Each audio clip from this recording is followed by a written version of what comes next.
And now we're not muted. Thank you. I updated my bot before the stream, and I forgot to update stuff. Hey T90, what is your thoughts on the Naval rebalance? I'm not T90. I haven't really looked at the Naval rebalance yet. I saw some players played some games on it, but I haven't looked at it. My thoughts are that my general thoughts are if I were to do a Naval rebalance, the first thing would be to take the War Galley and change it from a slow, clunky, boring ship to a fast, nimble, microable ship like the Feudal Galley. Kind of like how AoE 1 went from Scout Ship to War Galley, and it was like the same thing. And then I would start with that. That's the first thing you gotta do. Make sure that water is fun to micro. That's always what water was classically for AoE 2 when you played it in tournaments. You'd pick the water maps as your home map because you thought your galley micro was better than your opponent's galley micro. That's the first thing. And I don't think they've done that. It seems like they're replacing demos with a boarding ship. And from what I saw, the animation looks kind of silly, like it throws ropes and it's supposed to counter fire ships. It doesn't really make sense that the close range ship is countering the fire ship to me. Like the demos made sense because by the time they got to the fires, they'd go boom by the time the fires could hit them. And then, the galleys counter demos from afar because they shoot them. Maybe fires countering galleys was kind of iffy, but it's just like it completes the triangle. I feel like if they're gonna do a boarding ship, they need to like invert the triangle and make galleys counter fires. Fires counter the boarding ships, and then the boarding ships counter galleys? But introduce a monk ship? I mean, shouldn't that be what the boarding ship is, Bozzy? A monk ship? Like, that captures the opponent's ships? One day, I really need to play on stream Star Trek Armada, because then you could, like, every ship had not just, like, HP bars, but also, like, a crew bar, like a crew number, and if there was a ship that you attacked, you could, like, damage the life support systems and, like, diminish the crew on it, but then you could also transport your own crew over to it, and, like, take over the ship. So you could like, convert anything you wanted. And counter fire because they have melee attack? I don't even know what attack they have. So ship armor classes are just like whatever they come up with, right? That's just an attempt to balance stuff. The armor classes don't really have to do with like, they're just like a result of what they want the triangle to be, not really determining what the triangle is, right? So let me look at these drafts really quick. Open the scene up. No, it's not adding the melee ships from Chronicles. It is making their own boarding ship, which is like a short-range melee ship.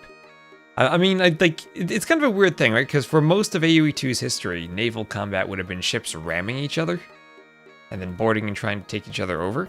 But then at the end of AoE 2's history, when cannons come around, or when cannon comes around, then they're shooting cannons at each other. So I'm not really sure what to do. That would be a very huge difference between boarding to cannon to implement if you wanted a accurate game. So JonSlow, what is this? He picked Rocky Forest as a map. I guess he wanted something that didn't have water. His first map, of course, is Fortified Clearing, and Dziamdziak sadly banned Zong. It even starts with a DZ. How could he ban that? Then he'll have Pacific Islands and Cross. Maybe Pacific Islands can be played like monks, kind of like Migration, the Arena of the Sea version 2. And then there's Cross. Oh, Cross. If I have to see another Japanese Lithuanians mirror on Cross, I'm gonna explode. Literally explode. I will counter fire ships until the next patch. That's how explosive I will be if I see another hybrid Civ on Cross matchup.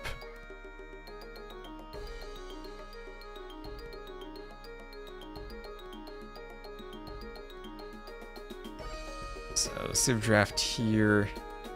3 more picks. Dziamdziak's gonna pick a Civ.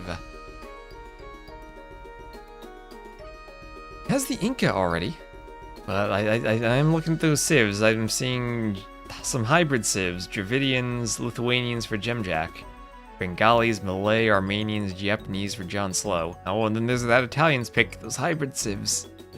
Hello, Red Cliffy. I don't even mind pure water maps. I would love something like islands. But cross inundation, the fish we added to Acropolis, can't take it anymore. I can't take it anymore. We're JBR in our base to tell T90 not to put hybrid maps in TTL5's map pool. And then Hindustanis at the end. So do Hindustanis counter Burgundians these days? That's always been an interesting matchup. Anyway, back to here. Here we go. They didn't replace, they added more ships, but removed the second page. Yeah, they didn't remove anything, but some civs had ships that were removed from them, which seemed kind of weird. Like Vikings lose demos but get fires, which is weird because the demo apparently is removed from the rock paper scissors, so you might as well give it to everyone because that's how you counter land units with ships. And Vikings with fires, that's just, what is that? Remember when longboats were almost useless in AOC because you needed the castle to unlock them? And then the only time you'd see them was they had a niche use case because they trained faster than the galley line did. So if you lost water and were trying to retake it or very quickly get numbers up, you could do longboats.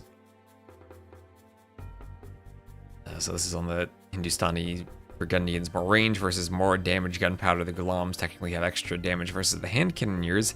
But of course, I've said the same against the plumed archers. Ghulams versus plumed archers. I think people are learning that matchup more, and it's not the insta-win people thought like that we're used to it being. But getting rid of the second page of the dock, putting it all on one page is a good change. Bloodless, hello Bloodless, how are you doing, Bloodless? You're having a lovely day.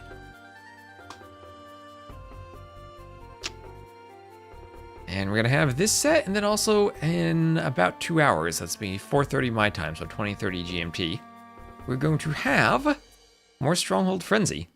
And then Gabi's set from yesterday for TTL was rescheduled for tonight, and I might try to find a way to sneak in LY Cup. An LY Cup set of Rex. Hope I'm having fun.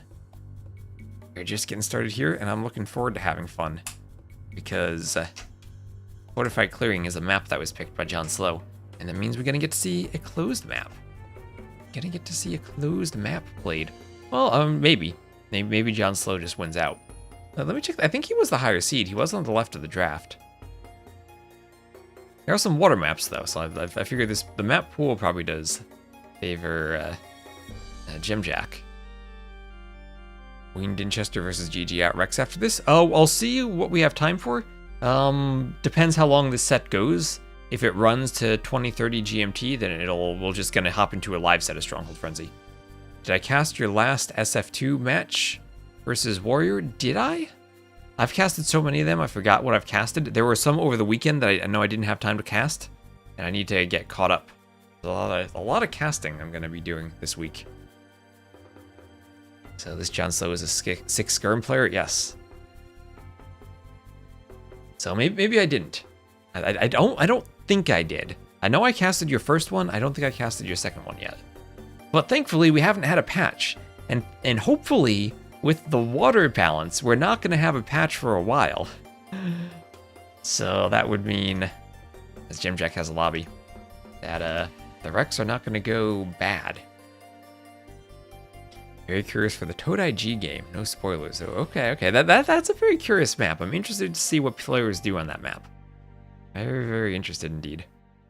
Yeah, I've been the past weekend I had to do some updates to the TTL maps because now that people have actually started playing like a week before, I've been getting bug reports or things that likely were broken by patches at some point. I think there were a couple things like that in the maps. Either that or somehow we just played a season on the maps with very obvious bugs. And no one complained about it yet. But yeah, I've had to fix that, and I also had to make a few changes to the LY Cup maps. Because Trezini apparently wasn't around. So I came in to make a few changes to maps, try to get them a bit more balanced. And hello, sentient beast, how are you doing?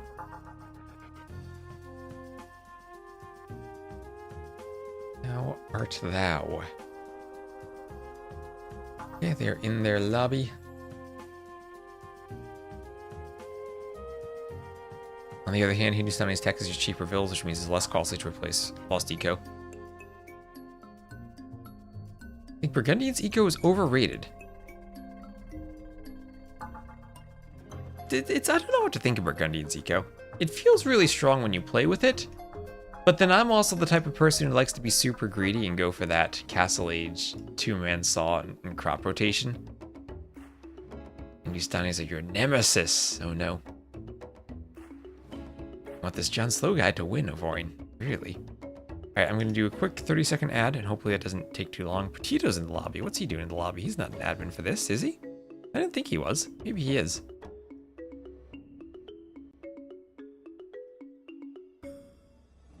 Hello, Jimmy. How you doing, Jimmy? Oh, Carto. We're going to have to do a Carto 3. Carto 3 at some point.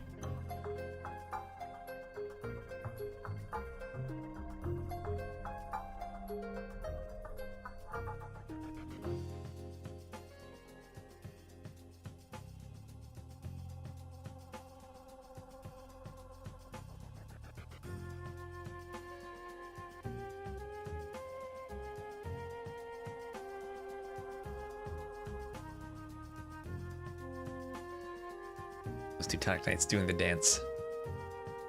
I love good old Teutonic Knights. Okay. Players, the lobby disappeared. Did they launch? No, they must be rehosting a lobby. Lily's online. Oh, because he's doing a rerun. I guess it doesn't make sense to cast the LY Rex while the reruns are on. I'll have to do them after the rerun.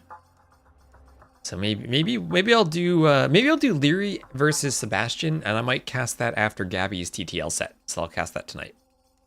Oh, there's an Aqua Arena game. TC2. What is TC2? TC_2.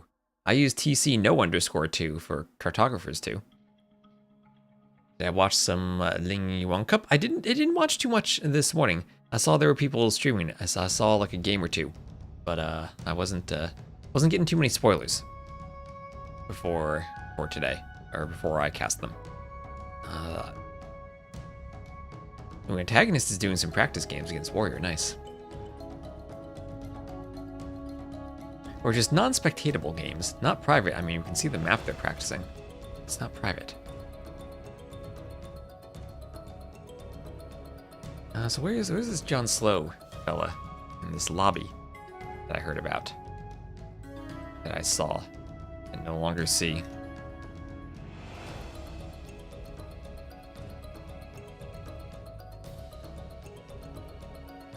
TTL will be big. 3 leagues? I mean, 4 if we're counting bronze, but yeah, 3 leagues starting in January. So gonna have a lot of Red Bull casting in January on the ladder.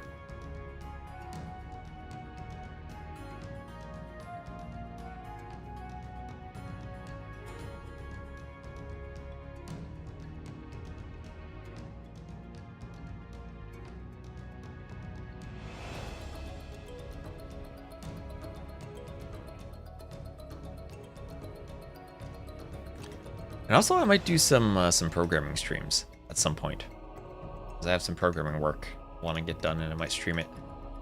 I'm trying to write some. Okay, finally they've launched. They've launched. Yay! Some like I used to teach introductory computer science, and I want to write some notes on like not like super intro stuff, but like second semester to like on an undergrad algorithms course. Stuff that I used to teach. And I figure I might stream writing the notes. Hello, Turs. How you doing, Turs? I'll probably make a quick website to put them up on.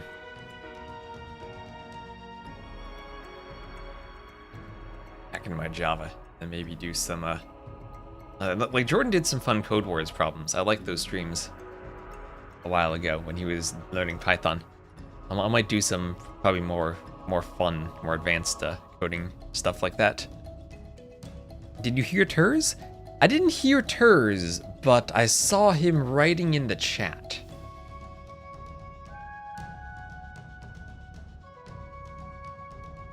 Love to hear his voice. I have met Turs before.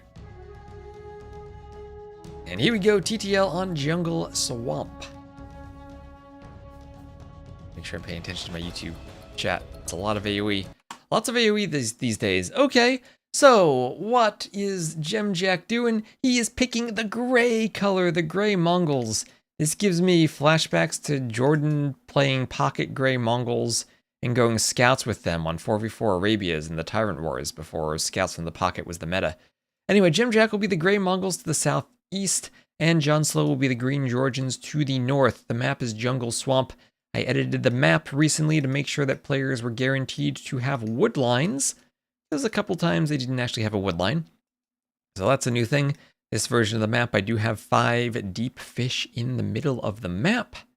That'll allow some good fishing early on, should the players want to go for it.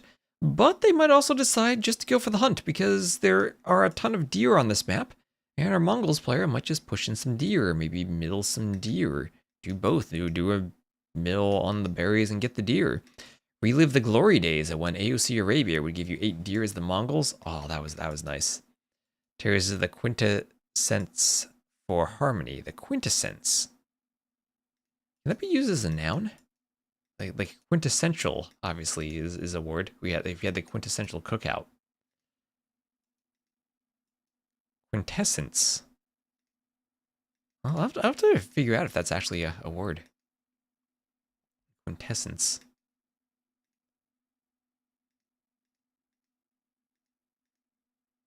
So moving from the llama to the deer, just Mongol things. Well, I guess anyone does that, unless you're the Britons. Then your deer are a very, very, very tiny fraction slower, as in like hundredths, less than that. I don't know. Odds: JonSlow 63% against 37% Dziamdziak. Really, is he that much of a favorite? I would think on these watery maps, Dziamdziak might have a nice advantage. But then again, I guess JonSlow, probably the only thing he ever gets to play is water maps. Maybe he's experienced at them now. Want some ratings for JonSlow? And hello, Alan Citos over on YouTube. How are you doing? Hope you're having a good day. Especially in the YouTube chat. Hope you all are having fun.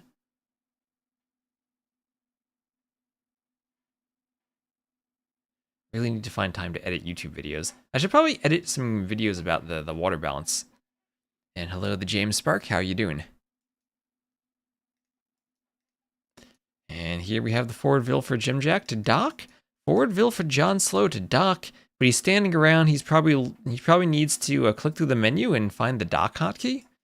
He probably doesn't have one of those. There he goes, building the dock.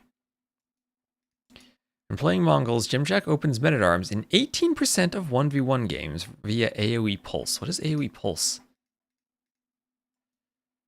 Fact monks. With Georgians, JonSlow queues an average of 7 monks per game in 1v1s.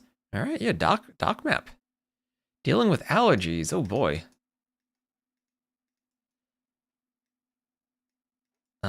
Me? Well, I don't have allergies right now, but I do have, I do apparently have an elevated white blood cell count, as which is kind of expected because I had my flu shot the other week, and also another vaccine. So that was to be expected. Otherwise, I had my blood work done the other day, and all the results, I got them this morning. Everything was in the green standard ranges, so that was nice to see. We have a broadcast host voice. You know the best voice was Killer B. He had like a radio voice. His was the best. The loom on the way here for JonSlow. And he's gonna do loom before going up. As the mule cart starting to wall himself up a bit. Mule cart on this map does give you nice access to the deer. If this does go late, I am maybe worried about how Georgians deal with Mangudai, but I guess that could be said for almost any civ. They will miss the final armor upgrade on their skirms. Makes Mangudai all the more effective if they can kill skirms. Miss Killer B, I know, I miss him. I met him many years ago. I met him before.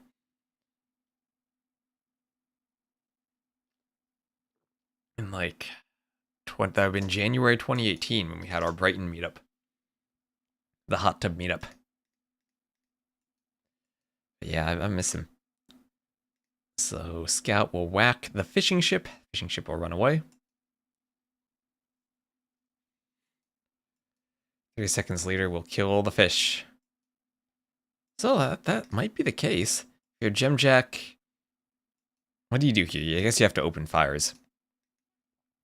Would love to open in one demo. Snipe both fish though. But then you probably can't defend your own fish. So yeah, he's up and he's doing the fire galley. He's doing double bit axe. Just hybrid map things, and he's making a stable, so he'll use all that food from the deers, or from the deer to go scouts, and might eventually mill the berries, or could be tempted to mill another deer patch as the Mongols. JonSlow up to the feudal age. On gold, on wood, no barracks yet, doing a house in the middle, and he is pumping out fire galleys to fight for the middle. Imagine if they could... Oh, yeah, that's a change I don't like, not being able to garrison the fishing ships. I don't like that. Especially not the dock shooting arrows. I think that makes it way, way, way too campy. Yeah, I mean, you're still getting punished heavily if you have idle time and you can't, like, do anything with the fishing ships. But I think it also, like, it kind of... In some ways, it also makes it snowball a bit more. Because if you lose the water, you always have that option of doing demos to hit the fishing ships, or sneaking a couple of galleys around to hit the fishing ships. Now, if the fishing ships can garrison, you won't have that option anymore. And I think, like, sneaky strats to disrupt fishing are going to be much less powerful than they have been in the past. Maybe, like, Castle Age fires might still destroy fishing ships fast enough, but... like the clandestine attempts to snipe fish that we had in the past are not going to work out. Could double dock and just garrison to fire. That's something I'm actually kind of worried about. Like, what if you just dock to kind of like trush by making fishing ships?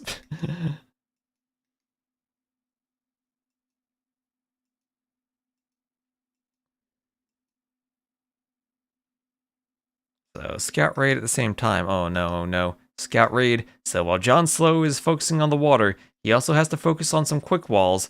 I think he might need the mod for the single tile mule cart because this wall is quite porous. Can the scouts fit through the holes that the villagers did, though? They're just going to stand there menacingly for now. And yes, they can. Yes, they can get in. Oh, the vills are all idled on the water. Looks like JonSlow has won the water, but losing some vills on land now. As much as he looks like he's walled, he's not. He'll turn and fight with the vills. Knock the scouts away. He's trying to wall, but the downside of being the Georgians, when you have that mule cart, you need to learn how to wall with it. And has spears and scouts come pouring into his base. He will call the GG, and Dziamdziak will go up 1-0. But that probably means we're going to see Fortified clearing for the next game. At least they had Loom. Thanks, Nilly. Nilly's not in charge of the graphics. He's in charge of the pathing. Fish traps will have great value with the new upgrades. Yeah, that's something we'll have to test, right? The Black Forest fish boom on the new patch. And how effective that's going to be with the naval changes. So there's a win for Dziamdziak. Like I said, apologies, I don't have a draft overlay set up, but you can see my lovely webcam face instead. Thanks, Bazzi. Maybe Bazzi's in charge of the balance? I don't know. These days. Grand Empires is working on Stellaris, apparently, so who knows who's even doing the patches.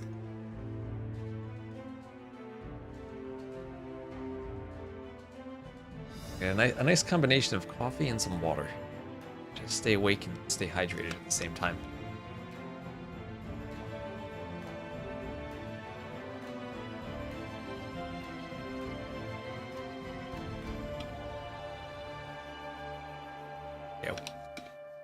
I think I need to get a new water bottle for streaming that's less like splashing myself in the face.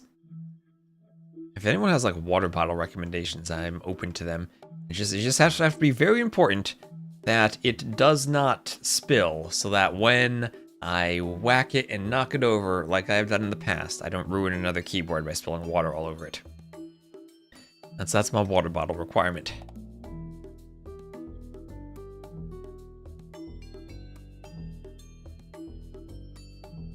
Grout pool's also in the map pool. That scares me. Well, that's not... I saw a player named Fëanor playing, but it's not the Fëanor. They're the Irish brothers, Melkor and Fëanor. We're good AoE2 players a while ago. Oh, Gabi! Hello, Gabi! Oh my gosh, it's so nice to see you. I hope you've been having a wonderful adventure over in Europe. And I hope your internet is better today. I'm gonna cast you later. Do I know the hiking and drinking rucksack? Like the backpack? Nice, yes. I'm looking forward to it. You say your internet is working? Well, I hope it is.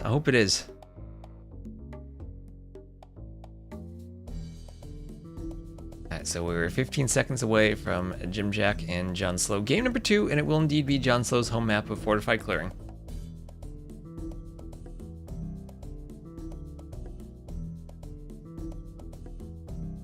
I'm sure you enjoy having Cross in the map pool. And here we go. Here we go. Alright, so this shall be a Fortified Clearing. We will have JonSlow playing as the Green Bengalis to the northwest, and Dziamdziak as the Grey Burgundians to the southeast. He is indeed a Grey picker, and you can see his game number 1. Don't confuse the Grey from being grayed out. He won the first game, and, well, that had some water on the map, so JonSlow probably much more comfortable on dry land. It'll be Bengalis, Burgundians, and, well, Bengalis, they can go monks, they can go Rathas, they can boom. Don't know who I'd favor late game between them and the Burgundians. I'm actually now looking at this, and there's a little tile of grass there in the wood line. I wonder if that's broken. I just confused the Grey with stone. He is stone-walled, Old Man Willow. He is stone-walled. The Grey is stone. Go, JonSlow. I know there's going to be some JonSlow fans. All the clowns.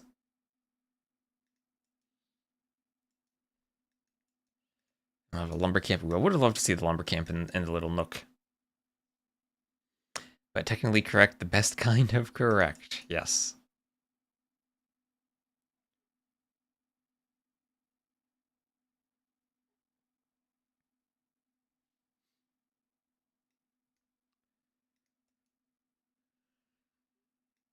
Alright, so that one tile.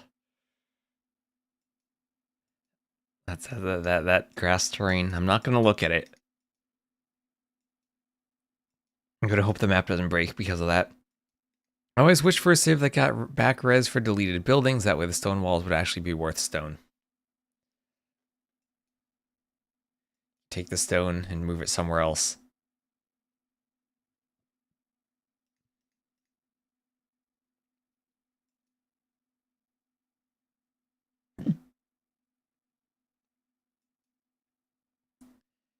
This map is huge, just like 3v3. I think it's a standard 1v1 size. I don't think it's extra huge. Actually, now that you mention it, maybe it's like the size is increased in the map script. I don't think so, though. I think this is a standard 1v1 map. I don't think it's larger or anything. Burgundians and Franks already exist. I'll agree with you there. I will agree with you there.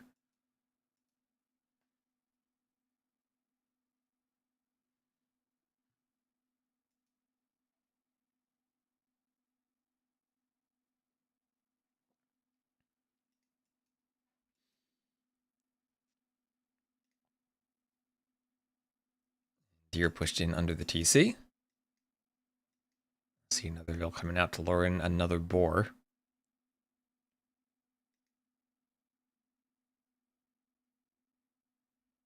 Scout blocking, giving the Veil a bit of a lead. Remember the days when you'd block with the Scout? Nowadays people just use Palisades. And she played Joan of Arc. I played the Joan of Arc campaign when you had to fight the Burgundians and they were the Franks. How do Bengali elephants stack up versus paladins? You mean they're what are you, they're elephant archers or they're melee elephants? I never really see Bengalis making The melee elephants. I usually see them going elephant archers, which I think are pretty good against paladins usually, especially when the paladins don't have bloodlines. And I feel like if Bengalis get to a really large mass of elephant archers, that it's going to be tricky for Burgundians, especially without the armor on their skirms. But Burgundians have a great eco, they can probably pressure before that, but then maybe JonSlow will go for a Monk Rush instead. So, I mean, there are lots of different ways to play the Bengalis in this matchup. Burgundians, I feel like, is just kind of booming, reacting with light cav, usually. And hello, Jared. It's going pretty well. It's going pretty well. Who is deleting a castle? Oh, you know, I once deleted a castle once. It was an accident. I was swapping my hotkeys around. This is back on Rubly years ago. And I had placed ungarrison from the default key that was like L or something on the right side of the keyboard. And I placed it on tab to be on the left side of the keyboard. But I was in the process of reloading the hotkeys, and my mind was like, okay, I need to press ungarrison, but I don't know where it is. It used to be on the it used to be on the right side of the keyboard, so let's just press something on the right side of the keyboard. And I don't know why, but I pressed delete. And, well, it accomplished the task of ungarrisoning the Treb from the castle. Let's just leave it at that. The Treb was definitely no longer in a castle after I pressed that. Fast enough to delete before the Trebs destroy them? Oh, yeah. Delete while the Treb shots are in the air. That'd be a thing.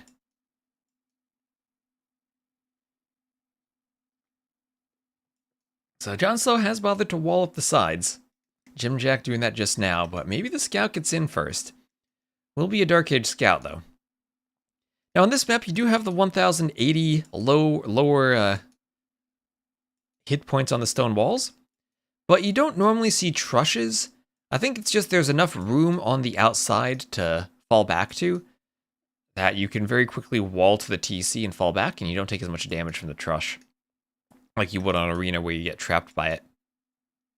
There are relics on the outside, so you're not getting as much map control just by controlling the middle of the map, too. 33% of 5 stone is not much. It's less than 2, I'll tell you that. So Barrack's coming forward for Dziamdziak. I imagine you'd have gotten 214 stone back for that little stunt.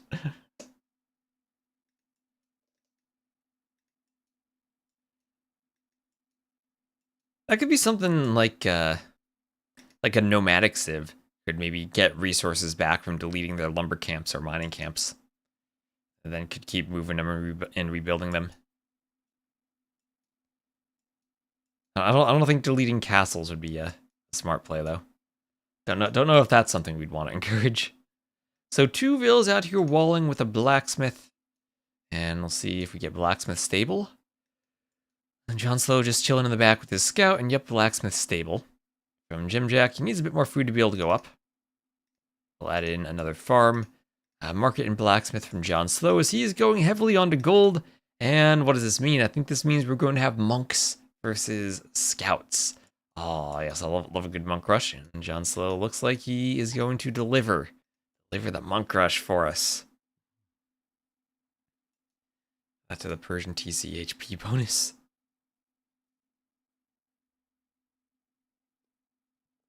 I don't think they ever intended Persian TCs to be douches when they first designed the Civ bonuses. I will say I think that's something that kind of slipped past them. Definitely slipped past them a bit.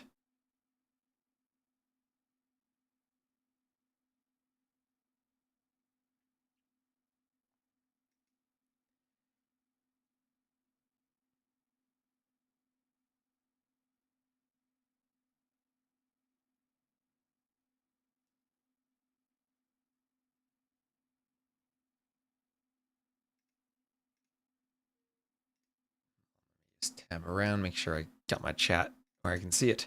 So Castle Age on the way, double bit axe on the way. They mentioned on the Teuton +3 TC range. I don't think they meant to make Death Stars. Teuton Death Stars. But you know what? Think about how culturally things have changed. Like, If you made Teuton TCs with extra range these days, do you think like Gen Alpha would call them Death Stars like we did? Probably not. How our cultural shared experience of Star Wars is not what it once was. For the 30 to 40 years that we had it. Bro, I'm making old man Willow feel like an old man.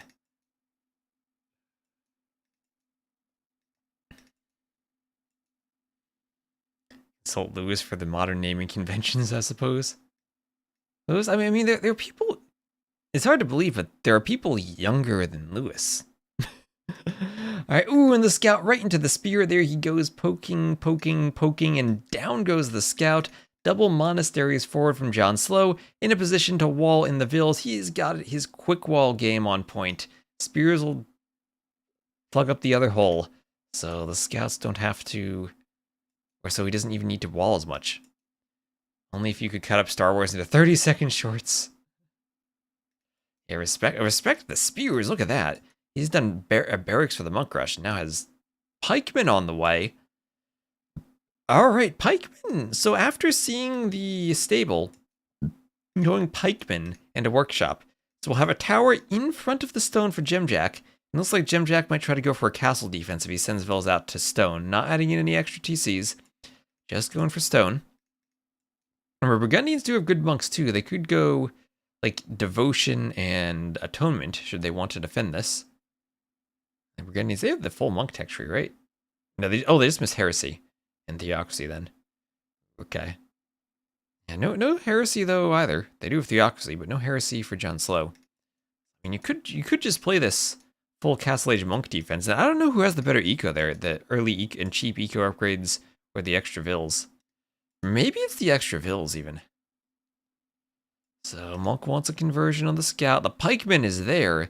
Pikeman kills the scout at least as JonSlow gets 2 relics. That's 2 relics for him. 5 in the middle, 4 on the outside. Could send a monk to the outside should he want more relics, but that would involve micro on the palisade walls. Yeah, no heresy for the elephant save. They do have a conversion resistance though.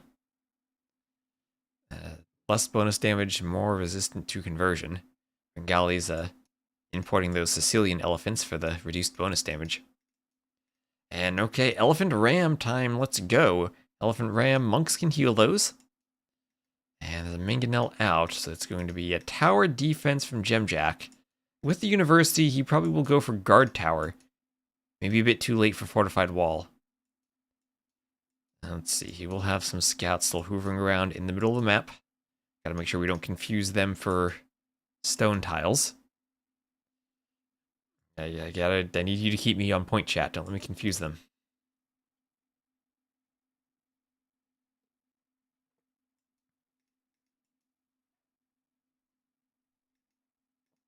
And here is an elephant, went forward to the gate. And I'll get back. And scout wants to hit the monk. Monks want a conversion on the scout. Spear gets a couple of pokes. And then a redemption on the way for JonSlow. A couple of elephants can run forward and head for the gate. Well, is that stone moving? Yeah, Malay have heresy, but they have the cheap elephants. Guard tower. Love the architecture of this guard tower. Terrified of the purple Burgundian towers from... Oh yeah, this gives me Joan of Arc vibes. Purple guard towers, the Burgundians. Oh yeah.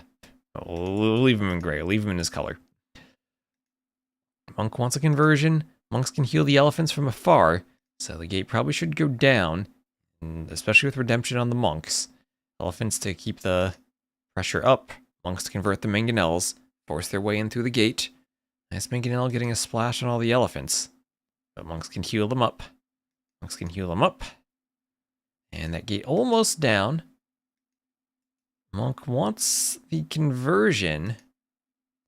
And JonSlow needs to heal the elephants. Do not want to lose them. Do not want to lose your monks. Ooh, the monk is healing, and he's not microing. Goes down to the towers. But one elephant comes out, another round of healing as a couple of vills go forward to repair the gate. Monks look for conversions. They will swap over to the Mangonel, and they do get a conversion. They get a conversion. That Vil will get a good bit of scouting of what's happening in the base. She will go down pretty quickly, though. Vils can maybe re-wall that. Monks continue healing and converting. This is the nice thing about the Elephant Rams. You can heal them up. There's another monastery. So no Mangonel, just Ram and Monk. Pike, Monk, and Ram from JonSlow. And what is this economy? He's gotten up to 11 farms. No eco upgrades, just double bit axe. And saturating the gold with 2 mining camps. More monks on the way. Forwardville is doing more houses. What am I drinking? Some black coffee. I grabbed from Dunkin' Donuts earlier today. Not too bad. So we'll see. Monks to keep the Mangonels away. Elephants to go for the towers. Pikemen, they need to make sure they're near the monks. Going to poke down the light cav. Monks trying to get conversions, trying to heal. Elephants going for the tower. The tower isn't really killing the monks. The Bengali monks, they heal so fast with that armor, the tower can't kill them. And Dziamdziak will call the GG. JonSlow with the monk and Mangonel push will do it. Elephants too strong. And, well, anticipating the stable from the Burgundians, added in the pikemen early on with the monk rush, and then just applied pressure, standard monk rush things. Does he need an economy? Does he need upgrades? No, he doesn't. He can just clown around. That's that. 3 conversions, 12 to 11 KD, but he even had the better eco there. He caused Dziamdziak to do everything he could to defend. Guard towers were not enough. And interesting how he couldn't just keep the Mangonels behind the guard towers and keep them alive and shoot the monks. The Bengali monks with their armor were good against the guard towers. Maybe the guard towers needed fletching and bodkin, but that's tough to afford on this eco. There should be a tech so monks can heal buildings and siege. Don't know about that. It should just be a normal ability without a tech. Monks have been nerfed enough.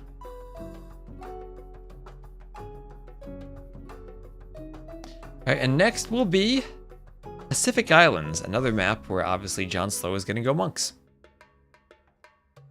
Which Mangonels for Pierce instead of melee.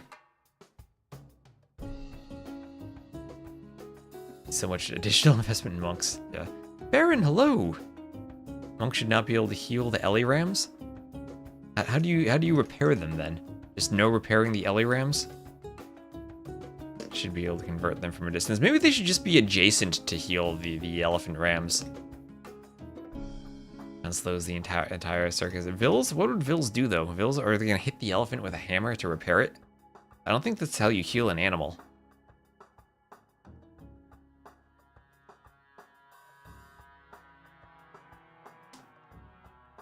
You're the one with the puppy though. Maybe you know better. Repair the armor of the elephant. Ooh. Is that the most insane thing AoE has? What is the most insane thing AoE has? That's a good question. 20 sheep versus 20 war elephants? I mean, what wasn't that, maybe not sheep, but pigs. Wasn't that how you fought war elephants in ancient time? You'd set the pigs on fire and let them run to the elephants and they'd scare them and then they'd like destroy, rampage through their own lines. Oh, I guess that's kind of where the flaming camel idea came from too. Sounds worked as well. So welcome to Pacific Islands. Pacific Islands. Yeah, 8 water buffalo and a rhino on your home island.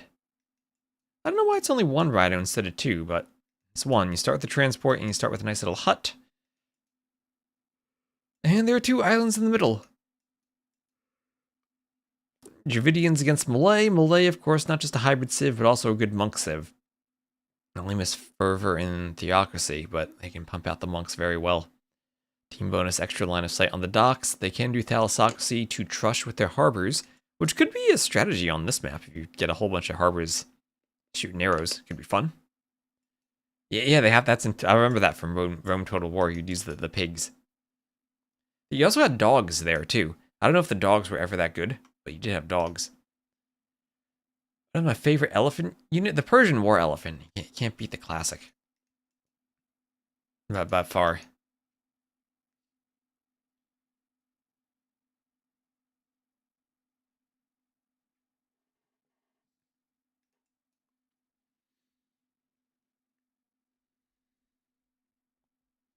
So the scout comes out of the transport, he'll start running around.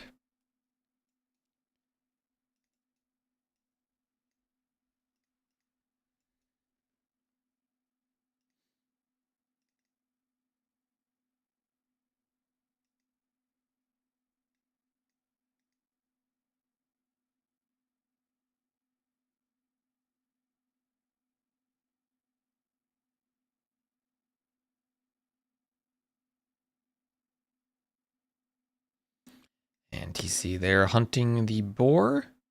Well positioned from JonSlow. And ooh, we have a transport. We have a transport and a scout from Dziamdziak on JonSlow's island. And this could be a heist attempt. This could be a heist attempt. Imagine picking Celts on this map just to steal your opponent's war. Oh my god, oh my gosh. If you pick Celts on this map, you transport to the enemy island, and you steal their water buffalo. You have all the garrison space in the world, 20 garrison space to do that now. Oh, that'd be sick. Yeah, so you might notice these pawns in the back. We zoom in. They're a slightly different color than the ones on the outside. These pawns are not actually dockable. That is the water 2D shoreless water. Looks like medium water that I put in them. We didn't want to have fish booms back there, so we made them undockable. So the scout there will take a couple of hits, still equal on HP with a JonSlow scout. JonSlow will do a dock. Nice fish location right on that Dorado. Steal the sheep.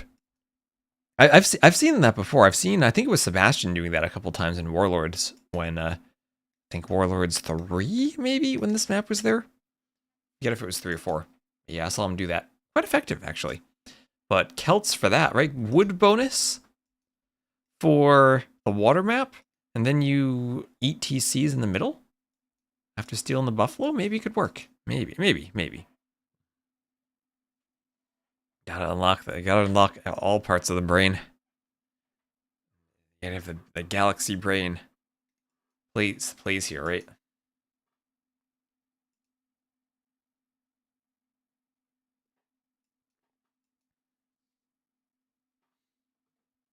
Let's see. We're on time. Okay, I have another hour or so before Stronghold Frenzy. Don't think we'll have much in between then, but we should have that. And then I think there'll be time after that before Gabi's set. Maybe that's when I sneak in an LY Cup cast.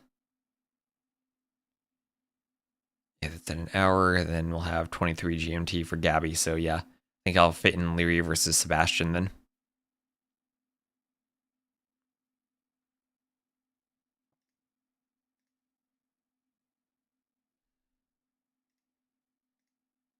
JonSlow with 1 second of idle TC compared to Dziamdziak's 5 seconds.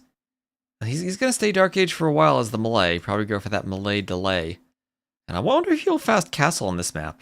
Might just fast castle, transport to the middle, try to do maybe a monks in the middle, karambits in the middle.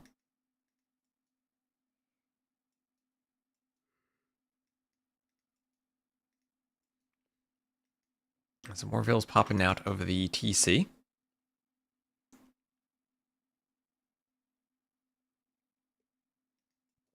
And staying in the Dark Age. You can always go for a Dark Age transport and get a lumber camp on the middle. And we have Dziamdziak. He's landed one island and he's scouting the other island. So he wants to see where JonSlow is moving out to. Little does he know, JonSlow isn't going anywhere. Oh, there he goes. 10 vills. 10 vills in that Dark Age transport. Do I plan to cast it live on any day? No, I do not, Ringlord. It starts at 1 a.m. for me, and I'm not going to be casting it at 1 a.m. overnight.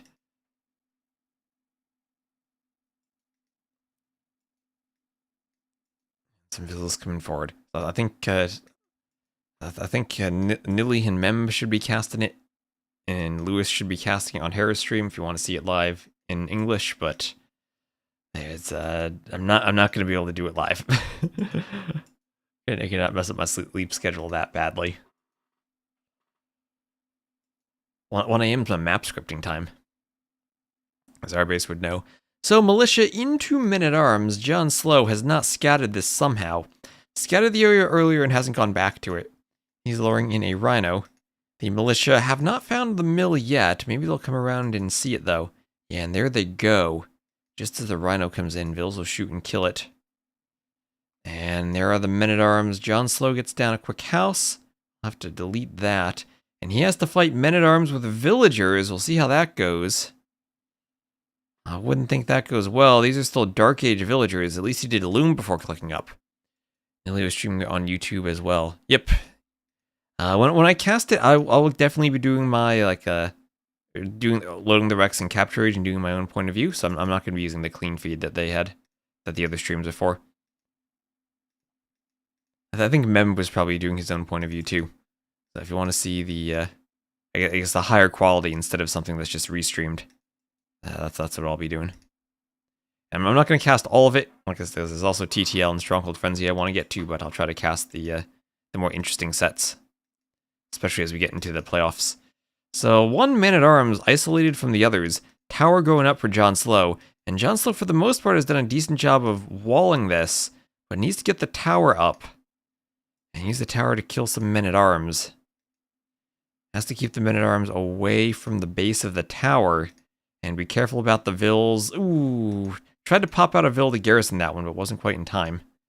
And men-at-arms going down, but remember, this was 10 Vils that were transported here. This is a lot of disruption of the economy of JonSlow. Res collected still similar. On the water, there's a transport from JonSlow coming forward, scouting the dock. Fire galley from Dziamdziak coming forward on the side. And they'll push the fishing ships away. A rhino. Can we get rhino facts? Animal facts could be fun. Ooh, with the men-at-arms and an archer. How many archers is that? That's just 1. I do think you want maybe 2 or 3 archers at least. I'd say as I get 3 archers, then go for this. I'll be transporting to JonSlow's home island. He will be doing a market and a blacksmith. And he's nowhere near going up, though. Nowhere near going up. Can always sell stone and try to buy his way up, but I think he's still maybe a ways away from that. He's at 500 food. You can buy 1 round and gets him to 600. Sells the stone and buys some and gets him to about 700. Maybe he's close to going up. Maybe he's close. Yeah, there you go. Selling 100 stone, buying 200 food. And he is close to going up. Bit more gold to mine, bit more food to gather. I should be able to get it in the middle. There he goes. Maybe he sells the wood to go up. Let's see. Force drop some gold. There he goes. There he goes. And he's on his way up as soon as he clicks the button. JonSlow, click the button. Where are you microing? Oh gosh, he's not clicking the button because men-at-arms and archers, they finally landed. They got into his woodline, but 1 men-at-arms will go down to the TC. And Moan Aspa, thank you very much. Twitch keeps bugging you with this button. Much love. What do you mean bugging you with the button? Does that mean it's encouraging you to click the subscribe button, or does that mean you try to subscribe and there are bugs? JonSlow was taught a lesson with those men-at-arms for sure, and the lesson continues. And it's like what Q tells Picard: the trial never ends. Got to keep learning.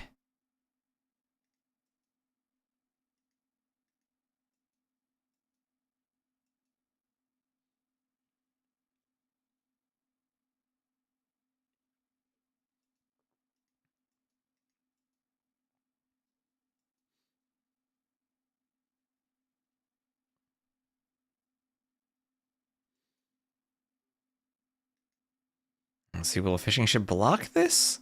Will another fire galley come out? Oh, let's see. JonSlow will lose 1 fire galley. With 8 hit points, that will go down to the next ship that pops out. And then War Galley will be on the way. Will the fishing ship be saved? Yes, just barely. It will be on 2 hit points. JonSlow defending his fish still. He is up to the castle age first. Does still have that nice foothold on the middle with the tower.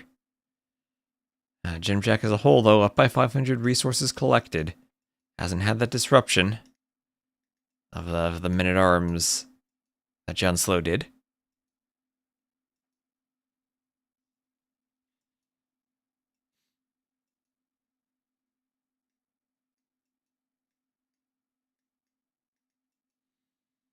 I have Castle Age on the way for Dziamdziak.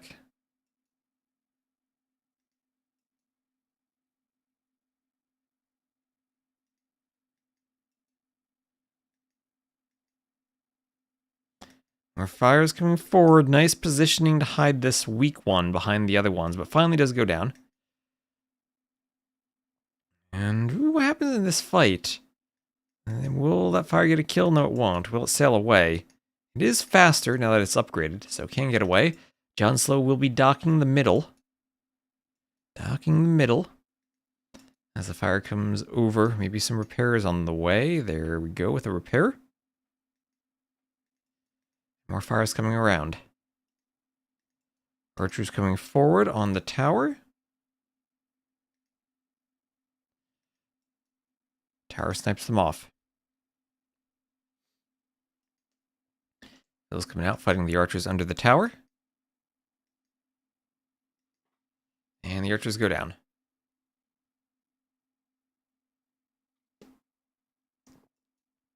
No in-game sound? Is there no in-game sound?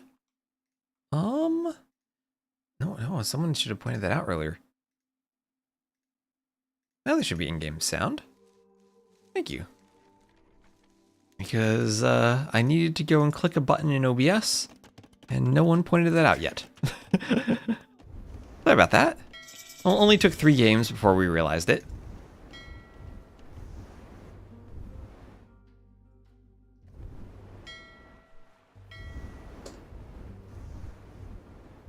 Mona Spa. Is that a Disney-themed help club? That feels like that'd be something like on Isle Delfino from Super Mario Sunshine. The Mona Spa. You'd have to go clean up all the slime or whatever it was. So there we go, monastery. It's monastery time, and of course JonSlow will be monk rushing. As I said, he could try to turn this map into the arena of the sea. He has a good villager lead. Maybe he's losing the fire ship fight a bit. I can try to pump a few more out while going for the monks. He's gonna get a second TC up in the middle, and I'm sure he's very familiar with this, monk rushing on the water maps. You got sound now? Yes, thank you, thank you. Here for the baritone and chill vibes. Oh no, it's literally it's whenever I have this weird issue. So maybe it's just because my headsets are old, I don't know, but maybe it's just my PC problems. I could never get the Bluetooth. I'm supposed to have like Bluetooth capabilities from the motherboard that I have, but I could never get that working. So I have this like USB dongle that I have to plug in, and I have to be very careful. It has to go into a USB 2 port on my PC, and because USB 3 interferes with it, and I cannot have any USB device plugged into a USB 3 port that is physically next to that Bluetooth thing on my PC case, because that would cause interference, and it would cause it not to work. I had problems for a while, like I couldn't get my headphones working because my webcam was plugged into a USB 3 port that was physically next to the USB dongle. And then every so often, sometimes it works flawlessly, sometimes I turn on my PC and I can't get my headphones to connect, and I have to go into my device settings, uninstall the drivers for the USB dongle, unplug it, plug it back in to get it to re-download. And then it'll briefly, as it like reinstalls the Bluetooth drivers, will briefly make the Ethernet connection to my internet stop working. And then once that's done and it reinstalls everything, then I can reconnect my headset. But somewhere in that process, I must have, in OBS, it decided it would say audio device not connected instead of the audio device as my headset. And I need to go into OBS and click the audio device to be my headset. And thank you, Luculo, for the follow.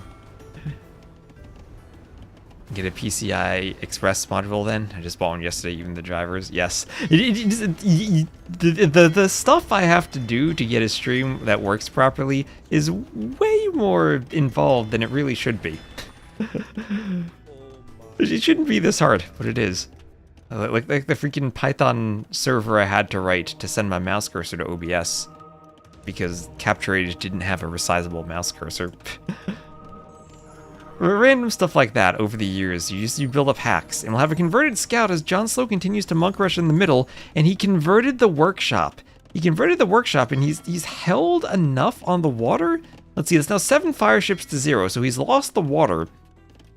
But he bought himself time to go for the monk rush. I wonder if Dziamdziak would ever consider just transporting over to the other island now? Because if he gets monk rushed here and he has the water control, he should be okay. Do your city lights flicker when I turn on my headphones? No, but the lights do flicker when my neighbor plugs in their vacuum. I've noticed that. Wiring in these apartments must not be all that great. They're built in the 70s and they're clearly not up to modern infrastructure standards. Like I said, no fiber optic internet as an option here.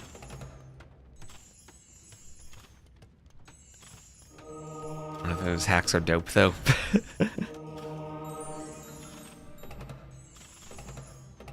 So conversion on the mangonel. Man, JonSlow is beasting with these monk conversions this game. That mangonel goes down to TC and tower fire though. More light cav coming in, no pikemen. No pikemen, remember, in the previous match he had the pikemen added in to protect the monks. And a couple of light cav getting converted. Once a couple light cav get converted, the monks start healing each other, healing their own light cav. And the monk rush continues.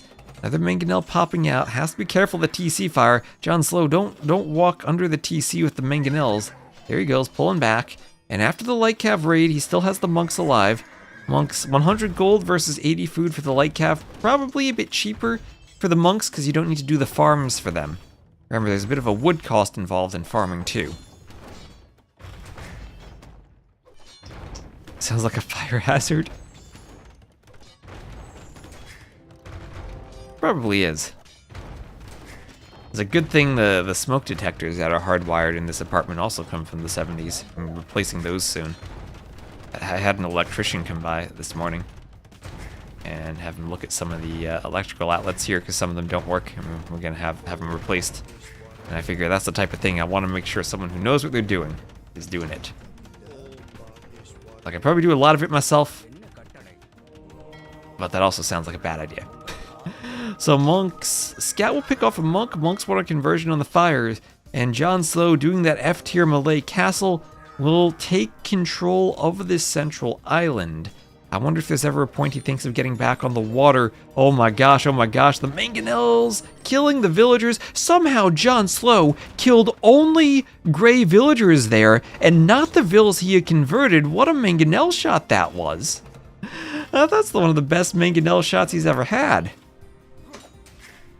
Oh, what the, how did that mangonel shot not kill his own villagers?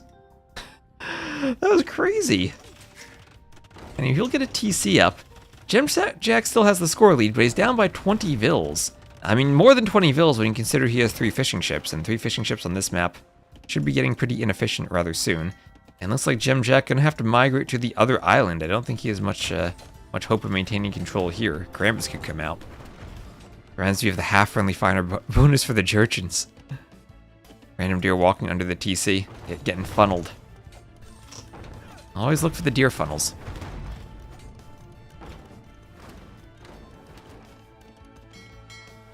So some fires will come forward for Dziamdziak. And we'll see this transport drop off some vills.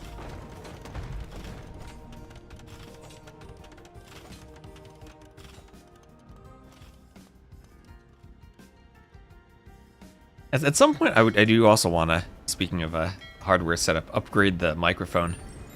Get one of those. I'm using the Shure MV7 right now. At some point, I'll upgrade to an XLR mic, probably like the SM7B. And okay, let's go. Castle drop time. JonSlow, he could counter castle. JonSlow needs to realize this, and not slowly, but quickly, buy some stone and throw up a counter castle. How long will it take for him to realize there is a castle in the middle of his island? He needs to press his idle vill button. Are these vills idle? No, the vills are not idle. They're gonna chop these trees instead. What is going on in this economy?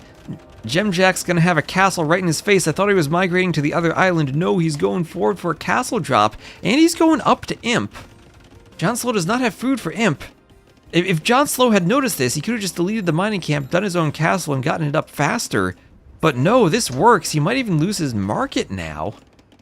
He's running out of resources on his home island. He'll need to transport, but he doesn't have any water control to make a transport. Oh my gosh, will a clown win a water map? Well, it was looking good until this happened. Doing a market in the back, doesn't have a way to buy himself up to Imp. And now he's doing the castle. Well, that is late. That's late, and it might get trebbed down. I feel like he's gonna have to go Rams and Petards now. At least the Roomy Swordsmen are not that good of a unique unit, but maybe they have a way of countering Karambits. And behind that castle, Dziamdziak will buy himself time to come to the other landmass, the other island, and get up a TC. Also, it is 77 to 52 Vils. And while there's another F-tier Malay castle, that TC says, your graphics are so bad, I'm going to glitch my graphics on top of them to hide them. So the viewers don't have to suffer through the dismal appearance of this ugly castle. Yeah, so you could, like, oh my gosh, here come the light cav, here comes the light cav. That could disrupt the ram push. JonSlow will probably need Vils in the rams for repairing. Okay, Dziamdziak making this interesting still. He's going to have a second and now a third TC up on top of this island. Lost the eco he had originally, but can remake it now. It's an okay castle. This is the second worst castle in the game behind the Inca castle. Vils want to repair the ram. Vils want to repair the ram. Light cav go down. All the rams will be repaired.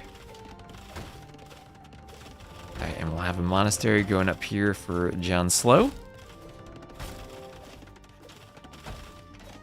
Friends in Discord also report hearing me in 4K. What do you mean, hearing you in 4K? Oh, you mean your microphone. Your microphone, okay. Yeah, I guess do you need Nitro for like the peak Discord audio quality? You might.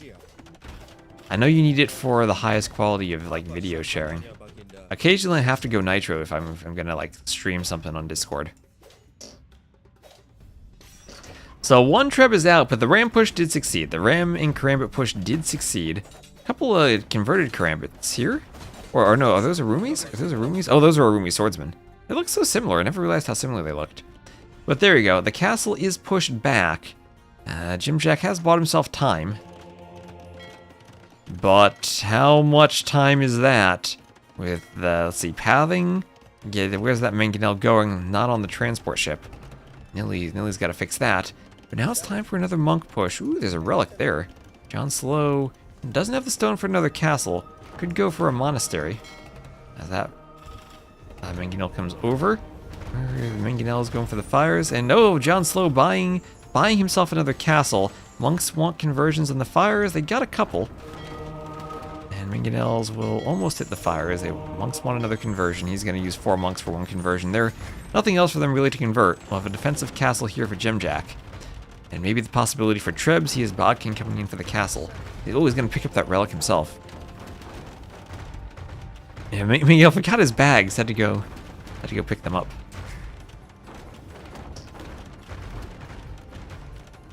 Bodkin on the way, and archery range on the way for Dziamdziak.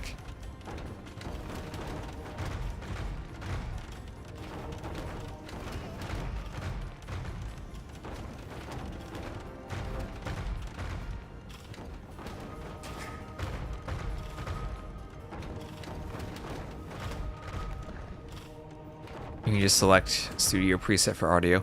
Now in Discord, actually, I saw they had the do not apply audio effects option in Discord, so I can feed my mic to it with all my settings and not have it further distort those settings. Because every so often it would like auto change something in the Discord settings and the mic would sound weird. It was because Discord was trying to apply some type of extra noise gate or like background removal to my microphone when I was already doing that. And then I'd be clipping from the extra noise gate or having other audio some effect artifacts showing up. Spent quite a bit of time in Discord karaoke servers. But where's Varian? Varian's an expert at karaoke. Yep.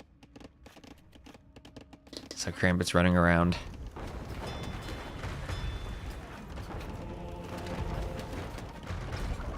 And Imp on the way. Treb going to be trebbing this castle.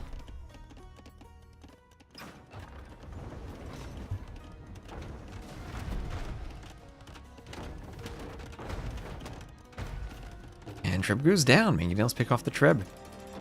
Alright, alright. Unguarded Trickle Treb. Well, that's what we had right there. Bracer on the way for Dziamdziak. And I think JonSlow has this. He should have it in the bag now once he gets up. Does that castle, has that speedy Malay Imperial Age. Should be able to treb this down. He's actually down in Vils though. Somehow he's down in Vils, 83 to 91 though. Maybe he needed more TCs working. I guess he had to use food to go in, pass some idols, could hunt a rhino for food if he wants it. And are we ever gonna swap to ships again? Maybe try to control the water? Or is this just about land? Might just be about the— oh my gosh, Mangonels, get the castle, JonSlow, JonSlow, notice. Notice this, JonSlow. He's clicking his upgrades. Oh, the 3 Mangonels right there, and the castle's going up right in their face. Oh, he finally noticed. Only he noticed earlier, could have one-shot the foundation. Oh, there go the Mangonel shots. Oh, he wants to convert the Treb and keep the Vils away from the castle. Like, I guess he's just letting more stone get spent on the castle before denying it. He wants a conversion on the Trebuchet. Oh, that's actually walled off, so the Mangonels just go for it. Couldn't actually walk the Treb towards it. Conversions on all the ships. And this is a Doubt Castle. Well, that's a Treb and a castle cost there. And he will start trebbing this down with all the ship conversions. So great. Lock printing illumination on the way for the monks. More archery ranges going up. What's that for? Dravidian skirms? Crossbow so far. Maybe Dziamdziak needs to go for skirms. Best unit in the game. He's clowning his heart out right now.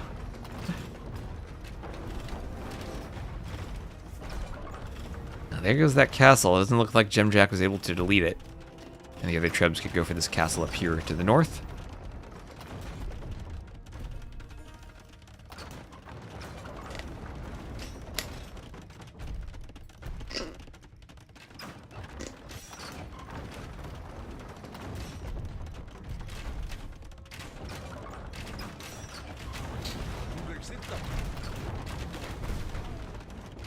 So crossbows pick off the Mangonels.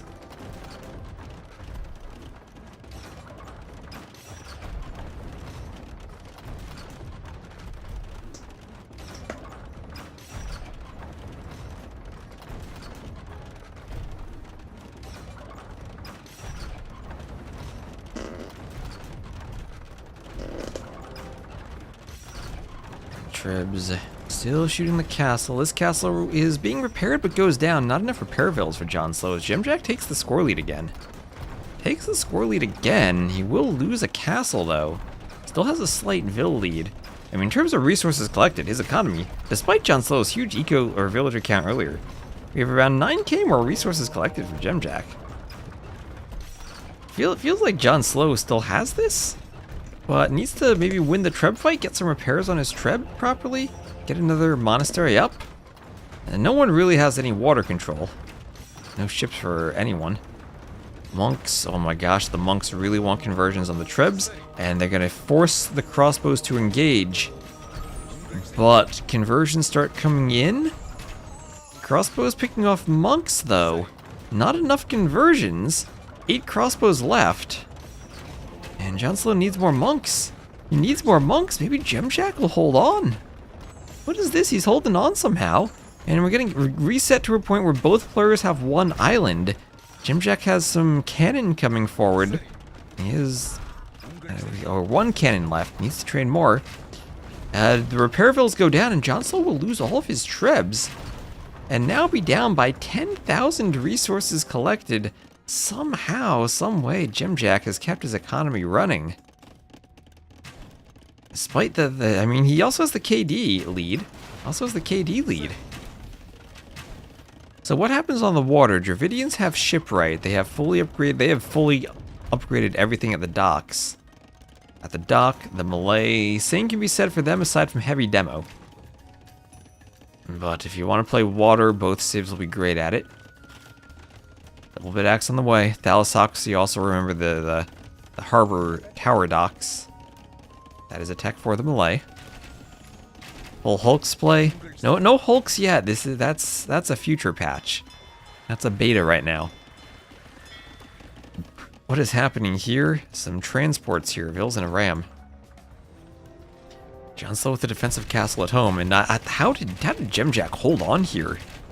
He lost his castle, lost another castle, but just enough with the crossbows. Stay alive, and there's shipwright, so Dziamdziak will be going for water.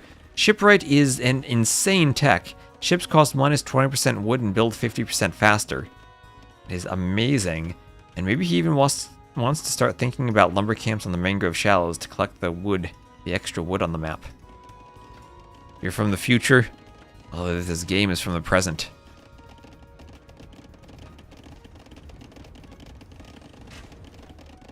Gray is quite a stubborn fellow. Well, his stubbornness is paying off. Paying off so far. Check JonSlow. Ecotex JonSlow. Horse collar time. That's right. We need some ecotex compared to handcart bowsaw. Maybe if he had managed to do ecotex earlier, he'd be okay. But I mean, I still feel like if JonSlow had noticed that castle going up on his island and did a defensive castle immediately, instead of needing to do the castle and ram push, his eco would have been in a much better spot. He could have stopped the castle, killed a bunch of ills. Dziamdziak getting that castle up and being able to retreat on the transport bought him so much time to reboom up here in the north. Classic arena monk rush ecotech situation. That's true. Maybe he needed more ecotechs added in. Maybe he needed a bit of a shorefish fish trap boom. At least we do have equal fish trap situations over here in the back. You can't just fish boom freely in the back now that I edited the map a bit. And JonSlow's still going monks and karambits. He gets conversions on the galleons. Well, there goes shipwright. It makes it cheaper to give ships to JonSlow to convert. No heresy for the Dravidians. Heresy is a tech for the Malay, so maybe that helps in the long run going monks. I don't know, JonSlow could maybe land and get some conversions here with monks. Yeah, monks, best siege unit, best water unit too. And here comes the landing. Should have instantly made docks on the front. What, he overestimated JonSlow's economy? Let's see. Oh, a Treb. A Treb got transported to JonSlow's island. JonSlow will do a Treb defense. Here comes some repair vills. Yeah, nothing here for JonSlow to stop the crossbows. He's just going to have to hope that his opponent doesn't wall or doesn't repair the Treb in time. So here comes a workshop forward. Nobody realized Dravidians have block printing atonement. They do. No illumination though. Malay. No theocracy. Not actually sure who's the better imp tech. No fervor for either of them, so no speed boost for running away or chasing. And the Treb, Dziamdziak needs to repair. Don't let it go down. Okay, he repairs in time. Repairs in time. And he's going to go double workshop siege elephants and probably push this castle off of JonSlow's island. Meanwhile, JonSlow is forward now. Here come the ships. The ships, remember, ships have conversion resistance. Oh, what type of conversions will the monks get? Not enough, not enough. All the monks go down. Can the ships deny the castle? Will this be a doubt castle? 94%. No. It will go up. But the Treb production already started by Dziamdziak. Ooh, this has been a crazy game.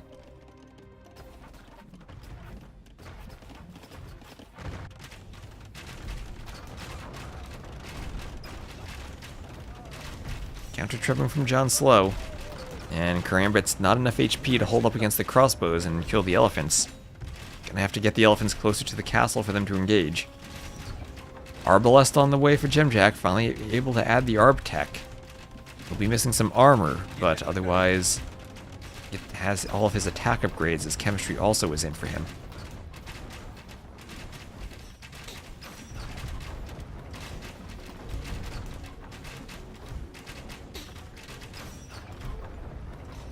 And JonSlow will call the GG. Dziamdziak will go up 2-1. Man, I thought JonSlow had won that game when he was pushing as soon as he got imp and was pushing this island back. But Dziamdziak somehow, someway, had enough economy he was able to reboom. And JonSlow, maybe it was the lack of eco upgrades. Maybe it was not noticing the castle coming up on his face fast enough, but cannot hold on even with all those conversions. He had 34-0 conversions. But 128 to 70 KD, much better eco for Dziamdziak. And wow, what a game that was. Dang, that was crazy. All right, so scoreboard update. Let's see, 2-1 for Dziamdziak. And let me just do an ad, get that out of the way on Twitch. Ooh, we need to clear these pre-rolls quite a bit. But I've forgotten to play an ad between the game there. And let's see. We're back into the next game. Where is the... Too many windows open. Some things that only work in Firefox, some things that only work in Chrome. And it'll be Rocky Forest for JonSlow, the next map. Rocky Forest.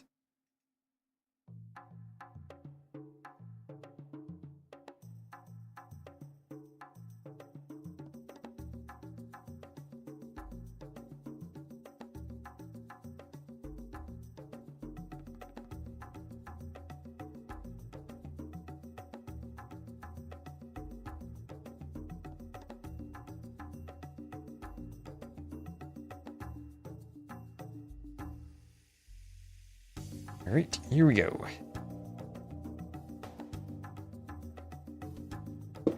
Out of coffee. And it's 4 p.m. Is 4 p.m. a good time to be drinking coffee? Probably not. But maybe I'll like be able to rotate my schedule a bit and do some later streams around this hour. Monk's the best water unit, best siege unit, best ranged unit. Just the #1 unit. Monks and skirms.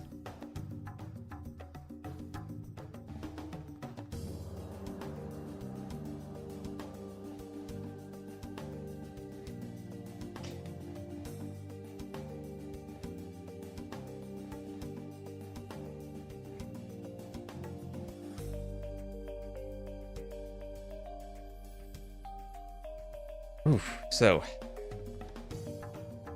let's see. Launching.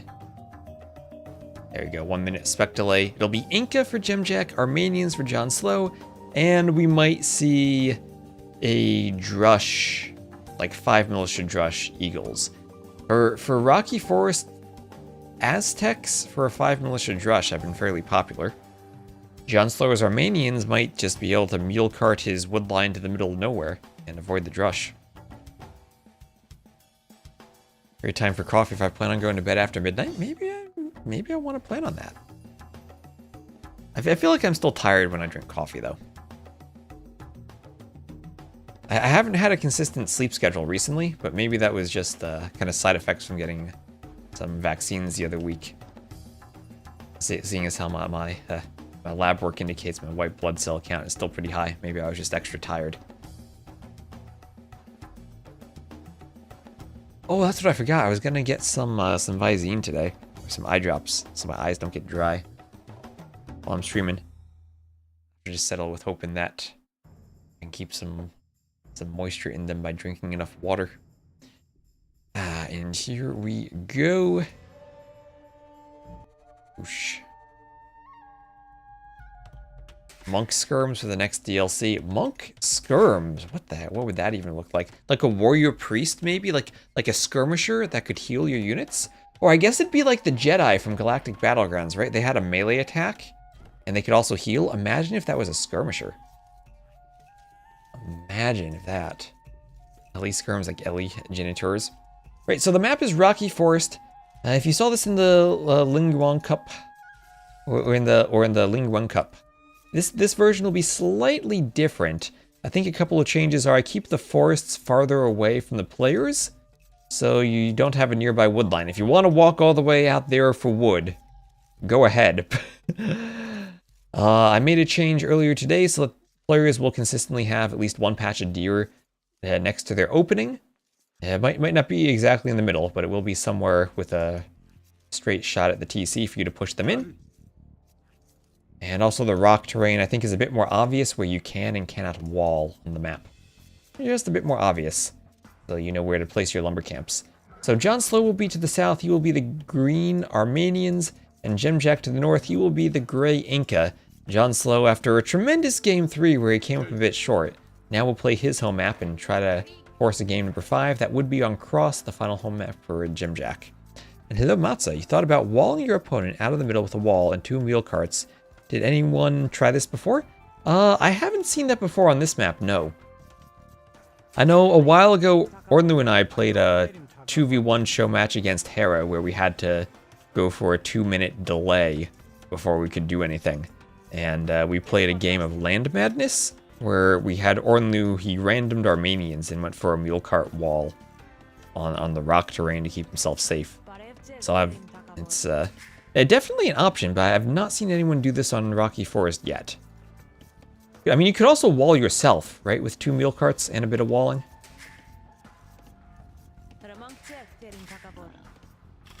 Could also be a good option if you're Armenians and you're against someone who's, say, I don't know, playing Aztecs. And we have seen that 5 militia drush be used quite a bit.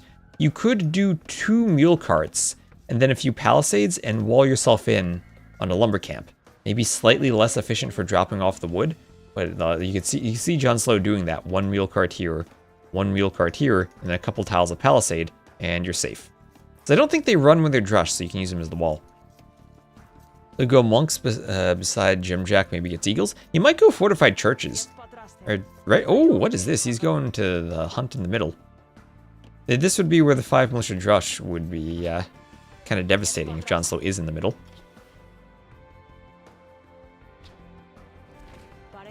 There he goes, taking some of the deer. Honestly, mule cart walls have even more holes than normal. I mean, we saw that earlier, right? Game number 1. JonSlow tried to wall with the mule cart and it did not work out. If you're going to be playing the game with the mule cart, you know, you can see visually how the graphics overflow the boundary. You really want to get one of those mods that makes it look like it's only 1 tile.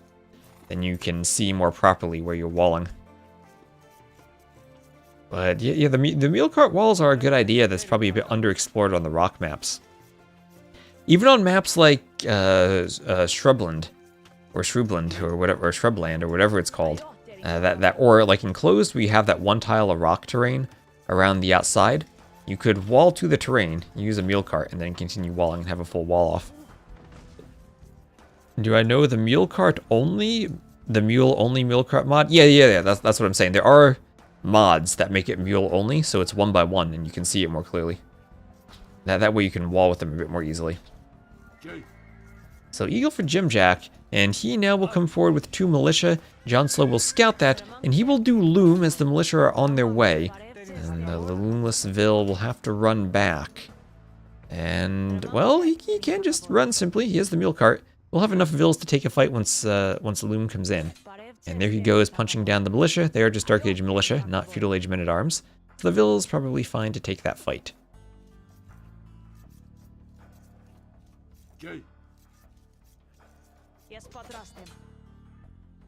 Vil's punching the militias back. More militias come pouring in slowly but steadily, though, from Dziamdziak. Looking to take a good drush. JonSlow probably needs to just right-click the mule cart and drop off some food. These Vils must have a lot of food on them.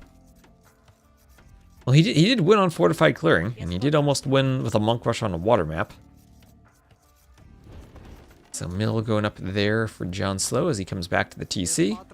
Has to be careful of his wood count, though. Still has some stragglers. And we'll garrison the TC, try to keep the militia away. Maybe need some small walls around the mill.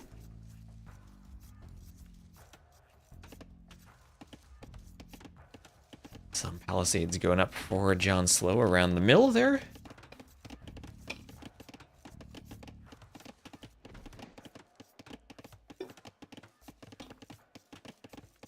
And we'll have loom on the way for Dziamdziak. And I very tightly closed that water bottle there. And Feudal Age on the way for JonSlow. And thank you, Jabuda Klan, for the follow. Thank you for helping us climb towards 14,000 followers. We are almost there. We are almost there. And JonSlow's up to feudal. And we'll be chopping wood and mining some gold. Dropping off and then heading over to the gold. Militias will go for the house. 5 militias will make short work of the Dark Age house with its -2 melee armor. And 0 building armor. Actually, those militias, look at them go, look at them go. That's 6 attack they're doing to the house every swing of their clubs. And now JonSlow will wall, and learning from that first game, he will include the mule cart inside of the walls, not use it as part of the walls. Maybe he needs to move out here for a couple more tiles of palisades just to make sure he keeps himself extra safe. Just seeing the drush is more difficult. Yeah, there he goes. A couple more tiles when the lumber camp can leave and go anywhere. Yep. But the houses keep going down. I have another house here for JonSlow.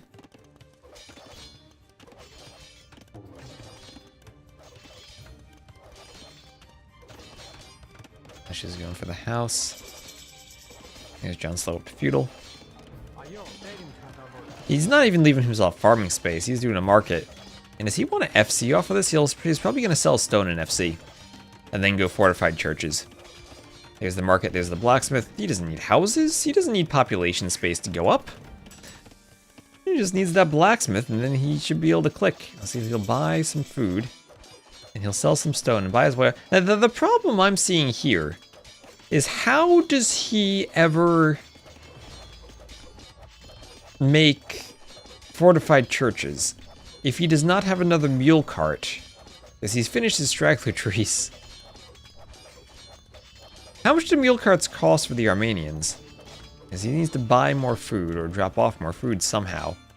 Here he goes. And he needs more gold. Doesn't have wood to sell. Men-at-arms are on the way for Dziamdziak. Market only. Why isn't he repairing the houses? That is a good question. He's now at 25 out of 25, but he goes up to the castle age. He's up. My question still stands. How expensive is the mule cart for the Armenians? Is that on their tech tree here? Can I see that? I don't think I can see that in capture age. Yeah, I mean, mule carts cost minus 25%. What does that make their cost? 75 res? How much wood, though? How much wood do they cost? That's the important thing. He is 0 on wood, and he's repairing palisades. I think he's gonna need to buy wood for a mule cart. There he goes. This is a completely flawless build. Completely flawless. No flaw in his plans at all.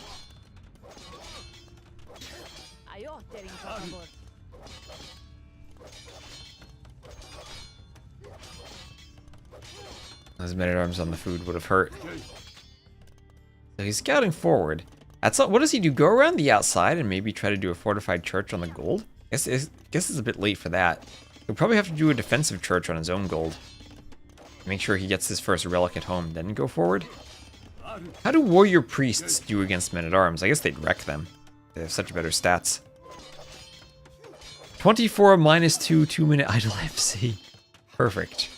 Okay, here come the forward vills, and just as the archer now comes forward for Dziamdziak, JonSlow will do a house and soon a church.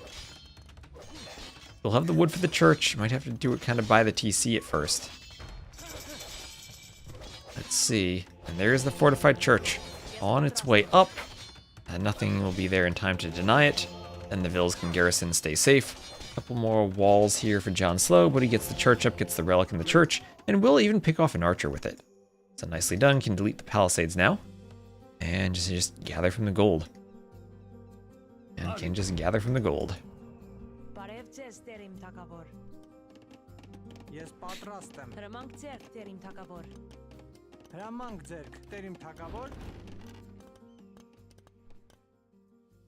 Oh, and the game is paused. Okay, I just had to double check. This is a pause. Dziamdziak's having a mouse issue, has to pause. Alright, making sure that's not my internet dropping. That's one thing I don't want to deal with is my internet dropping tonight. I'm off a market up for Dziamdziak.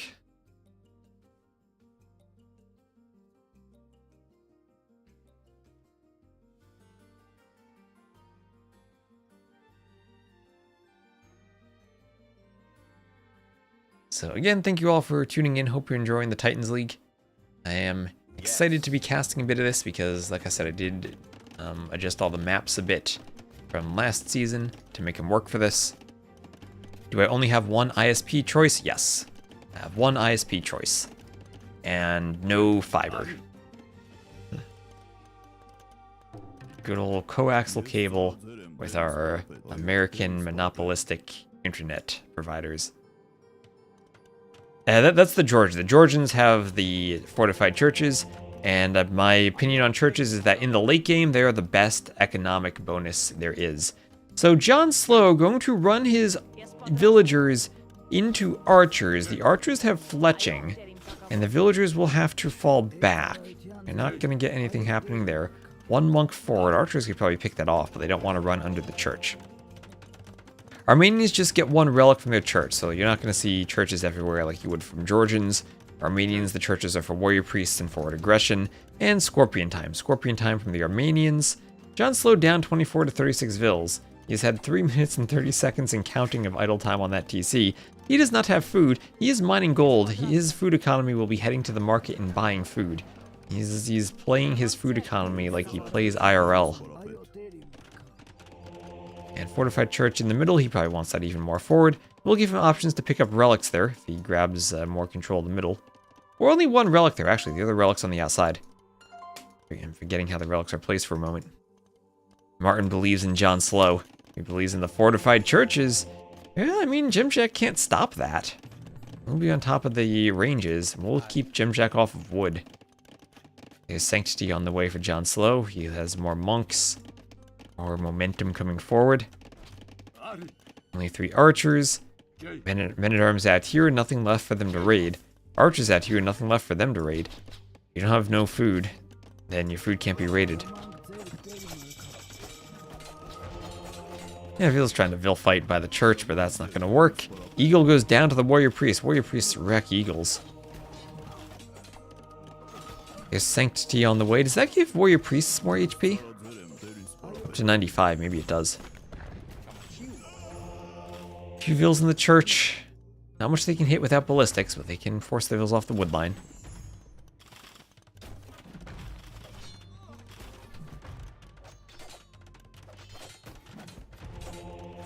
And that'll be a fortified church on the gold. Scorpion there to force the Vills back. Maybe he just needs to do a palisade there to maybe recognize the church is going to go there. There it goes. Scorpion's providing the backbone against those warrior priests. Bodkin on the way. Men-at-arms will come around the outside to come back. Warrior priests have so much HP. I don't know if the men-at-arms really can fight that. And Scorpion's going to loop around the outside. And this time, hello, Cicero. I think we're casting different sets, so whatever players you want to see. JonSlow, I think, is also streaming his point of view, so if you want to see him, you can check that out. Look at that mangonel. Oh, nearly needs to fix that pathing on that mangonel. Both players completely chopping all their straggler trees. I'm sure T90 has some good low elo legend advice about the straggler trees here. I also be blocking some farm locations. Defensive mangonel for Dziamdziak. Ready to help out. Dziamdziak does have a 1k score lead, and he's up by 3,000 res collected. But it is fortified churches and monks for JonSlow. JonSlow can do another church over here maybe at some point. Mangonels really can't push these things. They do outrange the churches, but then Vills can repair for... Do churches benefit from fletching? They do, then that they actually super hard counter mangonels. But Vills can repair these forever. Need his TC anymore? Yeah, a bit of idle TC time now. It doesn't have any food. 21 Vills for forever. It's all about the monks and the warrior priests now. There's a monk. Does he have redemption? He does have redemption, and he does have sanctity. So yes, he can convert that mangonel. Should he want to. Vill's dropping off of that lumber camp. That's risky.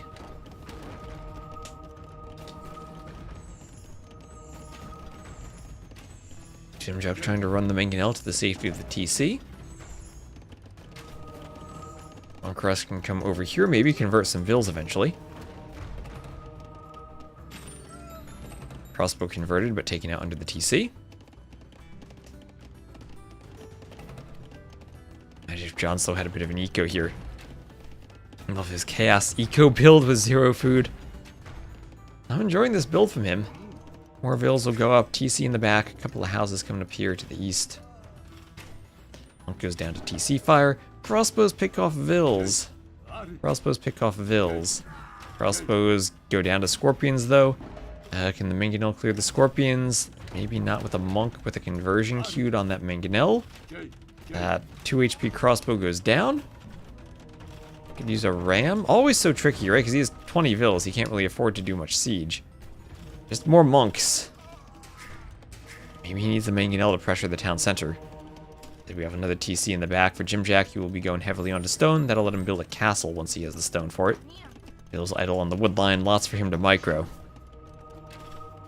Men-at-Arms coming forward to keep the Monk away. If you have melee units to fight the Monks, even if they get converted every now and then, you're still saving your Mangonels. Yeah, maybe you should convert the ranges now. He's converting crossbows. Although if he converts the ranges, then he won't have Dziamdziak to produce crossbows for him, but listening to your advice, that's what he's going for there, trying to convert the range. Won't be able to swap conversions with an ungarrison anymore.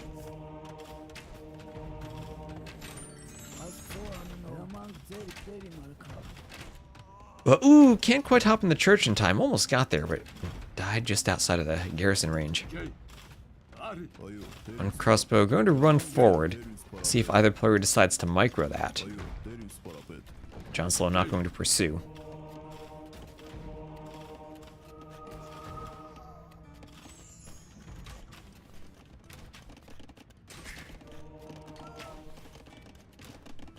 Mangonel coming forward.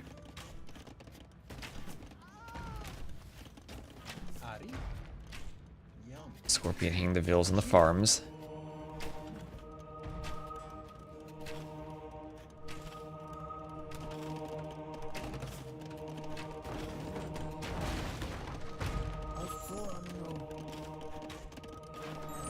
Deleted Mangonel. The ranges have been converted, the market's been converted. I'm still alive. Defensive tower here from Dziamdziak. Maybe needs to go for a guard tower. Monks won't be able to convert that. The TC will be covering the base of the tower, so monks can't stand underneath it as long as the TC is garrisoned.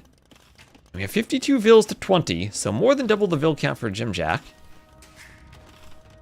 Will soon be at triple the Vill count, and he will drop a castle. And I have a feeling the castle drop will end things, but maybe we'll have one good ram push for JonSlow to try to push the TC. But now he's going to see the castle, he will call the GG, and Dziamdziak takes it 3-1. A set that was very crazy with all the monk rushes from JonSlow. But Dziamdziak able to defend just well enough, has significantly more res collected. The drush he had definitely disrupted JonSlow's build. Hello, MF. Has JonSlow made defense or can he be counterattacked? He had made no defense at home, but no mobile units for Dziamdziak. The fact is, actually, wait, let me turn around. Or turn here.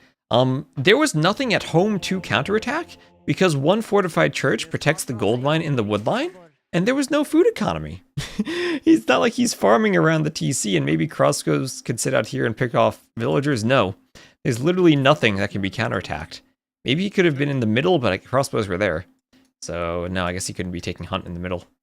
This is literally everything defended by a church. Yeah, so he was looking for damage, Dziamdziak was, and decided he couldn't do anything because JonSlow does not use in his TC.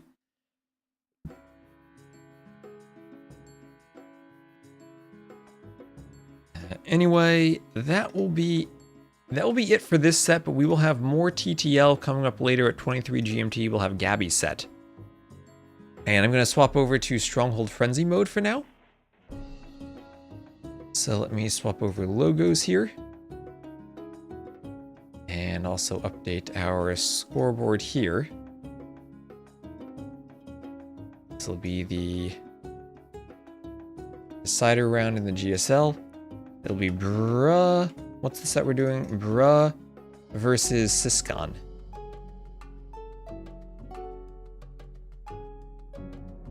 And Stronghold Frenzy, and that will be starting in about 10 minutes. So I'm going to take a quick break.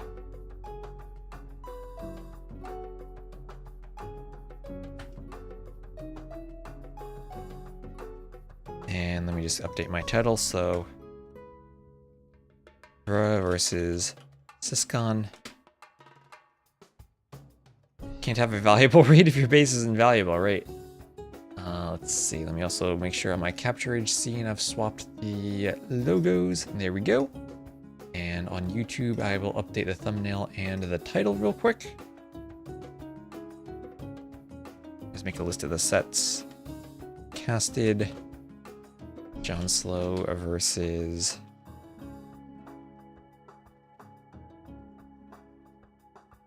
Dziamdziak.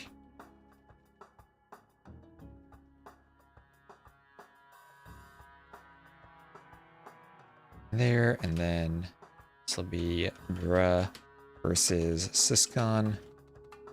Stronghold Frenzy, TTL Cider. And then later on we'll get, I think we'll do Leary versus Sebastian from the LY Cup LAN. And then finally we'll do Gabi versus Tatengue, GUE from Argentina, so presumably Spanish. Someone can advise me how to pronounce that. I'd appreciate it. We'll swap over right now to Dra versus Syscon, Stronghold Frenzy 2.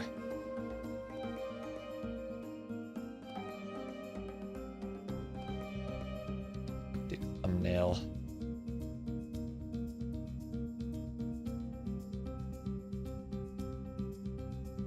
Might be in a different folder. I need to get all my thumbnails into one folder.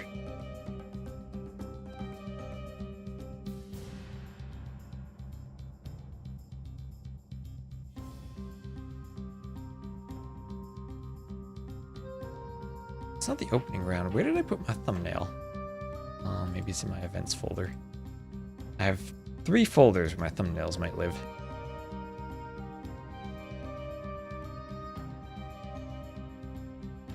Not in any of them.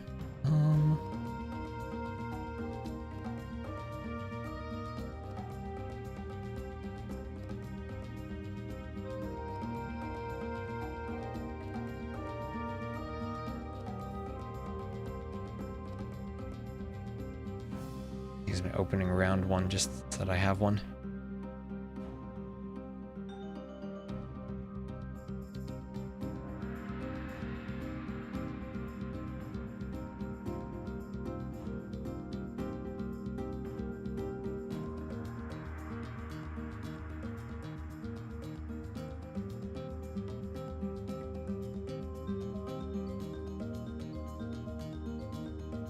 So where I just had a thumbnail in this folder that I'm not seeing anymore.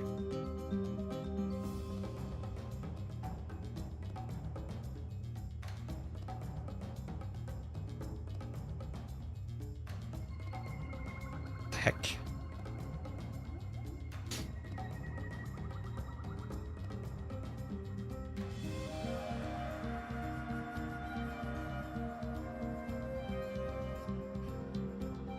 There we go. All right, updated. So I'm going to take a very quick break. I'll be back in a moment, and then we'll get some Stronghold Frenzy going.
Okay, so now I need to figure out what to do because apparently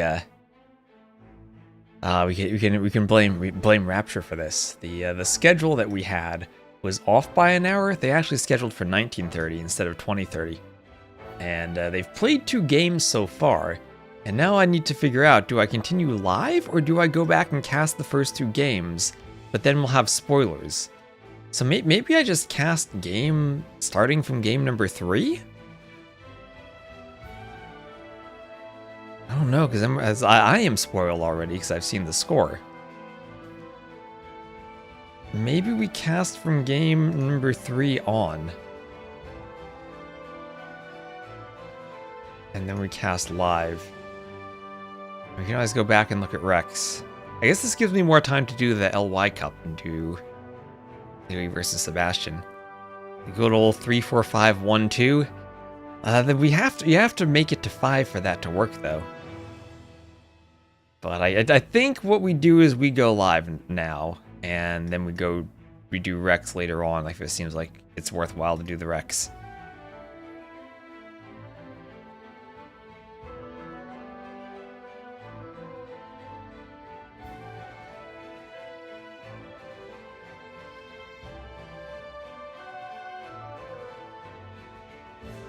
Yeah.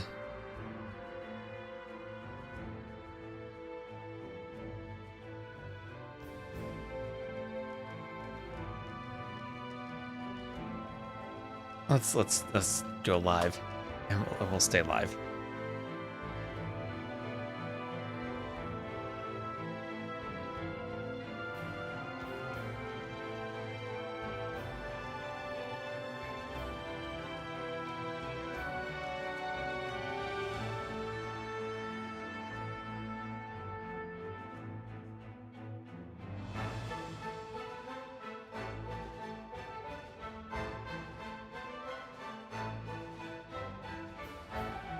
Here today on Nilly's LY cast some more details about the naval changes. So far, I feel miffled. What are the details that you heard? I have no idea who that is. My middle name is Steven. That's also Orland's middle name. And modification.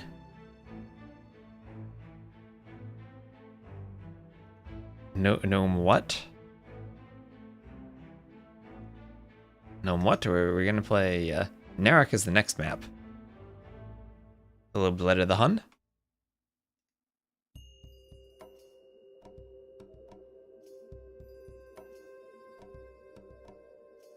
Sorry you had to die in Attila 1.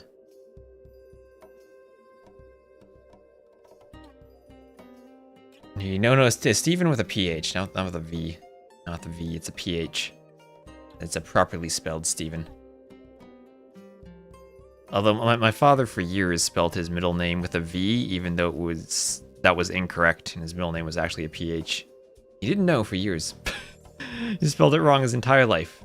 Until my parents finally decided they were going to look up how it officially was before they named me, and realized he'd been spelling it wrong. So when he retired from... so when he passed away and we had to deal with all of his old paperwork from the Navy, for like all the pension he was getting and whatnot, his name was spelled incorrectly. Which was annoying for the Social Security office to have to deal with too. But anyway, we will have Narok here. Syscon will be the blue Chinese, and spoiler alert, he's up 2-0 as we're joining this midway through. This is a best of 5. This is a Stronghold Frenzy 2, and it is the GSL Decider round. So the winner gets to the single elimination stage. The loser drops out. Gilnets being more expensive seems fine, but all ship upgrades being 1 tech and introducing a new ship to make it rock, paper, scissors feels very odd. Wait, only 1 tech for ships? Wait, what? You mean the ship upgrades have like separate techs, right? Like they all have their own upgrade lines now, or is it still just 1 tech? Oh, is it 1 tech for everything? Like, you don't have separate fire, fast fire, heavy demo, bulk upgrade? Really? Oh, that feels very weird. Demo has separate, but the other ones are all 1 thing? What?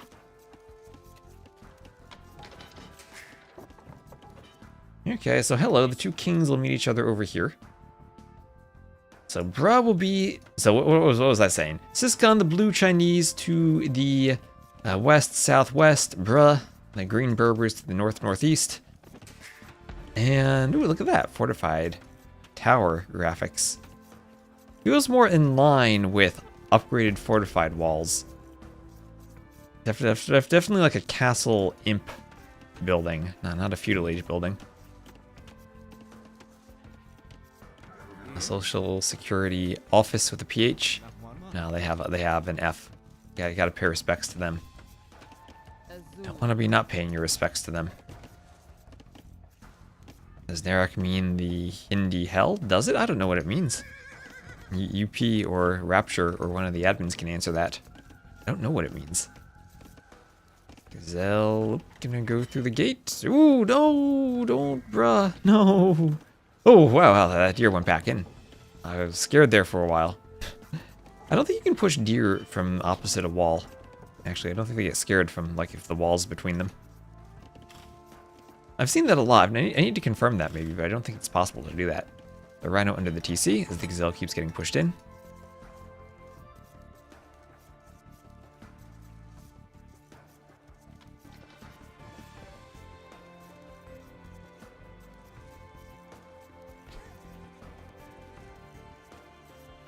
Motherville's under the TC. Kolo is in Africa. Okay. Do we need a chat filter for this word then? Tulo gets chat filtered. So Syscon, as the Chinese, has that nice village is going up. Brug gonna stay feudal a bit longer, probably go for a fast castle, start moving out to gold now. Remember, it is regicide, so if you want to do extra TCs, you'll have to long distance mine 50 stone. We have seen Cav Archers play very well on this map, and Camel Archers could be good for Bra. Late game, interesting matchup now with Fire Lancers for the Chinese. They could go for like a Fire Lancer Ram Treb push. Forward Castle for some Chuko News maybe. I think that could be difficult for the Berbers to deal with. Bra probably going to want Camel Archers, but remember, it's Regicide but not Fortress, so they don't start with a castle.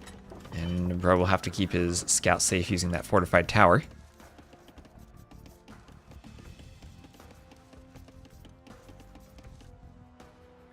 As the scout keeps running around for Syscon.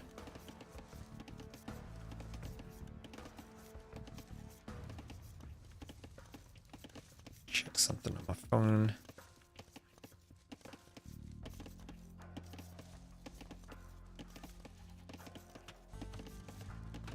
There we are. Alright. So 30 seconds. And Bro will be up. We'll also have Syscon on the way up to the castle age. King keeps running around for Syscon. He'll go garrison in the tower. And Syscon very heavily mining stone. So it looks like he wants to go for a castle in Chuko Nu right away. Chuko Nu's pushing forward. Lots of cracked terrain in the middle, so you have to be careful where you build your castle, lest it take that extra bonus damage. And is the map missing relics, now that I think about it? Let me zoom out. Yeah, there are only 5 relics on the map. So this will be a bug here. There should be a relic on this side, but there isn't. There should be 6 relics on the map. So this will be Bra versus Syscon game 3. Narak is missing a relic. And here come the Vills. Here come the Vills on their quest to go forward. Quest to go forward and build a castle. So scouts fighting here. Castle age on the way for Bra. He will be a bit slower, but with the stable, maybe can deny the forward position. What is Syscon doing? Doesn't want to go forward. Maybe worried about not having the support to do the castle. No barracks at the start here. And he will simply castle the middle of the map. Try to take some map control. Could do a mill on those ooh, 3 box turtles spawn next to each other. That'll be a great mill. Wait, 5 box turtles. This would be an insane mill location for him. Get 1,000 food from those box turtles really quickly. And it was an incredibly conservative castle, but I mean, it is a tournament. It is an elimination round. Feels like Syscon's not going to be taking any chances here. Monastery next to the castle. The scout keeps running around down here. Bruh, castle goes up. Chuko news on the way.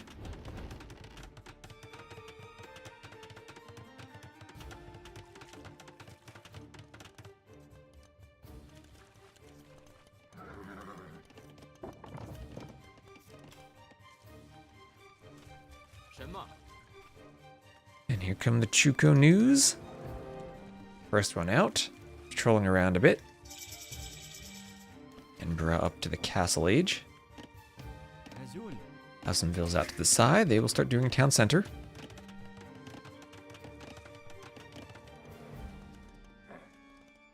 And Bosa on the way for Bruh.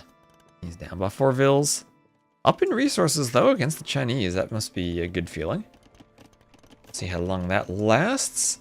And honestly, going for the castle, and the fact he was on stone and in the middle for a while, is why he's behind in resources. So Bruh going for a monastery of his own. Might need to go for some defensive mangonels. Yeah, if I had noticed that missing relic right at the start, I might have called an admin raid. Took me a bit too long to notice it. I wasn't actively checking for it.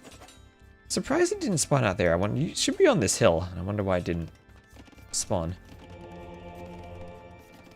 I guess one missing relic. At least there are 5 out of 6. So more relic control in the middle from Syscon.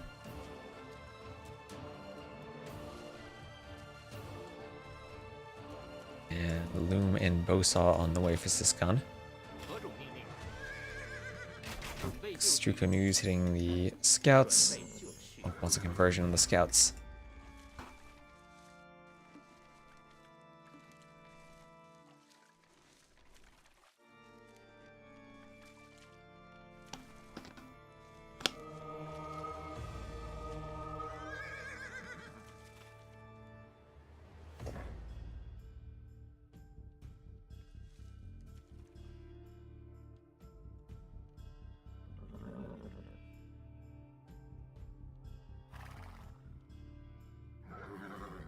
Scouts can come over and hit the monk. And down he goes. And Bruh buying food for gold. Monk.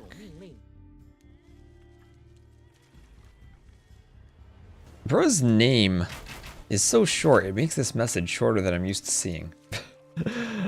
I'm used to saying like Gamdom ACCM AOE2 builds.net bought resources, and it takes up the whole screen. Yeah, Syscon buying wood for gold.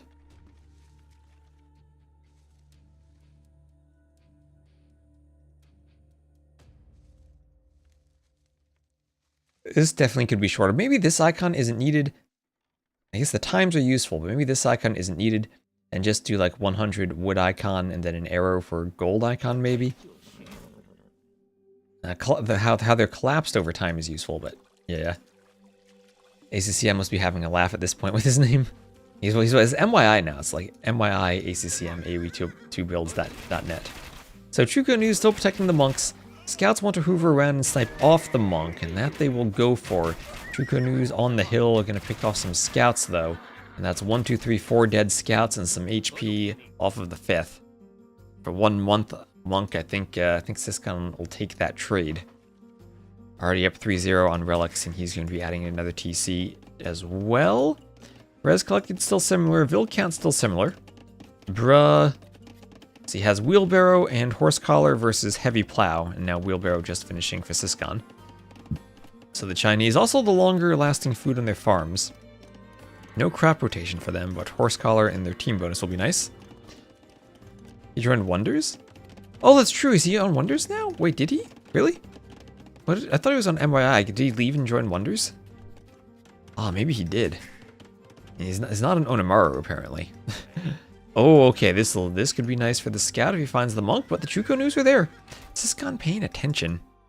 Wikipedia says Wonders. Okay, so Wonders ACCM AOE2 builds.net.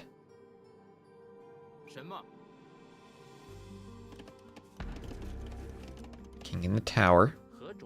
And monk bringing the relic back to the monastery. Narak is in the Fars region in Iran. Okay, I don't know anything about different regions in Iran, but I guess that at least gives me some, what's the word I'm looking for? Context as to where it is? That's not the word I'm looking for. I'm like setup. I'm thinking of the word I'm trying to say. Anyway, handcart on the way from both.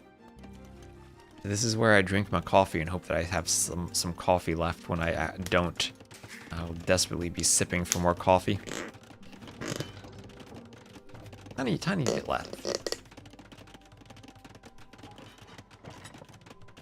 Tiny bit left. Some structure to know where it is.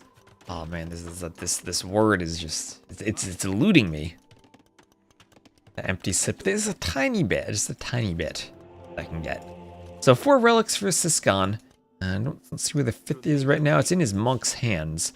So Syscon about to get 5 relics. They are kind of exposed in the middle of the map. But nice play to get the castle in the middle, get the Chuko News in a position where they can help pick up the relics. And we'll have gold mining on the way for Syscon.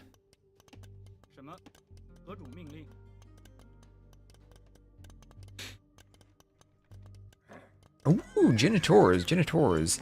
Maybe a few Genitors earlier could have helped out against the Chuko News and grabbed the relics.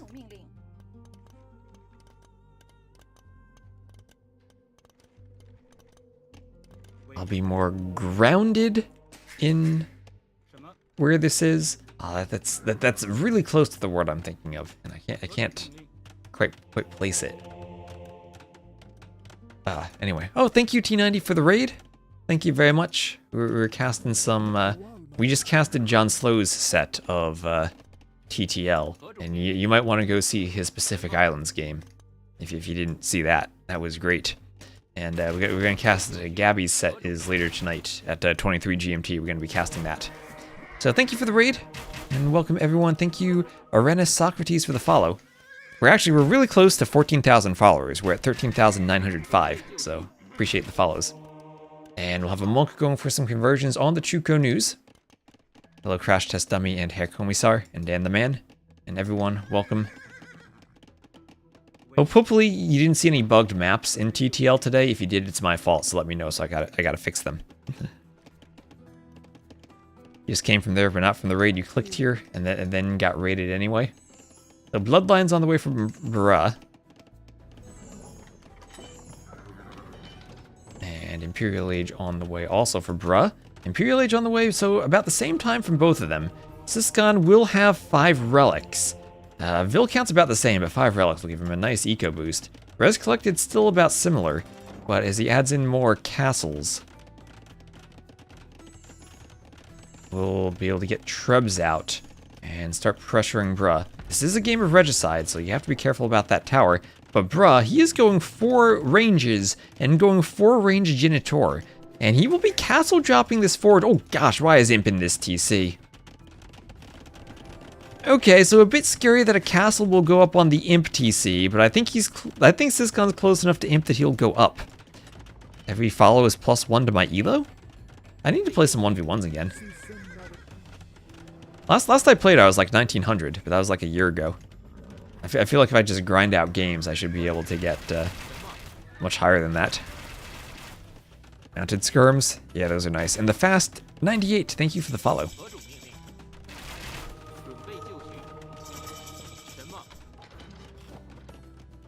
So this is now a match point elimination game for Bruh. It's the decider GSL round, so if he loses here, then he's out. And Syscon will advance. Bruh is just trying to stay alive. Finally from Chuko News. Always enjoy the Chuko News. Thumbring and Bracer on the way for Syscon. TC getting taken out by the castle fire. And chemistry on the way for Bruh. There are some box turtles swimming around in the land here, which is always kind of cute. Swimming in the mud and the dirt, I guess. So the Chuko News as an archer unit. I do have that archer armor class, so the Genitors as the skirmisher will be doing extra damage to them. Problem is, the Chukonus shoot so many arrows, they still manage to kill the Genitors. And Genitor versus Skirm is like Skirm versus Skirm. Genitor is a lot more HP than Skirms, though. So Chemistry, Leather, Archer, Armor, Bracer on the way. And now, Bruh will have to start repairing that castle. We'll get some pressure on the TC. No Elite Chukonu in yet. No rocketry in yet. Trust in JonSlow show match when? JonSlow probably wrecked me on a show match. Oh, look at that Treb doing a little dance. Doing a dance saying, send me to Nilly. Show him my dance moves. And here come the Genitors pressuring. 4 Trebs will all but surely destroy that castle. Will the castle destroy the TC first? That TC on 200 HP. And almost destroyed. Enough skirms coming forward as the castle crumbles that the Genitors can't really take this fight. That's more population for Syscon, and Bro will get out a bombard cannon. But not enough Genitors yet. Only 13 of them, and not the population he needs to take the fight. Elite Genitor on the way. He's still trying to pump out more. Maybe he needs more than just 4 ranges. Did he manage to get conscription? No, did not get conscription from the castle. I didn't get any upgrades from it.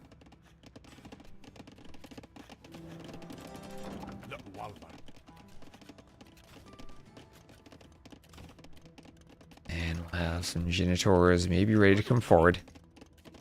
Did not rock the Caspa. No, he did not. And we'll have a castle on the way forward. Ville's going to build it. And the Trebs will deploy next to the castle. They'll be a bit downhill. Trebs will go for the gate. Look at those crazy Treb shots missing. And skirmishers, a lot easier to add in for Syscon than Bruh is to get the Genitors. Oh gosh. Does the Elite Genitor change the color of the horse they ride?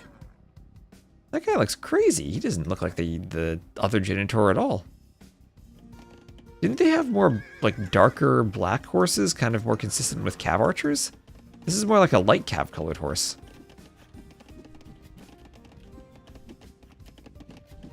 How does Dave do that thing with capturage when you hover over? That's an extension you have on Twitch. One day I might write my own extension. It's been on my to-do list for a while. I've seen Hearthstone ones. And remember, this is Regicide, so Bruh has, oh gosh, Bruh ran his king, but just to the back of his base. Chukonus coming in to pick off bombard cannons. They do so, get both of them successfully. And Syscon continuing to push. He has Cavalier on the way, Chain Barding Armor, and Bloodlines on the way. His TC going down. Cannon trying to hit the Treb. Chukonus continue pushing forward.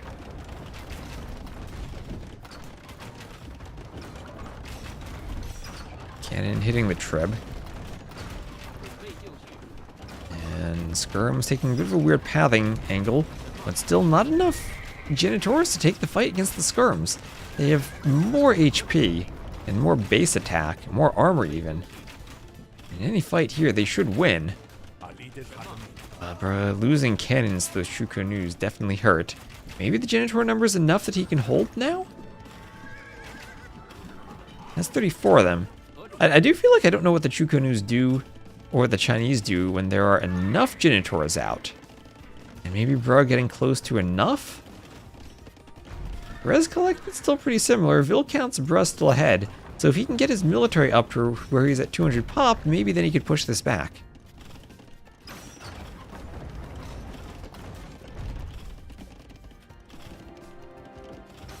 Maybe, just maybe, he could push it back. Has he gotten to the box formation of the critical mass of Genitors? I mean, 5 relics still for Syscon. That is great. The map's supposed to have 6, so I'll have my admins looking for the missing relics on this map. And oh no, the skirmisher is showing why they're the best unit in the game. They can pick off bombard cannons. And now some cavaliers on the way. And I mean, Berbers usually they have good camels for stopping cavaliers. But right now it's that situation where camel is not the tech that they have. Tons of light cav, just full trash units here from Bruh. Not really spending the gold. The only janitors, so they clean up the army? Well, they're honestly doing a decent job even against the Cavaliers. Only 6 pierce armor against 8 attack, so that's double the damage skirms would do. Remember, no paladins for the Chinese. And where is... oh gosh, bruh. Syscon. The game should be over now. Just... if Syscon notices the king, he's 2 tiles away from scouting the king. And bruh's trying to spam out some camels now. Bruh needs to delete that house, delete some walls, somehow get the king to loop around for safety. I guess that castle doesn't even provide any safety now. With 3 forward trebs and bruh getting pushed off of gold. And he is going to say GG. And Syscon will take the set 3-0. Didn't get the king kill at the end, but was close to it. 84 kills. Bruh, even more eco at the end, but could never turn that into military. The Genitors, which you'd think maybe counter the Chuko News, didn't do a good enough job when the skirms came forward. And the king survived at least, hiding in that alleyway by the blacksmith and the houses, but hiding just to watch his empire collapse in front of him. So, GG's. And let's see what else we have going on. Oh gosh, you know what? Syscon, you know what he did after he won the game? He immediately queued against T90. Y'all coming from T90's stream, do you want to watch T90 play a game? Let's go watch Syscon versus T90 on the ladder. Oh my gosh. So Syscon won that 3-0, and his reward is he gets to play T90. That's what T90 ran off to do. To raid me, and then... Don't worry, I'll cast some Stronghold Frenzy Rex, but this is just too hilarious not to do. Hold on, we're gonna get into this ladder game. I have a spec delay, that's how fast they were. And getting it, Turs and Emu were playing 2v2s. Hold on, we have 17 seconds, then we got T90 starting. Oh my gosh.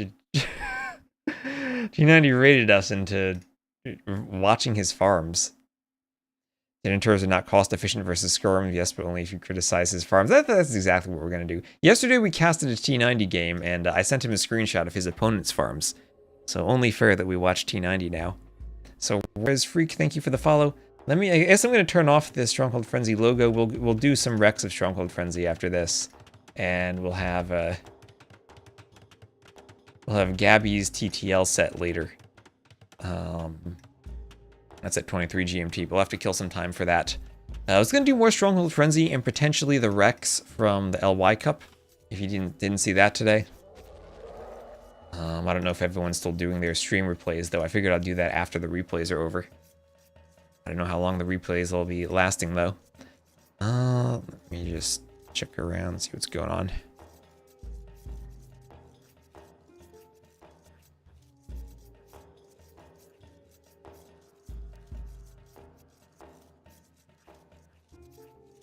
Alright.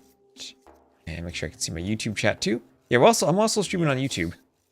GL, thought you were in a tournament? Yes. 3-0, yes. There we go, T90's like, I thought I just raided you and you were playing a tournament. But nope. So, weird generation of enclosed. So this is where it looks like the Rebel Alliance logo from Star Wars, but like, rotated a bit.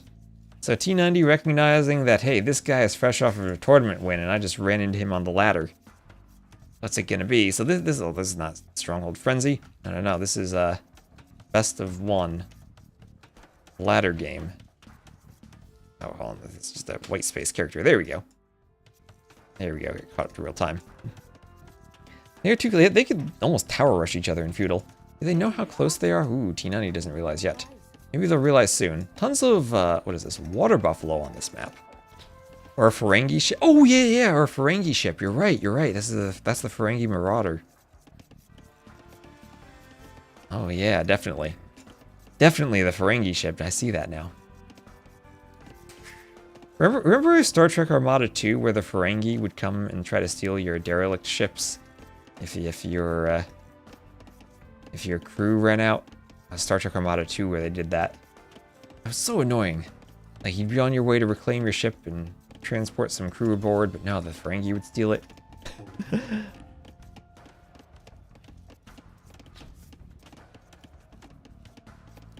And he's gonna keep the replays going on. Is he just gonna replay over and over? I guess Mem will probably do the same thing. I'll just cast them live then. That way if people want to see them, they'll see them without a replay. Armada. Well, one day we'll stream Armada 1 and 2. I have them on GOG. The weird thing is, now that Microsoft owns Activision, they now own Star Trek Armada 1 and 2. They also own, what? I think they own... Do they own Rise of Nations? I know that Skybox Lab did like an extended edition once. They own, what, StarCraft now. They have all the RTSs. I think we need some anti-monopoly laws to kick in. Imagine if they end up owning Monopoly too at some point. That's when you know the anti-monopoly laws need more teeth. Annually messing with pathing.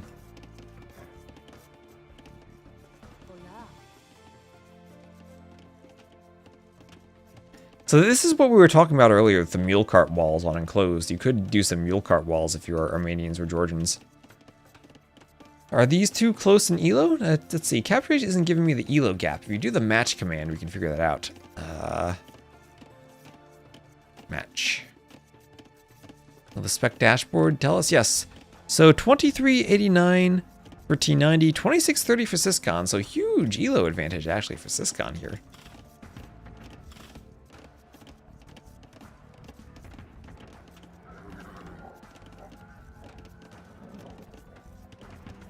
Look at that Vil. Right in the corner of that house in the barracks. So, ooh, okay. Scout moving forward for Syscon. T90 with the HP advantage. That Buffalo must have been shift queued. Yeah, so Syscon is pretty high up there. Also, Goths versus Portuguese. Late game, really good gunpowder sieve for the Portuguese. Maybe Goths can still overwhelm them in numbers, though. On this map, usually either it's over very quickly if someone pushes against this unwallable terrain, or it takes a long time to be over. You can have some super late game matchups with how spread out all the golds are. Simply just want to see Goth Perfusion.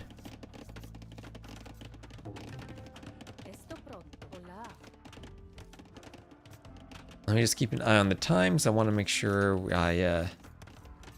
No, okay, so about 2 hours until Gabi's match.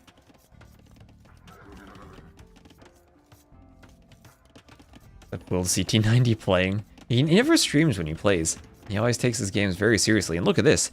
He's going for a 4+ militia into men-at-arms rush with forward vills. So this might be a range, it might be towers. Both players recognize how close they are now. They've done some scouting. And Syscon will be aware of all those militia coming forward. We'll even see the extra militia. T90 doesn't get a hit on the scout, but Syscon up to feudal first. And these vills, what are they going to do? Range? Outpost first. The fans. This is their way. Defensive range for Syscon. And yep, it'll be a range. So if it's a trush, it's the Vinch-styled one with archers behind it. And men-at-arms on the way. Gotta be careful you're not too aggressive here, because your aggression can't get to the middle of the enclosure. And this will probably be a skirm defense then from Syscon. Let's queuing archers first. Stable immediately follows, so he's going to try to go archery range, and no, he's canceling the stable, going for the blacksmith. Take out T90 before we see him build any farms. No farms yet, still buffaloes left, and some berries. And T90 doing the tower defensively. Yeah, not going to do an offensive tower. Oh, skirms for T90. Okay, opening skirms. I was thinking maybe archers to pressure the vills by the mining camp, but nope, skirm opening. And if that scout stays alive, that'll be annoying for the skirms. But if the men-at-arms can apply pressure, could be a tricky spot.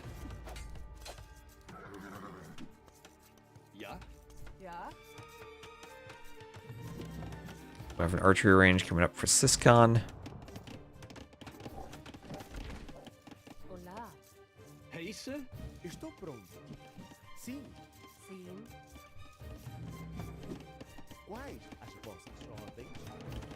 So, oh, a second range for Syscon. I'm going to go 2 ranges in feudal. After getting pushed off a gold, so that's going to be double range skirms. I'll try to get more skirms than T90 has. T90 still pressuring him. And good score lead for T90. Also good start to the game for the Goths with their eco bonus and good start to the farming for T90. No horse collar, no eco upgrades at all. It does have a farm in a nice position outside of the TC, so eventually he'll have to circle the entire thing.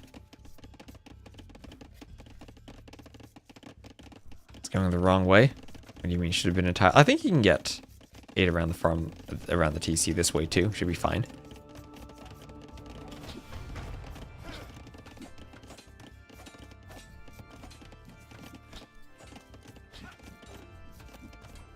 Alright, so his farms, we're critiquing them. So far I've passed the test. They've passed inspection.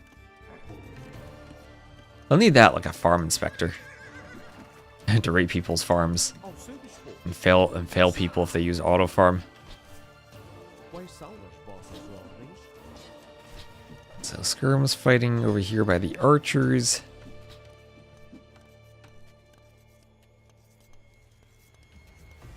Man-at-Arms and Skirm still hoovering. Archer's going down. T90 very tight on resources, but he is up slightly higher than Syscon in res collected. Skirms that pop out of the range in the wrong spot can be picked off. And with the Skirms, Syscon finally gets enough army to repel T90's raids. Force T90 back a bit, but that's a nice outpost. Giving T90 vision of everything, seeing the gold. And the men-at-arms go down. Archers come out of the range. And we'll have padded archer armor on the way also from T90. And how's the farming eco looking? Okay, aside from one straggler tree. That's okay, that's okay, that's okay. Oh no, the farm. No. Oh. It needed to be one tile over. There's a 2-tile gap for that straggler. Oh, he was so close. I was saying that was a good farm, but no, I was wrong. It needed to be a tile over. I was mistaken. And he wouldn't have covered the straggler too. Ugh. Anyway, he does like the early rush, but has gotten pushed back at this point. 10 skirms, 5 men-at-arms. Against 5 archers, 10 skirms. I'd probably prefer the archers and skirms. And because the range is forward for T90, it will be hard for him to get reinforcements back. We'll need another range at home, most likely. Does he have a scout? No, he does not. Syscon still has his, albeit on low HP. More men-at-arms. T90 diving the archers. And now it comes down to can he right-click the archers properly to kill them with his skirms? Or is he going to be clicking skirms? We really want to take out the archers here. They are the bigger threat to the men-at-arms. Skirms from the front. And maybe T90 has this army trapped.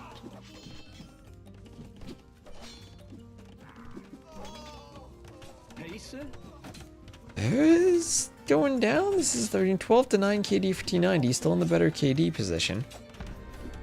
Tower going up for Syscon. Men-at-arms take out a skirm.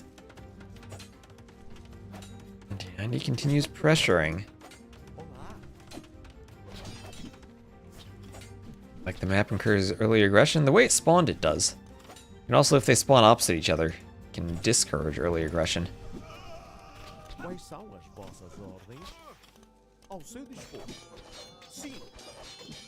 Skirms take out some of the other skirms. Men-at-arms going for one of the ranges. Phil has to go repair. 6 men-at-arms, that sounds pretty scary. And they're the Goths, right? They don't have arson, but they do have a +1 attack against buildings and feudal. Looks like he's a good up-and-coming star. He is basically the same age as I am, so I will say he... don't know if he's youthful enough to be an up-and-coming star.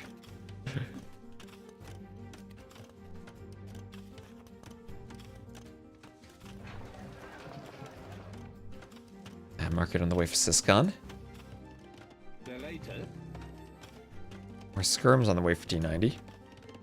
They're there since day one. Best USA player? That's definitely Daniel. Maybe he's number 2. But, definitely Daniel's still number 1. Castle Age on the way for Syscon. I know someone was talking about wanting to do another USA Cup soon, so we'll see.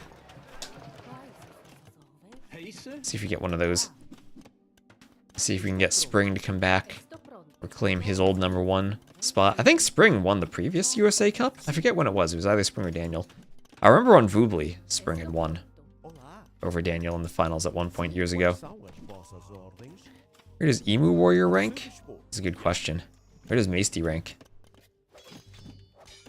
Yeah. Not that far from me, actually.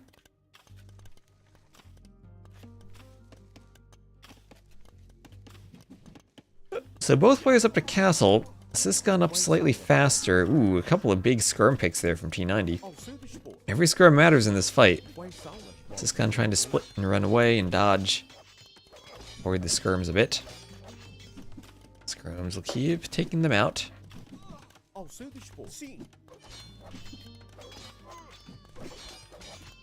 Oh, you finished second? In which USA Cup was that, Bloodless? Was that the last one? This is a rec. No, this is a live game. They're playing currently on the ladder. T90 raided me as he ended his stream, and I was casting Syscon in a tournament game. Syscon won that game and won his set. And then I looked at the dashboard for something else to cast and found immediately Syscon queued on the ladder, T90 queued on the ladder, and they matched each other. So there's Syscon up to Castle, T90 right behind him. Bloodline's on the way for Syscon. And T90 trying to dive this. Will T90 go longsword? That's the question. Will he go longswords? He's cleaning the skirms. Cleaning the skirms, and he will go longsword. He just finished forging. And if we get elite skirm from Syscon, we will then need armor and gambesons. But these longswords are going to be amazing. Some knights coming out, but will they be able to match T90's numbers? There is longsword finished. And longswords on the hill, can they kill this knight? They can kill one knight, some skirms still skirmishing. The longswords will kill a second knight. Kill some vills. And T90 going longswords, he needs to finish off that tower. Goss will have an extra attack against buildings now that they're up another age. Monastery on the way up. Vill's trying to repair. That knight might kill the longswords. T90 needs more longswords. And what's over here? Okay, that's just a scout. Triple barracks longswords. When I said he needed more longswords, he agreed. Has a bit of walling action going on, but the longswords will keep pouring in. Longswords killing more knights. Double stable knights from Syscon. That's against triple barracks longswords. Knights are much better units, but longswords can be more numerous, especially as the Goths. He will run away from the tower. The last USA Cup. When was that? Was that on DE? That had to have been, there must have been a DE one, because the last I remember was on Voobly still in Will of the Kingdom, so I remember I played Daniel in it. I might be completely blanking on the DE one though, because if it was there, I probably did sign up for it. I might just forget that I've played in it. Oh, this is beautiful. T90 go burr. T90 is looking in a pretty darn good position now. He even destroy the stables with the longswords. He even destroy the monastery. Whatever pressure he wants to apply, he can apply it. Longswords everywhere. That's how you want a Goth. And he's doing another TC. Scout pretty low on HP. Can't deny that. Where are the longswords going? Oh, there's a hole over here. Don't think they want to go in. Imagine he just wants to turn and take a fight at some point. He's up by 12 villagers. Was the last USA Cup 2 years ago? I'm totally not remembering it. If it was DE. Okay. I need to go back and remember this, because I definitely am in the USA Discord and Springs Discord where that would have been happening. Oh, there definitely was a USA Cup then. Yes. Okay, longswords over here. And Syscon's still trying to pump out more knights. Deletes the palisades on the gold. Trying to get more access to it. T90 climbing in score. He's up by 2k resources collected. Does he also want to add pikemen here? He's got monks. He's got more longswords. These longswords hoovering in the back need to loop around and join up with this fight. Monks need conversions.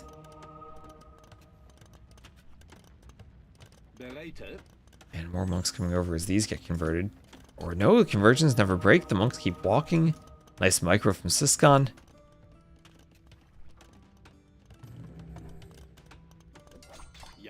Skirm's hitting the stable, but they are maybe a bit spread out from the rest of their forces, and the knights will come from behind and fight them. We're just going to have a patrol in from T90. We'll get whatever HP he can off of the knights. These longswords will be cleaned.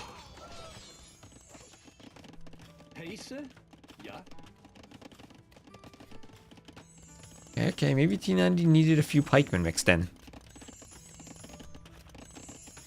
As soon as he loses one unit, he resigns. Daniel does. Can sometimes definitely resign a bit too early in situations that were still maybe winnable for him, but happens to everyone, I guess. Is live? Yes, Natty Longshanks. This is live. T90 is right now making the decision to go for the longswords. Right now, he's got no other decision but to go longswords.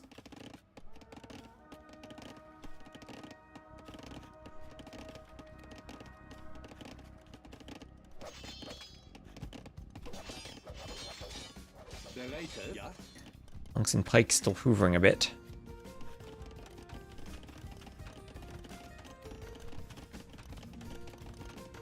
And trying to get the pikes in. So archery range forward will go down. Knights slowed down a bit as that gets knocked down. And then there's another barracks. So 4 barracks for T90. At this point, I feel like you just want to flood longswords, pikes, maybe huscarls eventually. Team USA would have won the Wood League. Last time Nations Cup, USA A did better than, or USA B did better than USA A. And Luratak QT, thank you very much for the follow. How you doing? 2021. Yeah, first Daniel, second Bloodless, Spring and Ink, third and fourth. Okay, okay.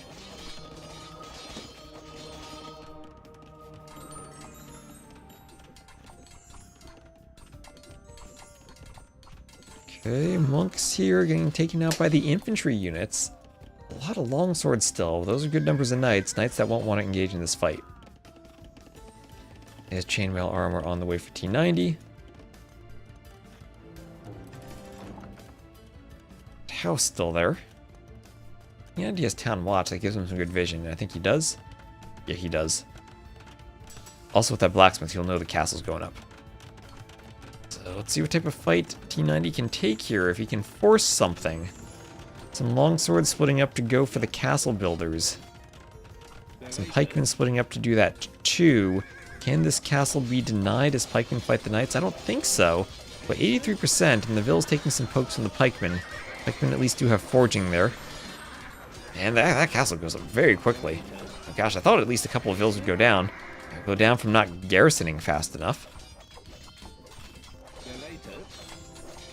Okay, a lot of pikes and longswords dying there. Organ guns on the way. T90 up 80 vills to 40, so 79 to 38. 80 to 39, double the vills. And he's getting a forward castle. So now this army can garrison the castle to heal and doesn't have to fear the organ guns immediately. I like how all parts of the base are defended. Vills died too. That's a 14 to 1 KD for T90 against the Syscon. So a couple of vills from the early raids and then maybe going for the castle dying. There's Sanctity for T90's monks. And nowhere close to racing towards Imp.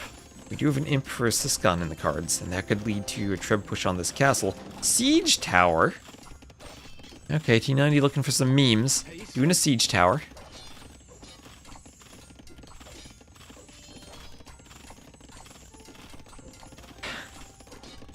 Well, here we go. T90 making a Siege Tower. In it goes, vroom. That was a huge eco difference in favor of T90. But Imp on the way for Syscon, so T90 goes vroom, and this game might not be over right away.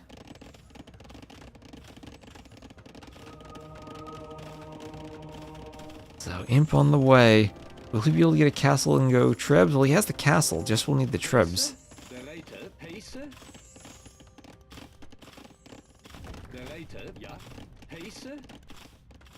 Okay, Syscon's food is so good. All those expired farms.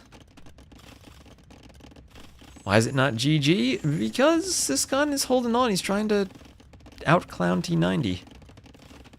Trying to add some monks. Well, siege towers are legit OP now. Now that monks don't convert them from a distance, your units break the conversion. It's so much nicer for them.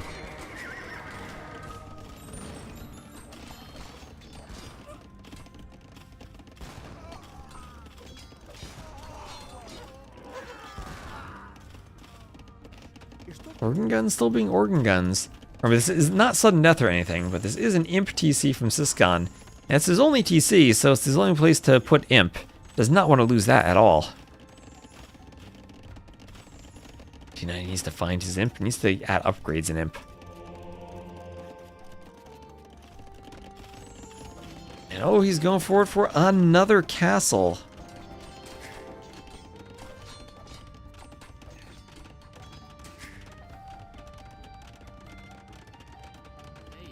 Excuse me, I'm kind of tired. Can Ratars be garrisoned in a Rammer siege tower? No. No, no, no. I feel like T90 has this.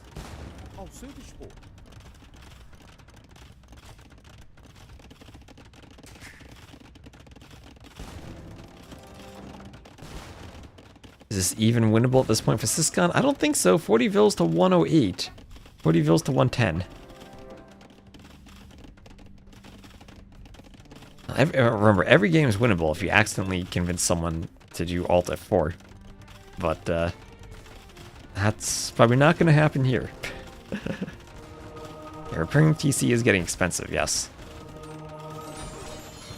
Huskarls come over, we'll go for the monks. Couple conversions. That's going to be Fatoria.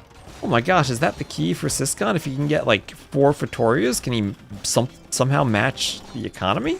And win from Imp versus Castle? Well, he's going to lose the TC. These vills are walled in and struggling. Rams and siege towers. Now that would be an adventure.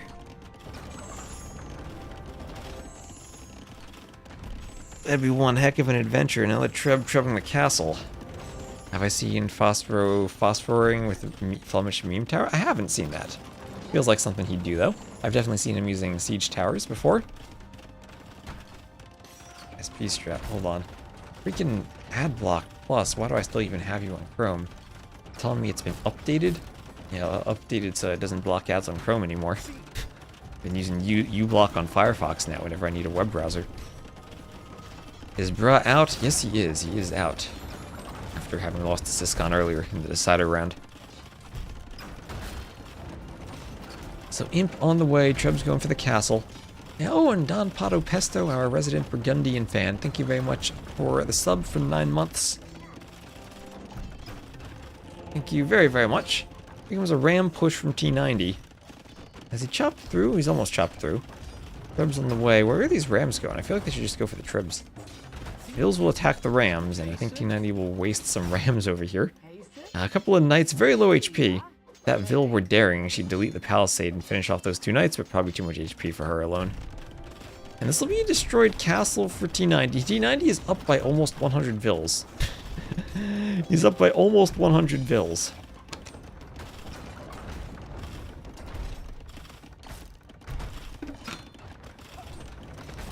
But these Victorias may be paying off. Hello, Janchess. This gun looking a little cooked. And maybe T90 should have been playing in Stronghold Frenzy. Although, to be fair, Cisco, ooh, what is that mangonel shot? What is that mangonel shot? There go 4 rams for T90. T90 is up to Imp at least. He is up to Imp. Goss will have Bombard Cannons. Goss will have Goth Flood. Husbandry Bloodlines. Light Cav. Second Victoria.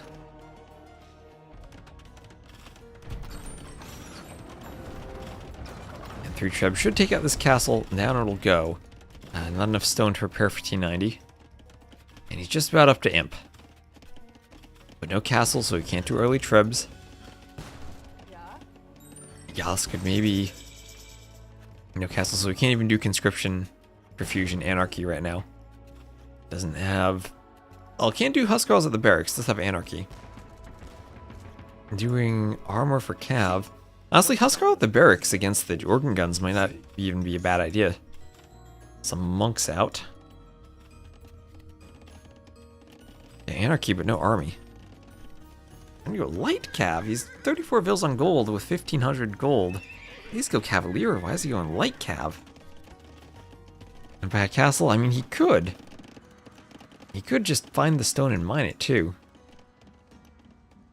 That's what he's trying to do. Actually, no, he's trying to do another mining camp. And cav against the monks. I guess that makes sense. Like cav might be against the monks. But still, we have the organ guns slaughtering vills out here.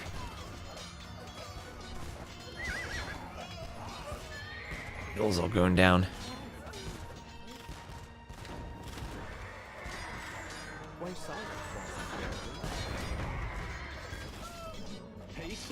Four trebs, and I don't think that ram push is going to work. But Syscon always going to call the GG. He will call, well, he's down to 23 vils, so I guess that's reasonable to call it. Like Cav getting in his eco, he's going for a third Victoria, but that was not going to be in time, so GG. That was a quarter of Syscon's eco, true. So he did not have much eco by the end. Most units for T90 is the pikeman. That's a 126 to 102 KD for Syscon. Better KD also, or better, much better eco collected for T90 too. And yeah, GG. Syscon could have dragged it out even longer. I'm not sure about that. I don't have a scoreboard update. That wasn't a tournament set.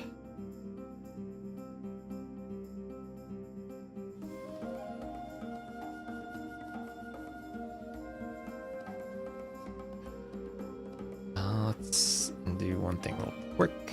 Empty my save game folder. So two options for what I could cast. I could keep going for this Stronghold Frenzy, or I could go over and do Leary versus Sebastian from the LY Cup. Let me know what you want to see in the chat.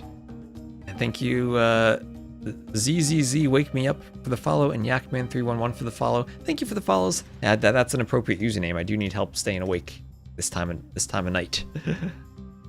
Leary versus Sebastian, Stronghold Frenzy for the masses, more Frenzy.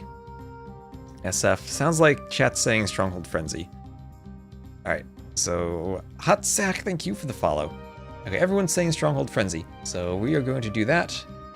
Give me a moment, update everything, and Zoro Tornado, thank you for the follow. Also, thank you everyone for the follows, because we're almost at 14k. Almost at 14k followers, so all the follows are lovely. And all the YouTube subs too. If you sub on YouTube, we're almost at 30k on YouTube, so thank you for helping get these round numbers. Alright, so this will be a GSL decider. This will be GGOut versus Wean Dinchester. Let me make sure that indeed is the set and grab the Rex.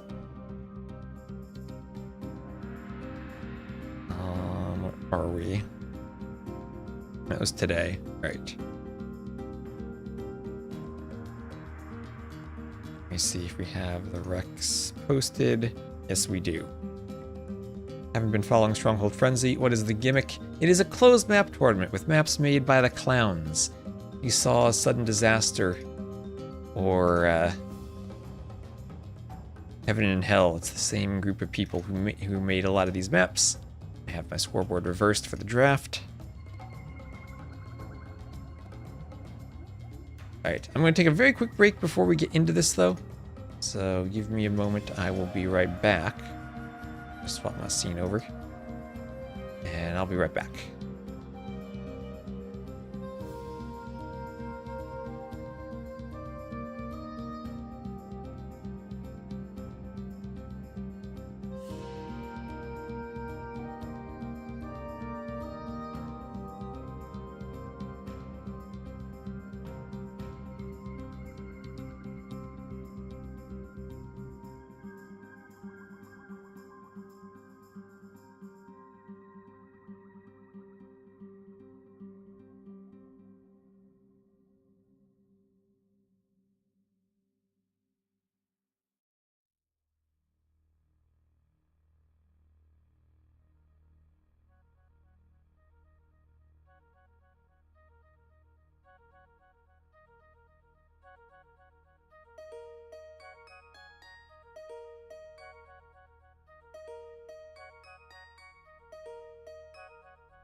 Alright, thank you. I love baskets for the raid. We're back and ready to go with this next set. Thank you all for sticking around during the break. I have to eat to make sure that I can sustain the stream. Food is important. I just grab the Rex, throw them into my save game folder, and we'll be good to go. Boom. Make sure that I also have logo on OBS. Go. And BB, hello! Do all the quests Volume or Volume. Age of Mythology. And Dan the Man, thank you very much for the follow. And did I read all the follows? I think I read Zoro Tornado. D Sheen, thank you for the follow. AOM music is lovely, as are all of you viewers in the chat. All right, so the map is Tulo V 1.2. Hold on a second. Let me make sure that I go here. This is the best of 5. This is Stronghold Frenzy 2. This is GSL, the cider round. So the winner continues on in the tournament. The loser drops out. And thank you, CJF Contra, for the follow. As I've been saying, we're very, very close to 14K followers on Twitch. So you're number 13,916. ACCM, oh, look at that ACCM photo. Look at that smile he has. I love ACCM, he's so smiley. One of the most smiley people there is in the AoE2 community. I guess the most smiley person is probably Smiley. But ACCM is definitely up there. So, Lumber Camp going up here for GGOut. So GGOut versus Wean Dinchester. Jump from YouTube in case you want to participate in chat. You can always have both streams open. I know a lot of people do like the YouTube on the TV, and then the Twitch chat, they'll like have their phone open. A cute cuddly man, that's what the ACCM stands for. Not really, but that's what I've been told. I'll just give a bit of a speed boost through the Dark Age that we can do in the Rex. Lots of closed maps, so we can kind of skip Dark Ages a bit. Yes, if you do want to watch in 4K, I also do have the YouTube stream running. And that's lovely because I don't need to play ads there. What I don't understand is why doesn't the Fortified wall upgrade the Palisade walls to these dope-looking ones? These weren't in the original game, so they never accounted for it. These are just like a campaign thing that they added. We can use them in map scripts.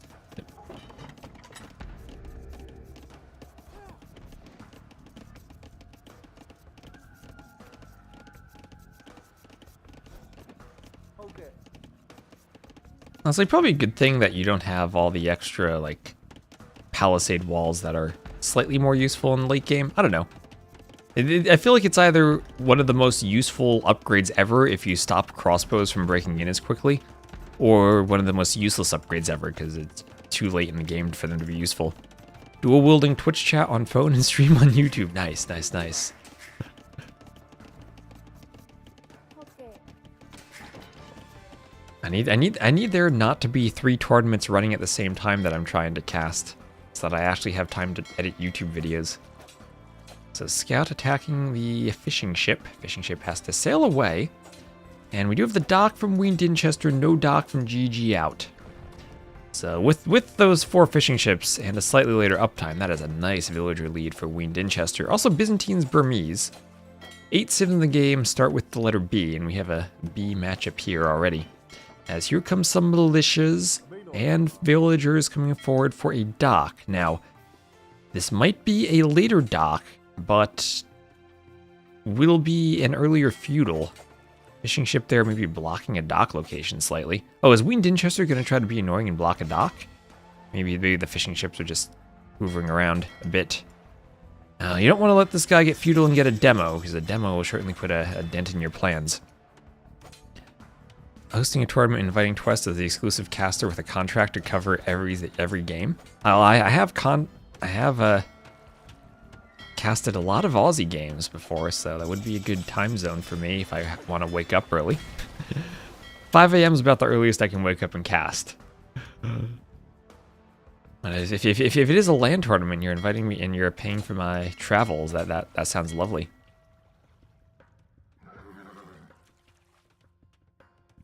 Remember 2015? We had a lot of tournaments in 2015, didn't we? Okay. Like that was the WSVG LAN in the Maldives. That was when Nelson stole Crip's bag. Okay, ooh, scout fight, similar, and won by GGOut.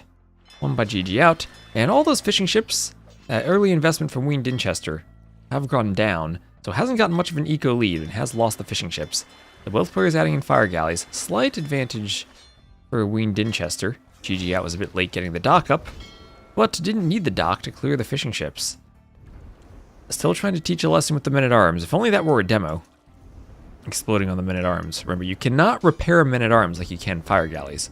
And are the men-at-arms going to help the fire galleys win here? Usually you see spears assisting here because they have the attack bonus, but here the men-at-arms actually won that fight. And now that gives GGOut the advantage on the water. Okay, and if it is a demo for the men-at-arms, you are falling behind one cycle in the fire galley production. Am I going to Red Bull next year? I have no idea. No one has contacted me, but also I've heard that T90 said no one contacted him either. It would definitely behoove them to probably have their casters contacted as they're announcing it. I was going to cast at the Berlin LAN in December before that was cancelled. I was also making maps for that. If you had seen Mauerfall in the GL Cookout, that was going to be one. And Kudam. But unfortunately, not quite in the cards for that this year it would seem. Spent a lot of time fixing a ton of maps over the summer after the patch dropped, and the pathfinding patch broke map scripts. Oh my gosh, that was horrible. Especially for that GL Cookout event, like every single map that Danger Duck made was broken. Yeah, the berry deer stacking no longer worked because the deer wouldn't walk off the berries and you couldn't reach them. So that took a lot more adjusting than I had originally hoped. Do you go as a peasant if I'm not invited as a caster? I might go as a peasant.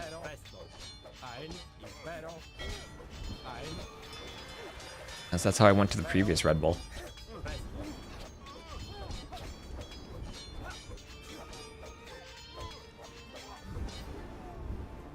Invite or face your wrath. Yeah, you can start the campaign. Invite T-West to cast.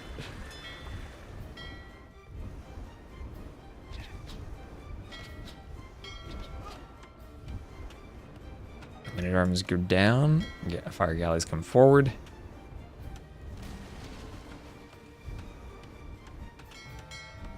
Archers come forward and try to hit the Vil.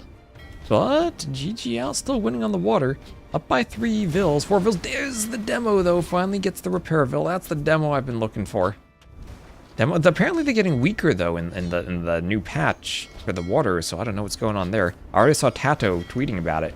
I don't think anyone wants to see demos get weaker. I don't think anyone wants that.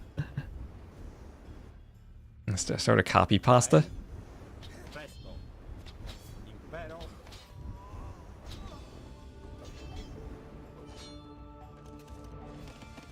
Does Red Bull have like a bottled water brand? Is it like I can't have anything with caffeine in it, and like I don't drink soda. I need like healthy, nutritious water. Brutal demo. Hello, Meow Mix. Oh, that is a wonderful username. Does everyone feed that to their cats, the Meow Mix food? I remember seeing the commercials for that years ago. Oh my god, that must have been like 15 years ago, the Meow Mix commercials. It gives you winged hussars. I need to change the upgrade to winged hussar icon in game as a mod. So Castle Age, almost identical timings for these two. Winning the water should give GGOut a nice score advantage. Vil's still chopping the trees in the back. One spear not going to poke his way in. And both players have chopped through to the outside. Explore with a spear for Wean Dinchester.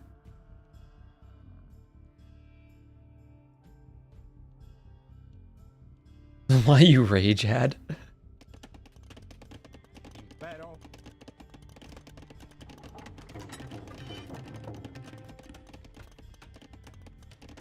Yeah, those GL ads were pretty good.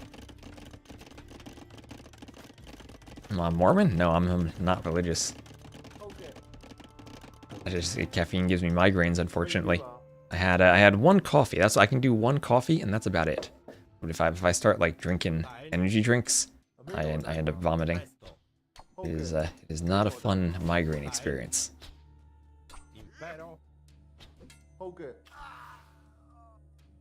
I can handle one coffee as long as I don't overdo it. Came over from Twitch for the 4K. Nice. Have I played any Chronicles? I haven't played them. Honestly, I'm not really interested in like non-AoE2 content. It's like, you know, I'm sure some people like other things in the AoE2 engine, but I've played enough mods for AoE2 over the years that I'm not really interested in that. I'd love to have like some actual AoE2 campaigns, like a Byzantine campaign, or a Chinese campaign, or like a Viking campaign, but not really interested in that. And considering with the capture age layoffs where people who worked on that got laid off, I'm honestly not too enthralled with Microsoft and they're publishing it, so. 1 or 2 fishing ships would be nice. Maybe a bit risky at this point, but yeah, GGOut certainly could add a couple. He will add a TC. Both players adding TCs on the outside. That'll be 1, 2, 3 TCs for Wean Dinchester. A second TC for GGOut, but he is going for the castle and a Rambai. A proper Celt campaign? Yeah, a proper Celt campaign would be great too. Like William Wallace, but legit, not a learning campaign. Nocturner Wean Dinchester ist zur Ritterzeit für angeschritten. Barbari does not count as a Byzantine campaign. No. A proper Byzantine campaign that's not Bari. I will not hear any claims that Bari counts as a campaign.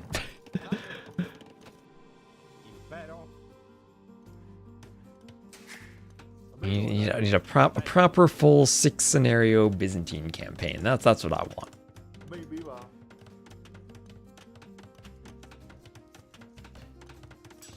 There's sledging on the way for Wean Dinchester.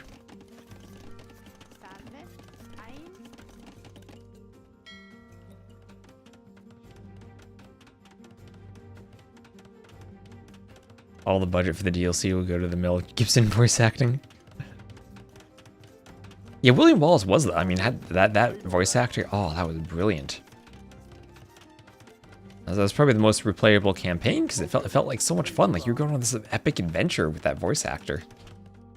The DE voice acting, and it's not just an English issue. I've read comments about this in all the languages. It's just it misses the passion and the enthusiasm and then the presence of the original. Would Belzarius be a good point for that? Probably. Probably lots of different Byzantine campaigns you could make.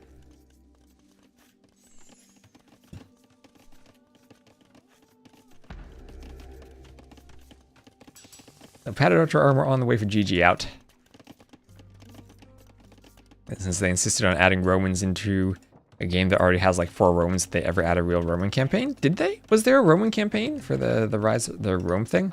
That's another thing. Like I said, I played a lot of mods over the years. I played the AoE 1 and the AoE 2 engine mod on Voobly. I never needed that Rome thing on DE to literally just pay for a mod I played years ago. It's one of the oldest videos of my YouTube channel. I can't even watch that video because the mic quality is so bad. But there's AoE 1 and the AoE 2 engine. Played some games with Spring and ACCM and Teutonic Tanks. It was a lot of fun.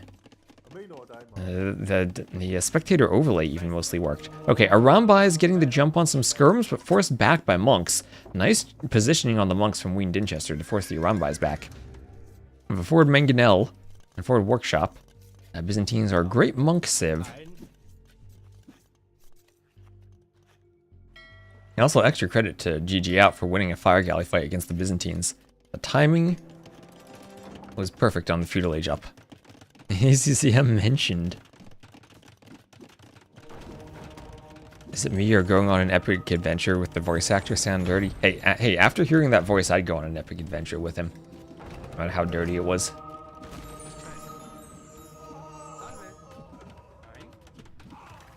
Yeah, monks and vills going down.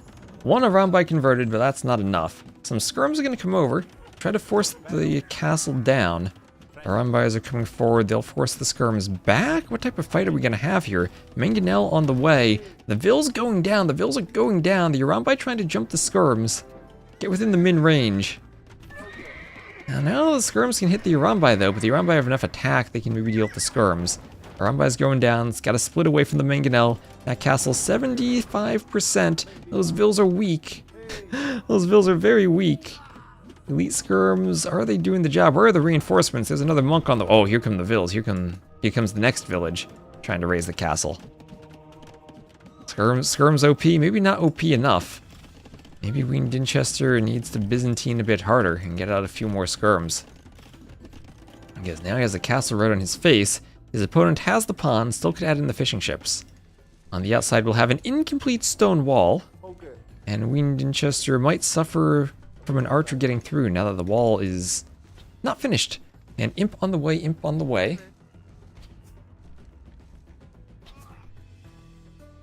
And the archer will get right around that wall.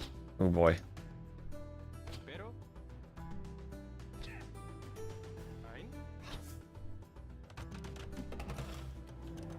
This wall, do you ever play years ago that game Lego Creator Knight's Kingdom?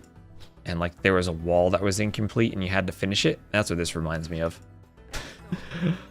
Oh man, that's such a random thought I had.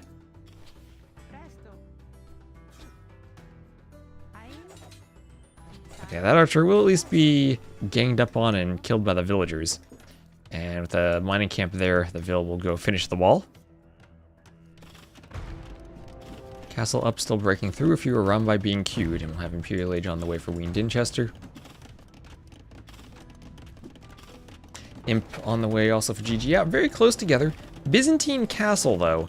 And now you never really want to get into a treb fight with the Byzantines. Have so much extra hit points on that castle. And also the ability to add in the cheap skirms. They'll have bombard cannons as a possibility. Burmese will have siege engineers available. The Byzantines don't have that, but you're adding in chemistry and trebs, siege engineers gets expensive. Especially when it's such a low eco imp. 75 to 85 Vils.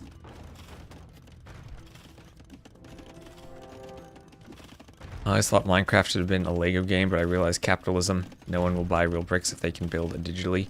Have you ever played a Lego Island from the 90s? Apparently that was the pitch that they came up with. That it was more they wanted to build a world that you'd interact with. And Lego ended up deciding to make the game because it was a kind of a unique idea and not just build bricks on the PC, which they were afraid might cut into their IRL toy sales. A fun documentary about that. Of Lego Worlds? I've played that. It wasn't like interesting enough to hold me though. Maybe I need to try it out again. I think I have that somewhere on Steam. Doesn't Fortnite have a Lego survival mode? I think so. I don't even know what Fortnite is. Fortnite had quick walling in. I could never really get interested in like battle royale shooters. It just felt like there was so much downtime where you're trying to manage loot rather than playing the game. Okay, Treb going for the other Treb. Wean Dinchester needs to repair that. And chemistry on the way. I don't have a forward workshop. Oh, there you go. There's the forward. The initial workshop's still there. Against the Byzantine castle, I wonder if it's worth it to try to treb that workshop and stop bombard cannons. And then get your own cannons out to go for the trebs. Might actually be the play, as long as there are repairs, you're usually not going to destroy enemy trebs. And it does kind of disrupt the eco a bit, though.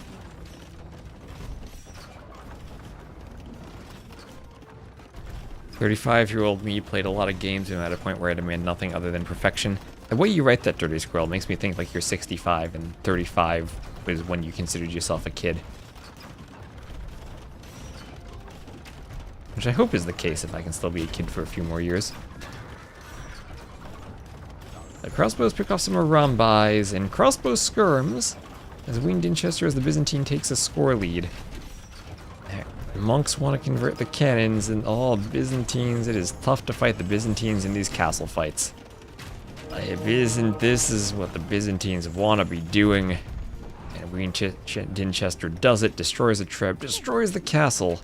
And GGOut's hopes of taking this game might be crumbling as that castle falls to ruins. Feel like 70. Biz on top. Always like when the Byzantines are on top.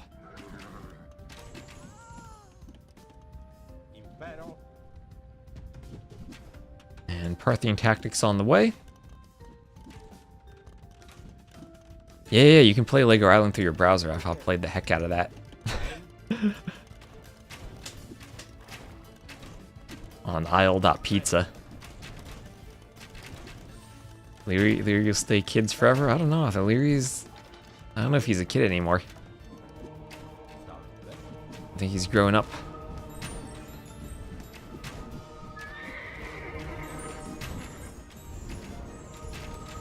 Smoke some conversions in the fire galleys.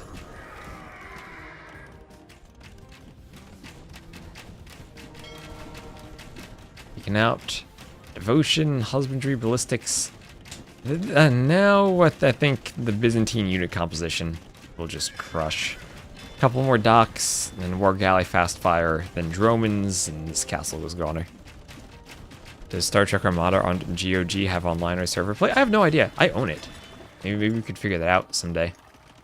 I never played it multiplayer, I only played the campaign back in the day.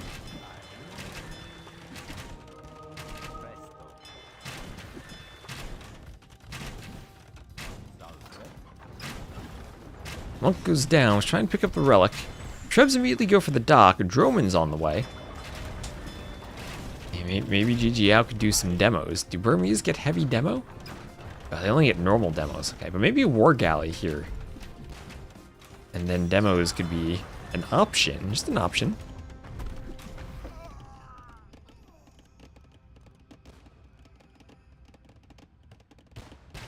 Ah, chat making fun of the typos. Like, cut him a break, chat. Cut him some slack. So monks want some conversions in the Arambais. Ooh, Arambais could slaughter this group if they get good shots off. Don't quite get enough damage, though.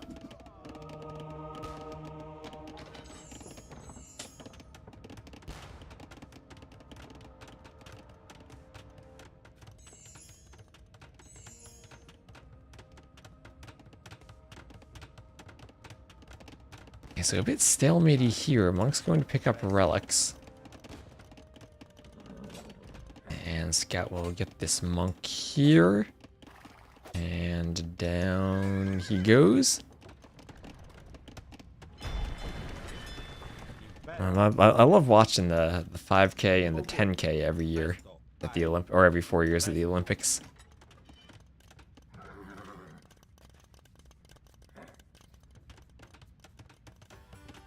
Sometimes the 1500 too, but in the US we have a 1600, not a 1500, so it's a slightly different event I ran. The switch to skirm out of question, you think? I don't think you're gonna go Burmese skirms against Byzantine skirms, and you lack not just the final, but the final 2 armor upgrades. Byzantine skirms will just wreck you. I think it has to be take a good fight with the Arambais and try to pick off the Arbs. But Arbs usually should be a counter to a Arambai? Well, how's this fight going? Maybe the bombard cannons in the back are doing enough DPS that it works, but the Arambai numbers are thinning. Down to 15, and then the Arbs might be dying even faster. I have to pull back a bit. And motivate me to run? They remind me of my youth and make my knees hurt.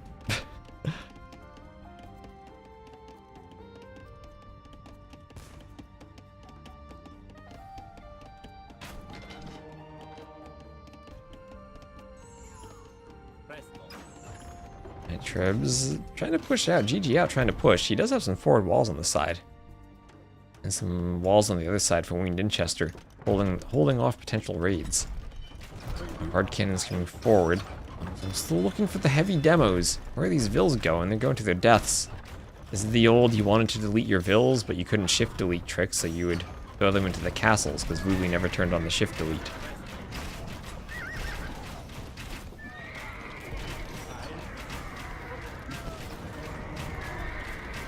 So ring archer armor, final armor for the Byzantines there. And there go all of the Arambai down in that fight. It's so much cheaper to replace with Arbs and Skirms than it is to replace Arambais. And now, as the dock goes down, Dinchester continues pushing. GGOut has to fall back. And now the dock and the Dromans can be established along with some Treb pressure going for the castle.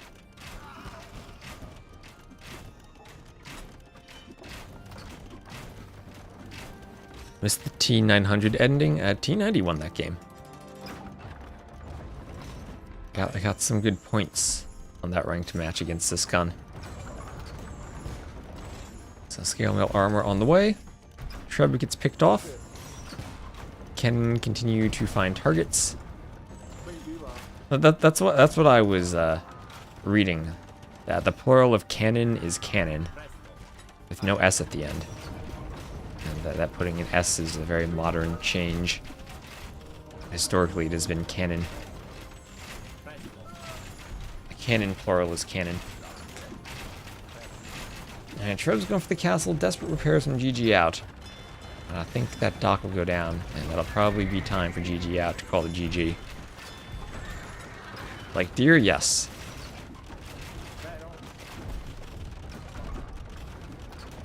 All of these cannon volleyed and thundered, but boldly, Wean Dinchester skirmed and well. And elephant from GGOut.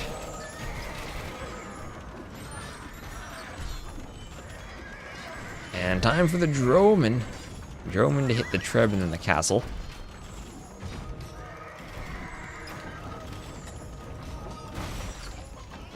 Alright, Trebs go down. Monk's still healing. Everybody's trying to push out now. With a swap to Cav, it'll be a swap to Pikeman and then Hal, the other cheap Byzantine unit. More Dromans on the way. Maybe it's time for heavy demos.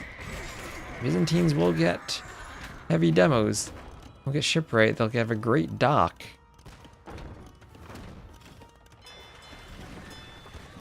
And crop rotation. Wean Dinchester preparing for a long game. And is the Jersey land event? We did have a medieval times meetup over the summer. I'd love to do a bigger meetup, but we need to find a proper venue for it. Yeah, nice dock. Type that and the chat filter will censor it. Plate mail armor and crop rotation on the way.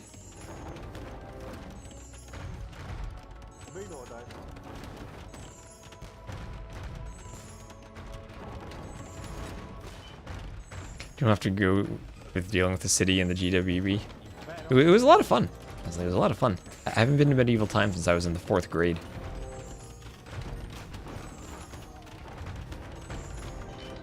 The 4th grade field trip when I was in middle school was actually visiting New York City and going up the Twin Towers. But 3rd grade was when 9/11 happened, so we needed a different field trip when it came to 4th grade for us. So this castle going down, repairs on the way. And that trip ended up being medieval times.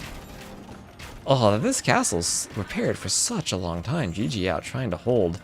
I'm not sure what the end goal is. I mean, Burmese champion maybe? The Byzantines then just go hand cannoneers.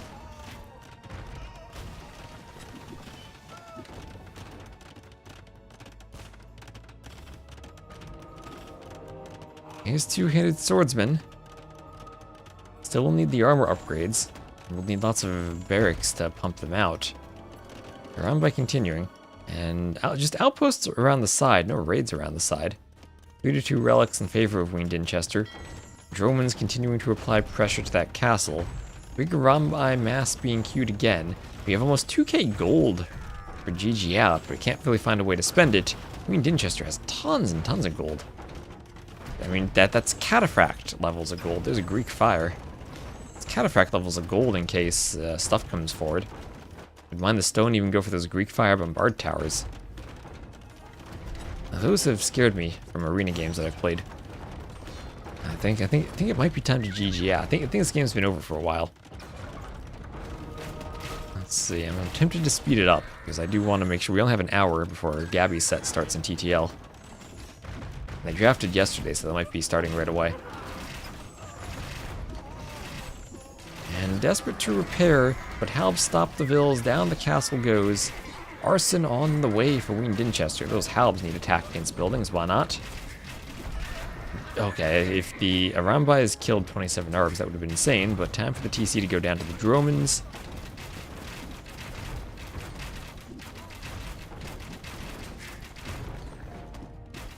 And that goes down. We're going to have a forward castle from Wean Dinchester, securing more of the front. And guilds on the way also for Wean Dinchester.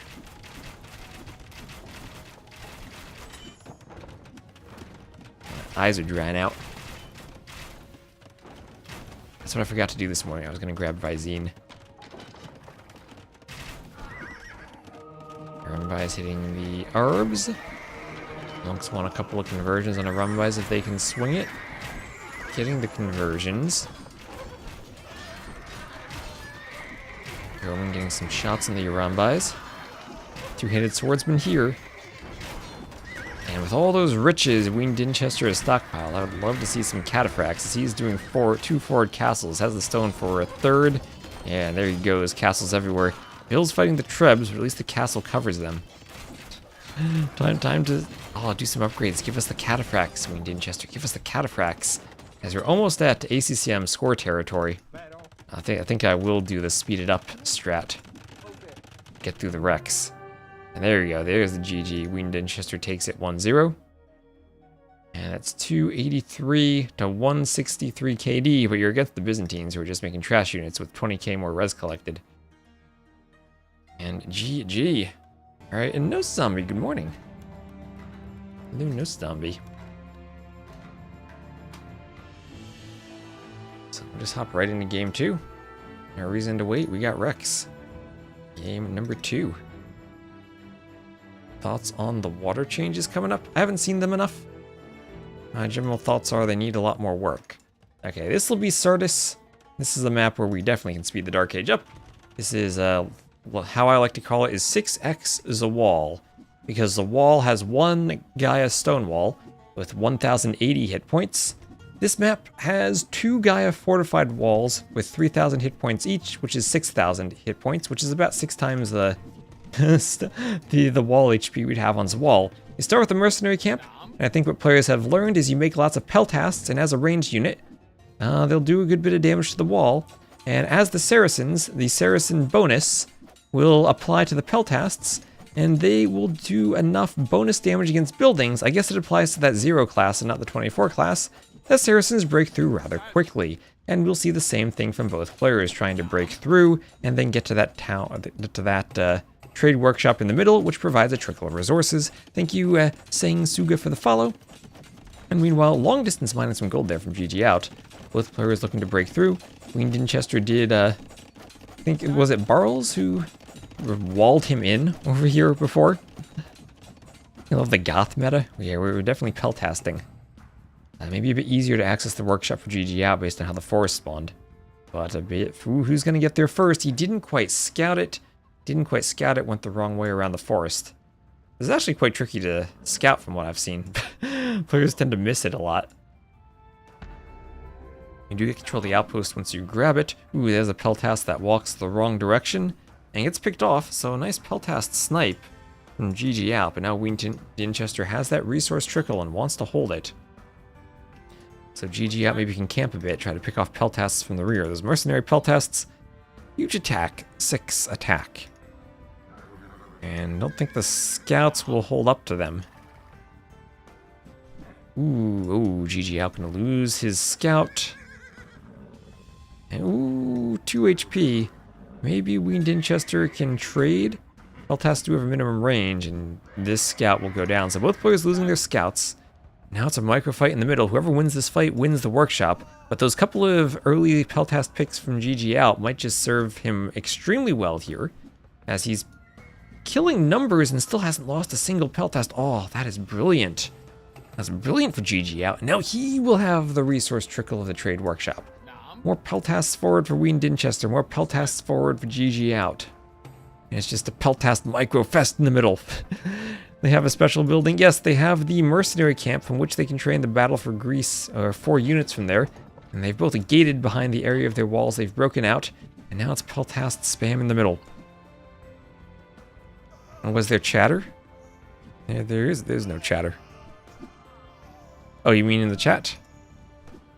13 nope, that's just neutral buildings or neutral outposts on the map. No relics. There's no rewind. Capture Age locks that behind a paywall, and I do not support their subscription feature, so we just use the free version here. Yeah, you're not using the pro version.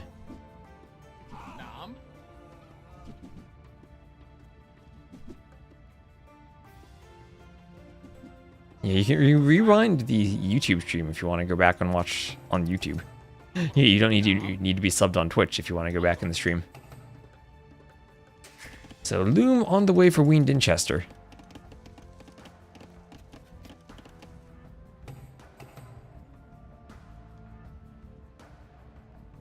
And Feudal on the way for GGOut.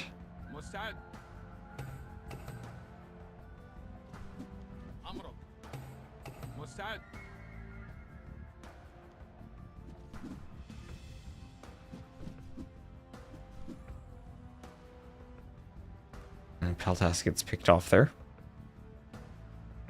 And this is not the Skirm Skim. It's its own unit. It's its own Battle for Greece unit. And as Feudal comes in, that means Fletching will be able to come in. And I imagine GGOut immediately throws down a Blacksmith and does Fletching.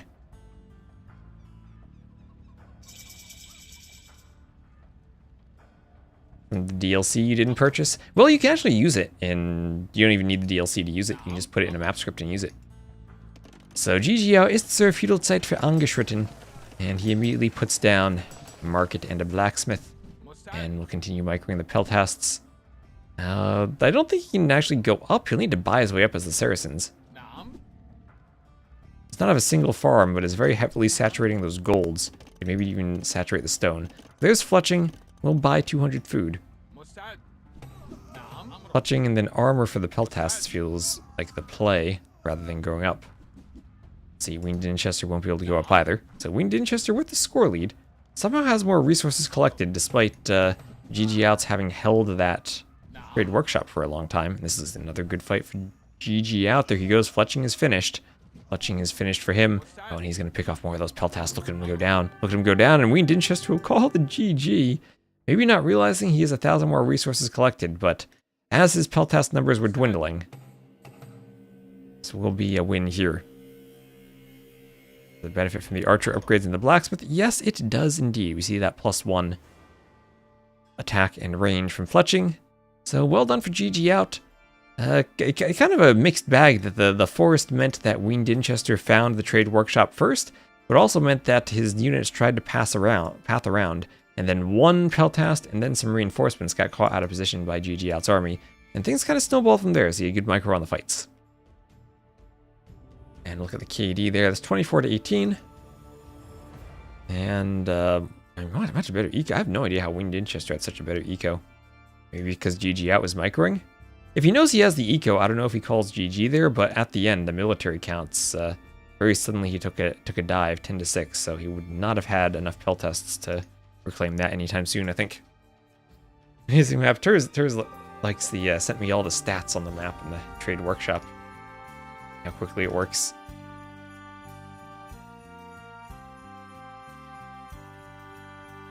That ties it 1-1. I should check off the maps too.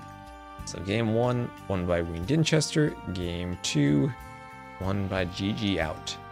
Saracen's Mirror. And then we'll get into game number 3. Is it so strong you cannot win without it? That I don't know. I think some people have tried to play without it. Now we're going to have Narak as our next map.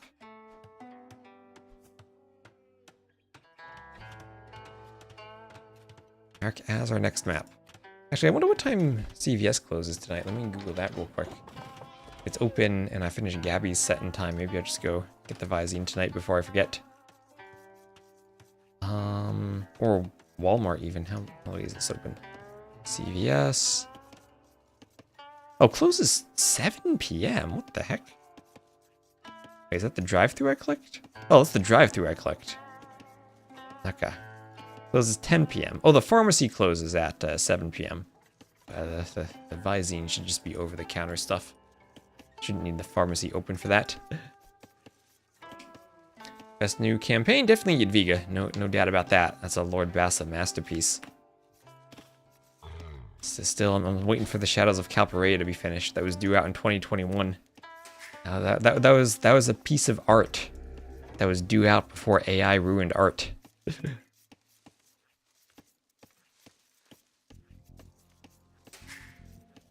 So right, GGOut will be playing as the Red Chinese, Wean Dinchester as the Blue Wei.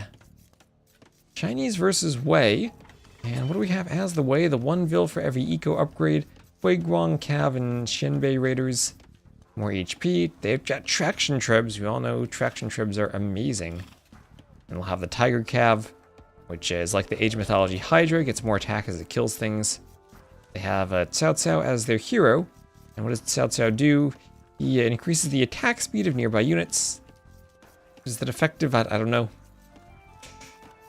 He's just silly. Tunchin, soldiers passively produce food. Mingguan armor is +4 melee armor for mounted units.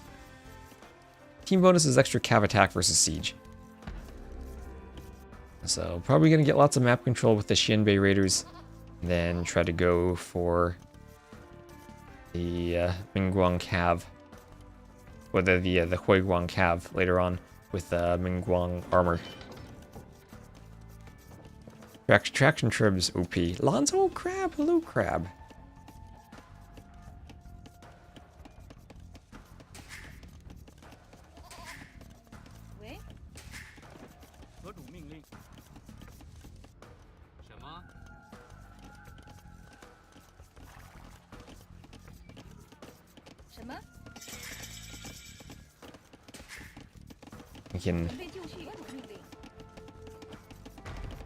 We can vent about the Mariners losing in Game 7.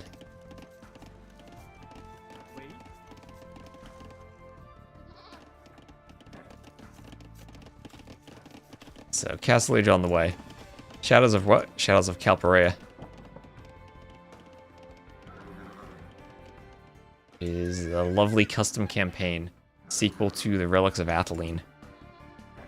That Lord Bass has been working on for years at this point.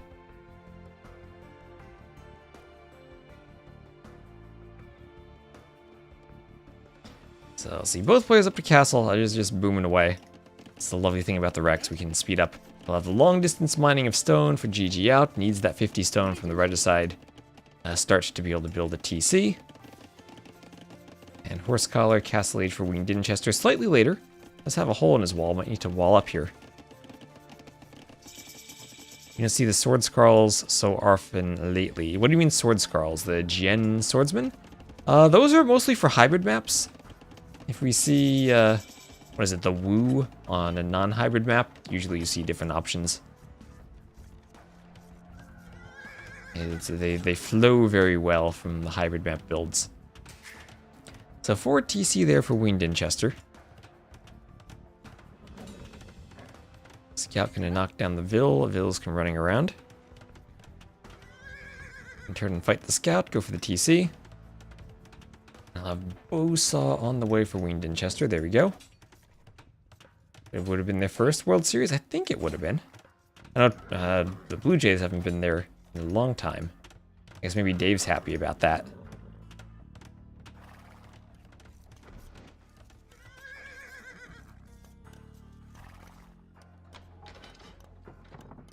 $9 AM stream. This is a 6 PM stream right now for me.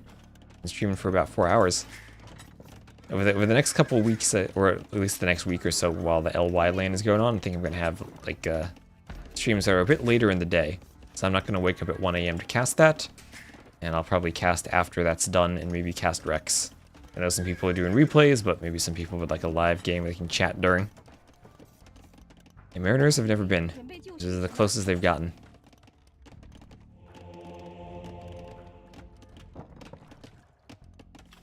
30-year Mariners fan. Oh no. 命令。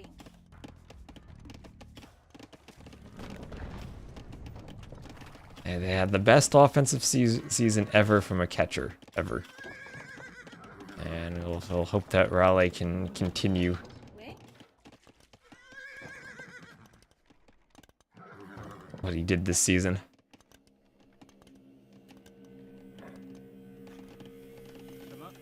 Long distance mining the stone. Ooh, Vil gets hit on the scout. Besides, you're disrupting me mining my stone. This stone's heavy. I ain't putting up with that. You get a knife in your scout.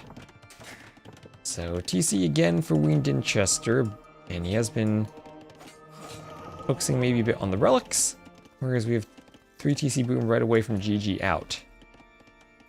I don't know what the Chinese do army composition wise against the Wei, but then again I just don't know the Wei that well to know what army they go for, other than they're going to probably do their 2 units, the Xianbei Raider and the Tiger Cav. And maybe that's enough just to overpower the Chinese.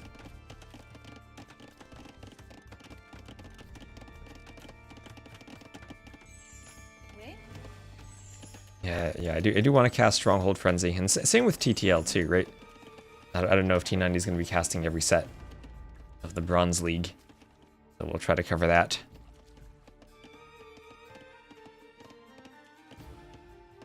And do I know the way? I do not know the way.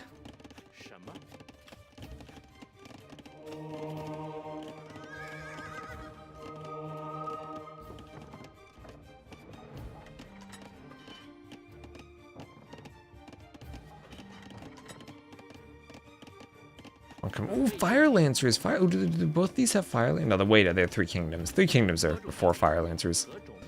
Monk picks Relic. T90 is definitely not at all, considering every TTL bronze set will prioritize the final rounds.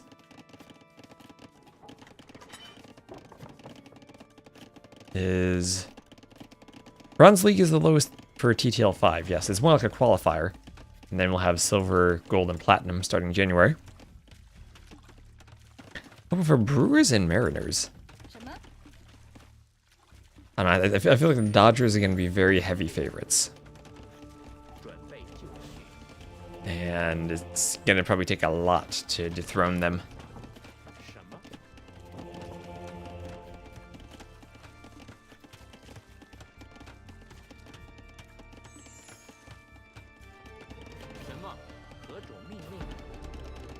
I'm hoping my Mets can have a good season in free agency. But I have my doubts about it. We're kind of stuck with the weird, assuming Alonso is re-signed, of the weird situation of both of them are players we want to move to be a DH. As they're both among the worst defenders at their positions. 准备就绪， But we're also a team that doesn't really have a DH now. 何种命令？ And with Schwarber hitting free agency, there are like options for signing a DH, but then that doesn't help us with our defense at all. They're fishing in the bushes. Yes, they're fishing the little box turtles that are scattered about, swimming in the land.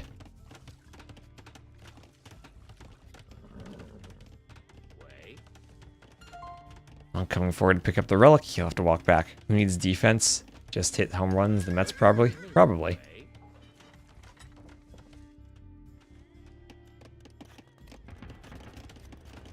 Ooh, second barracks for GGOut. This is going to be Fire Lancers. So Imp on the way for GGOut. This will be a faster Imp and Fire Lancer play. Doesn't have that much in the way of economy for going Imp.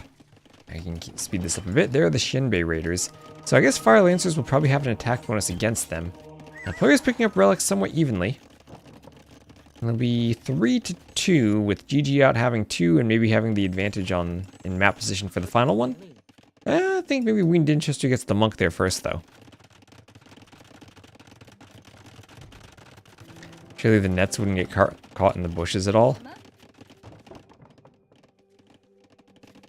Probably not. I'll need to get a fishing net for my next Vil cosplay. 何种命令？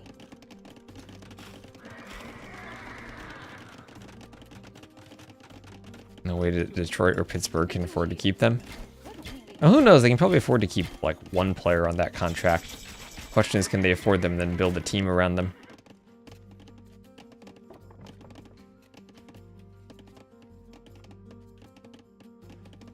So Elite Skirm and Bodkin on the way there for Wean Dinchester. And Forward Vills. Okay, castle in the middle of the map, but remember, this is cracked terrain. Cracked terrain, and that means this castle will be weak in a Treb War. But Treb War might not be in the cards right now because we have no stone for a castle from Wean Dinchester. He's up to Imp. We'll have to fight this with whatever units he can make, which looks like it's going to be Shenbei Raiders. Or, no, it's going to be Skirms. It's going to be Skirms.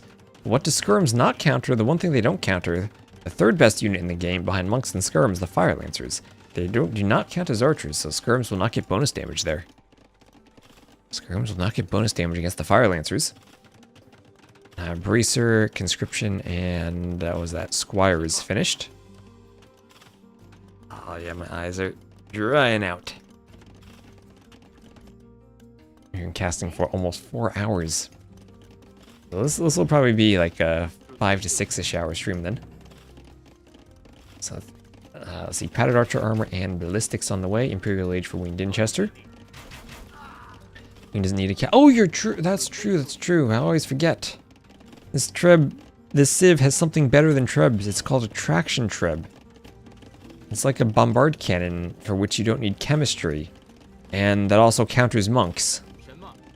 So actually, Wean Dinchester, he needs a couple of workshops, right? There you go. He has 2, and it's just traction Treb. Yeah, traction Treb time. He makes traction Trebs. No siege engineers, but who cares? What does he have? He doesn't have a tech for them. Oh, but they're discounted. They're discounted. He's got a minus 25% discount. Could even maybe make a 3rd workshop and pump them out faster.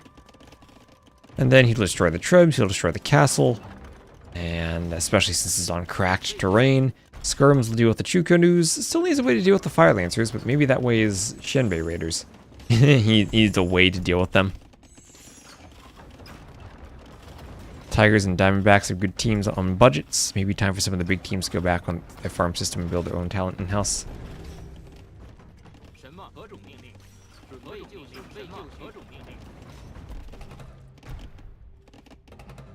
So traction Trebs coming forward.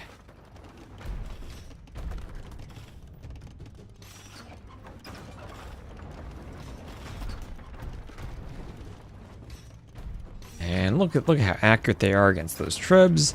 Boom, 3 shots and it's down. These things are so accurate. It's insane. It's not like a Treb at all. It's not like they're accurate because they only have 30% accuracy. It's because their attack dispersion is so low when a shot misses, it doesn't miss by that much and it still hits the target usually. They are so good. I've seen them counter archers too. So they will fall back for the moment, but oh, look at that. More traction Trebs. They're cheap, they're discounted. More ranges. More Cav Parthian tactics I saw. So Shenbei Raider upgrades as the Skirms push forward.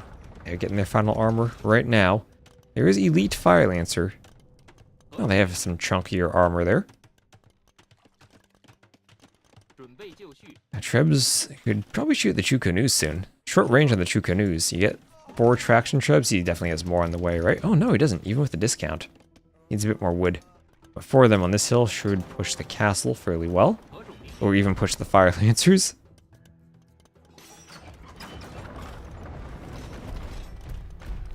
Great park.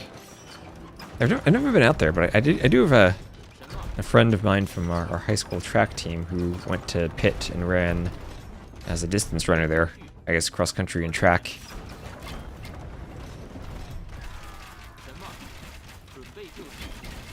I had a sub 15-minute 5K in college, I think.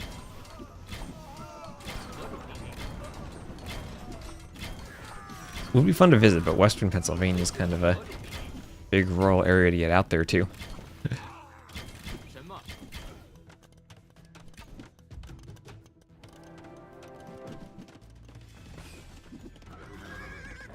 Yeah, I was close to being at a D1 level of track. I never like started running early enough in life though. I didn't start till like my sophomore year of high school. Another teammate who went to Yukon. 什么？ And then a third, I don't think he went to college, but he's probably the best runner of everyone. I think he had like a 402 mile and like does ultra marathons now. Okay, Treb hitting the range. Fire Lancer's pushing. Fire Lancer's still pushing. Wean Dinchester took the score lead, and he has a lot of traction Trebs. Wasn't really aggressive in pushing the castle, though.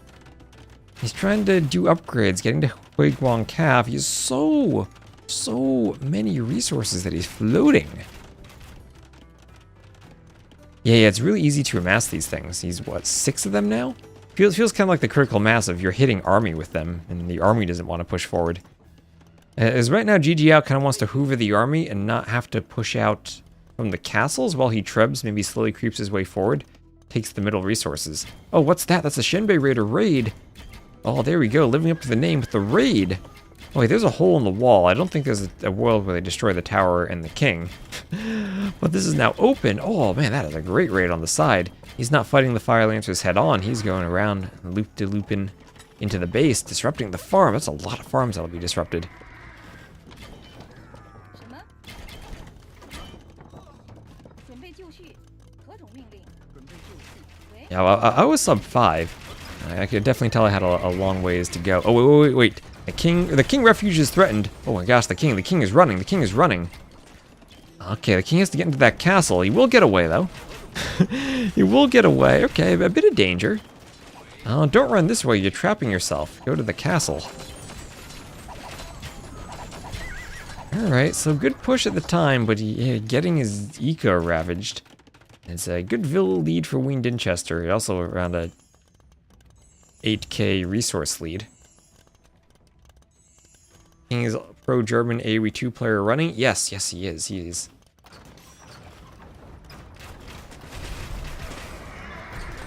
That's why all the messages told us he was, every time he goes up to the next stage, he ist angeschritten. That's who else would do that but running. Stepping into the next stage. Okay, castle down. Traction Treb's doing work. Maybe they gotta go for the Chuko news there. From Wean Dinchester, maybe wanting them to attack. I guess he wants to save them. Still a lot of Vils in the middle for GGOut, floating some stone, floating a lot of resources. Dropping down a bit below 200 pop. Still Vils on the outside, one Shenbei Raider on the outside, mining camp on the gold.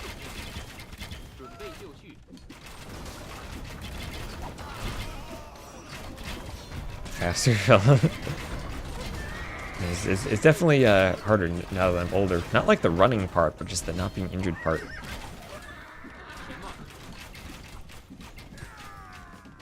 Okay, the Shenbei Raider's being pushed back. This Fire Lancer's really strong. But the Skirm's going for the Chuko News. Chuko News never even had their lead upgrade. And we're floating a lot of resources. I'm surprised GGOut hasn't been able to afford it. And now he's dropping in pop and needs to focus on getting the numbers back up. He still has all the middle control. And it's so weird to see him with the middle control, but down by 12k res collected. Is the Wei economy really that good? I mean, they don't even have like an eco bonus now, right? It's just the earlier Vils. Must have just been all in the boom from Wean Dinchester. Now maintaining that food lead, or that eco lead. It's a lot of Shenbei Raiders. And what is that? There's the Mingguan armor. And here come the heavy Huiguang Cav. Wonder if we will see Tiger Cav, but I guess there isn't much production for them. Oh, we're gonna see the hero. There's Cao Cao. Queued up in the castle. There's Elite Chuko Nu finally.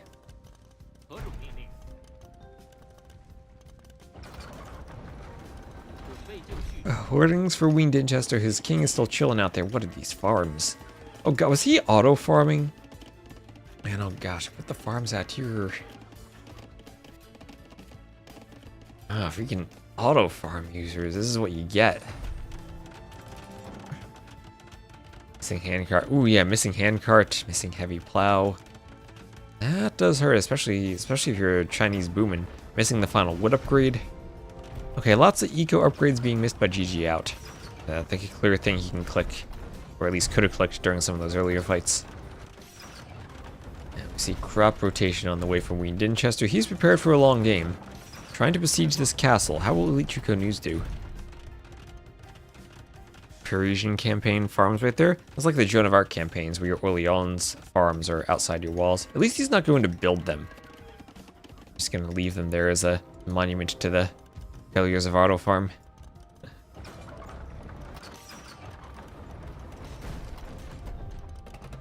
Traction Tribs being hit by the normal Tribs.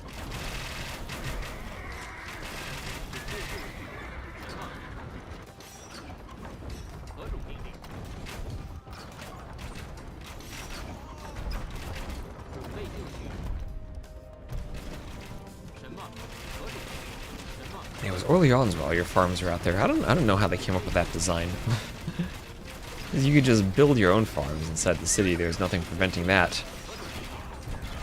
All the wood being outside the city was kind of hard to deal with, though. Outside the walls for historical accuracy, not surrounding the TC. So, Chuko News being hit by the Shenbei Raiders. Lots of gold on those Chuko News. But losing the white of the model makes it hard to identify what they are, I think. The Raiders still pushing, going for the Trebs.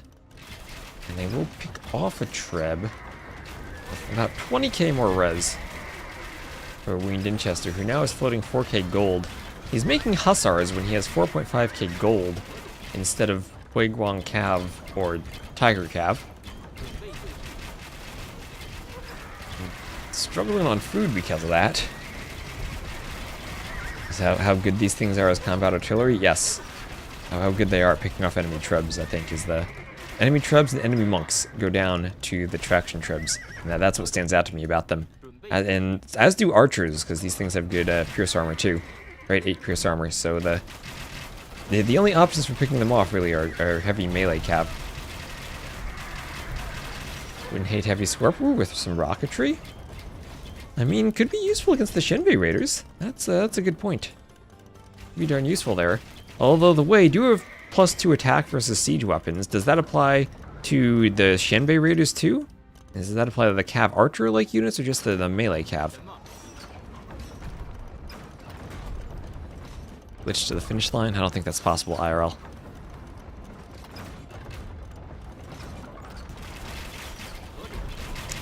Okay, I feel like those Chukanu's are going to be massacred here. Oh yeah, look at the Hussar. Look at the Hussar dance from Wean Dinchester.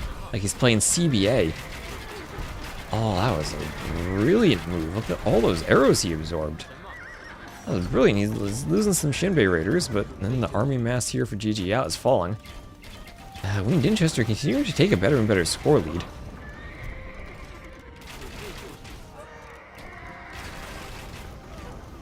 Should we just melee cav? It would say mounted units otherwise. Okay, that maybe makes sense. Are all those tool tips consistent with each other, though? Maybe it's just inconsistent. So 44 minutes into the game, we're continuing to get a true canoe push, but now along the sides we have some Hussar raids. Hussar raids along the sides, and all of a sudden GGOut is losing a lot of his wood eco. There are a ton of vills out here that can be picked off, and we have 3 stables up in the corner, 3 stables up in the other corner. Wean Dinchester moving out now to add stables and a workshop, and continuing to raid the outside. So as we talked about those Joan of Arc Orleans farms being outside, GGOut will be feeling the pain of that type of eco. Needing to bring everything inside of his walls, needing to bring some army back to clear the Hussar raids. He's down to 105 vills. Maybe Wean Dinchester needs to delete vills and spend the gold and go for a big push. Trying to take some map control in the middle. Now he's up by 25k res collected. Skirm's here to try to deal with the Truco. Oh, traction trims hitting the Truco News, hitting the Fire Lancers. Do these things do friendly fire damage? No, they might not. They're trying to snipe off vills now. GGOut probably will fall under 100 vills soon as he's getting raided again. And, well, now down to 96, 95 vills and dropping, maybe struggling for population. Trying to re-queue vills. Those 3 TCs for rebooming. The damage is kind of being done. Remember, he still has that king in that tower, as the raids might start coming in. More stables on the sides.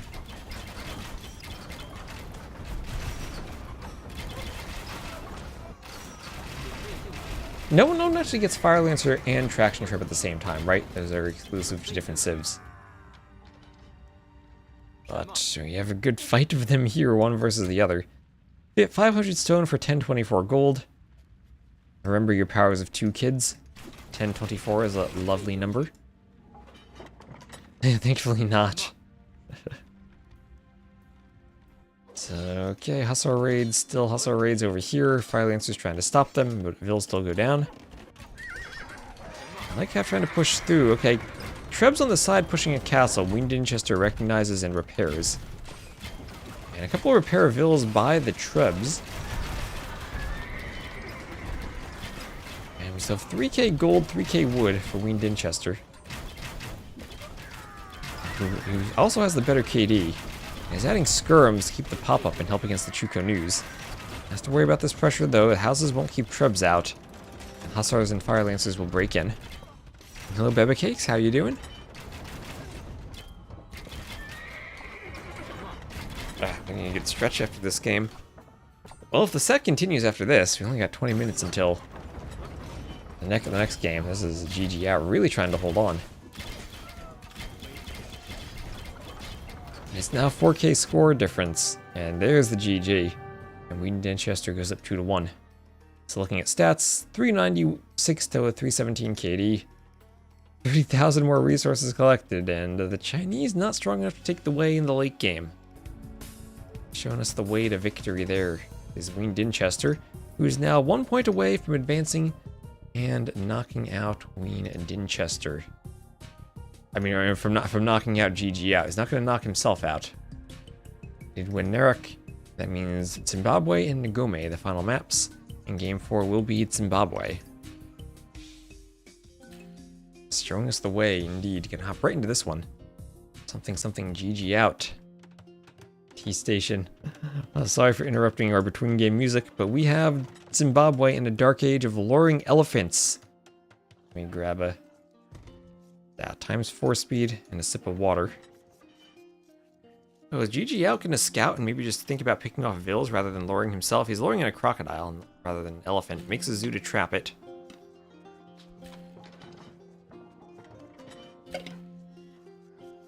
Wants to block and will force the Vil back. There's a Lumeless Vil, but he will take a hit and then lose the scout fight. At the same time, though, looks like that's an elephant successfully lured in for him. Wild boar by the gate. Has to make sure the boar doesn't escape. Oh, that would be awful if the boar walks outside your walls. Was that Syscon that happened to? No, that wasn't Syscon. This was a sudden disaster. That was a Classic Pro, another C player, the Classic Pro. His boar walked outside of his gate, another gate opened, and it walked all the way around to try to get through the other gate. A bit of a disruption on the boar. Oh, and that is a dead Vil. That is indeed a dead villager from the blocking. Nice job from GGOut to get the Vil and also delay the hunt coming in. And lots of the maps here have assets. I haven't really made a map in a while. We're going to use the oysters on one of the maps for the canceled land, but obviously that got canceled. I feel like oysters need to be animated a bit more. Just it feels so weird to have the stationary thing in the middle of the water. Maybe they gotta like bob up and down or like float on the waves.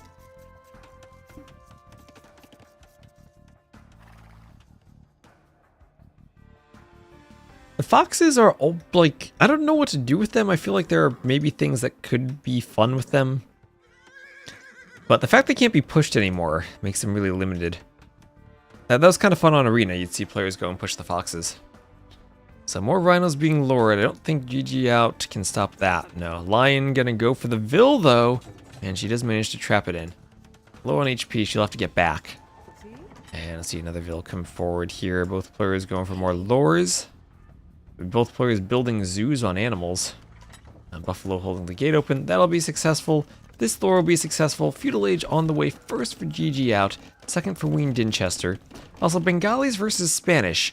Rathas versus Conquistadors. Monks versus Missionaries. Inquisition versus Mahayana. So GGOut ist zur Feudalzeit für angeschritten.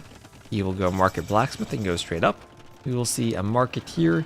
And probably a blacksmith too. Oh, you have market and blacksmith there from Wean Dinchester. Doesn't quite have the food to go up. But there you go. So, okay, just a tiny one. Ooh. Vil, a little more than a Vil. Idle time from both of them. Every animal gets their own walls, a true clown map.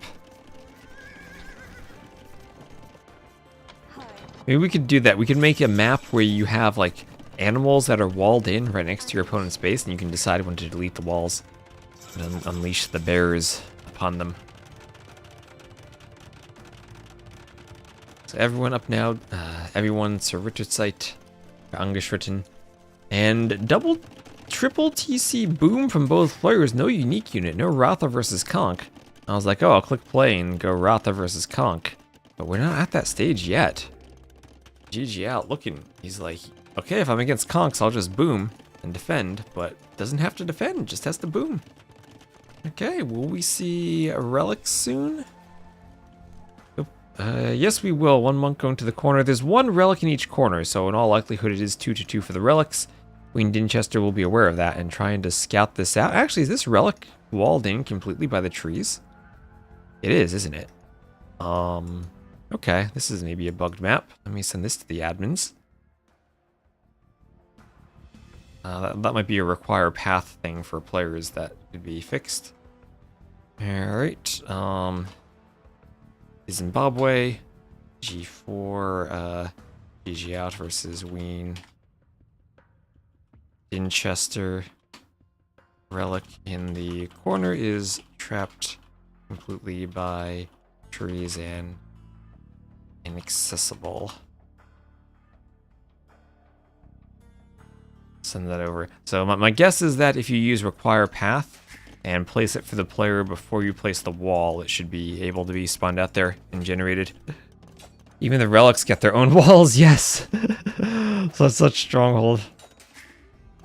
The best Stronghold Frenzy. The lion going for the Vil, he's not garrisoning, but he kills the lion. Require path, just ask the zebra for directions. The ostriches, the zebras, I don't know if they have the best sense of direction with how they run. Alright, castle drop in the south from Wean Dinchester. Castle right on the face of GGOut.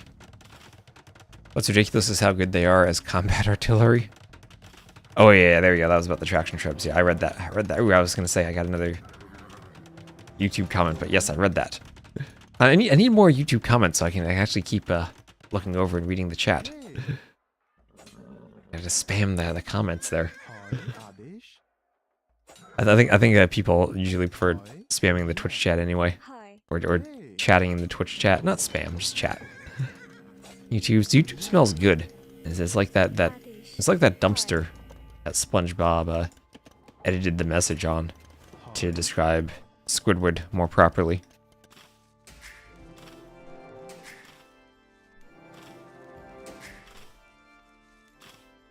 So wheelbarrow on the way for GGOut.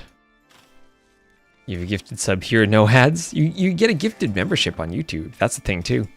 Remember, Lord of the Rings mod on the old AoE 2 version with unique skins. Is it possible to reskin units in DE? It is possible. Yes. It is possible. Much more difficult from the higher resolution files and the destruction animation for buildings, but yes, it is still possible. That Lord of the Rings mod is still available on AOK Heaven if you have the original game and want to play it. Something I'd love to see is a reskin of Star Wars Galactic Battlegrounds, maybe played in the DE engine. Should support everything for Galactic Battlegrounds if people want to port it over. I don't know if anything would be missing, as long as you get the graphics. So Imp on the way first for GGOut. Again, quick Imp only on 74 Vils, so not going to have the best eco for doing stuff once he gets Imp. Yes, to Galactic Battlegrounds. So 4th TC here for Wean Dinchester.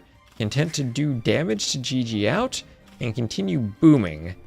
He's hoovering around with some conks, and that could be risky if the Rathas get up and start getting upgrades, but a long ways away from all their upgrades. We'll need Fletching, Bodkin, and probably Bracer once they get Imp. Are the elos of these two? I'm gonna say low 2Ks. Match won't work because it's Rex, and I don't know why the Rec doesn't have the elo. Sometimes it does, sometimes it doesn't. I don't know why.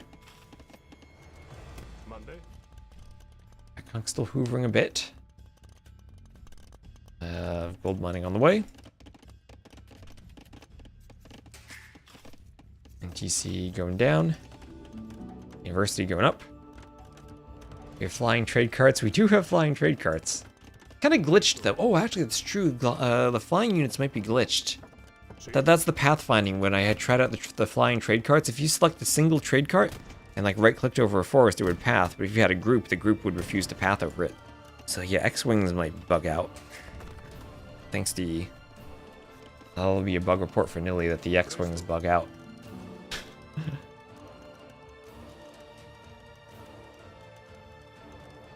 So, Imp on the way for both. 2 minutes faster for GGOut, and what will he be able to do with the faster Imp? Raid some vills for starters. He does have Bodkin and now Ballistics on the way, so if he's able to click Bracer and then maybe Chemistry, Rathas will be quite strong.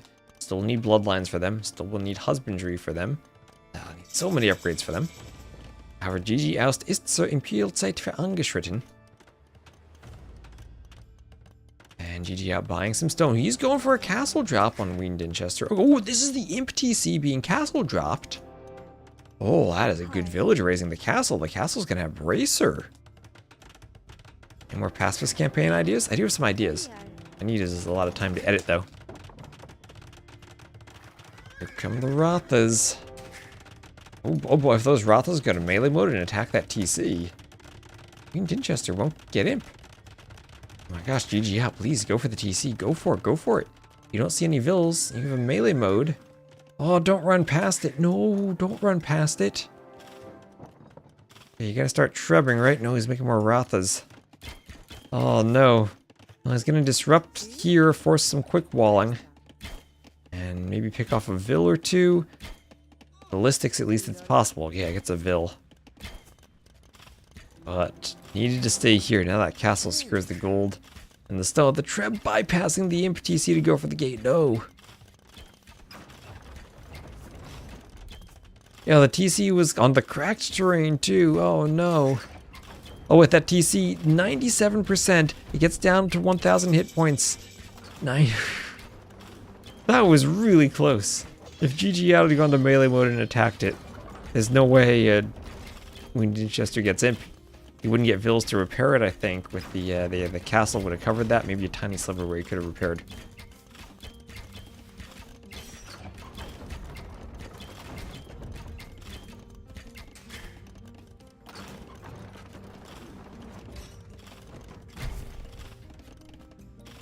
As Automod says, he says to be proper in writing the word petard.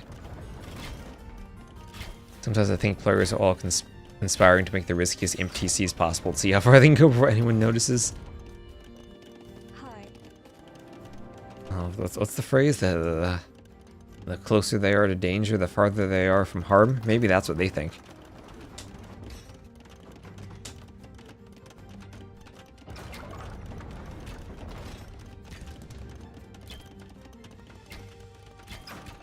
Alright, so map control for GGOut, but again, he's down in score and down in res collected compared to Wean Dinchester. Wean Dinchester, complete control of the southwest, which has food. He's got a castle down there pumping conchs. Maybe try to hit over here. So 2-0 relics, no relic. Where's the relic over here? That claimed by Wean Dinchester, maybe bringing it back somewhere? Yes, it is. So 3-1 relics. This one unclaimable behind the trees. Trevor going for the gate, going for the market. Always take out the TC just in case. Just in case. Right, if you're assuming your opponent isn't making mistakes, well, maybe they are. So Elite Skirm against the Ratha. That's the counter unit there. Elite Skirm with the final armor upgrade. And maybe even some cannons behind to force fights with the castle. So Elite Ratha on the way.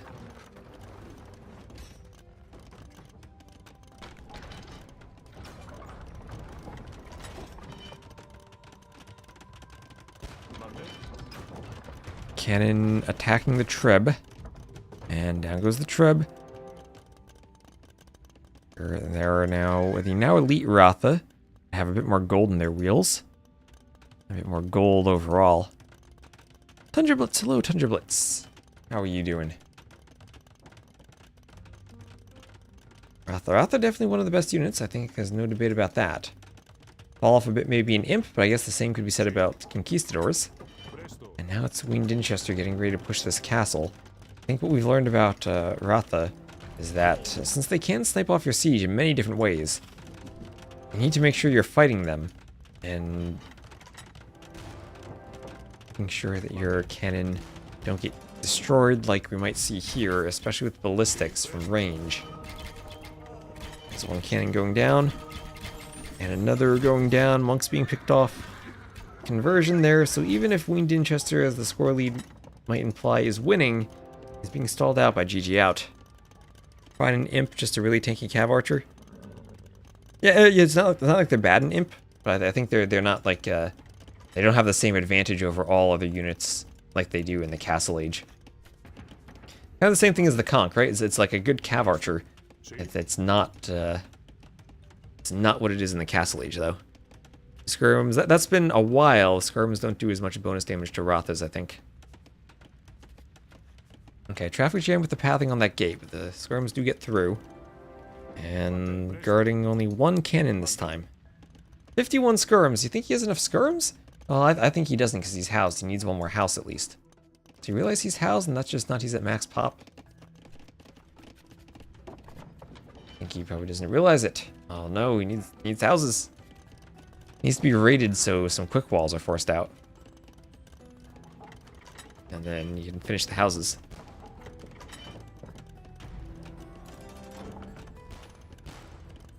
Cannon attacking the castle. It's a lot of elite Ratha, 43 of them. That's 52 elite Skirm. There's one thing we know, Skirms are OP. Nice cannon shots on the Ratha.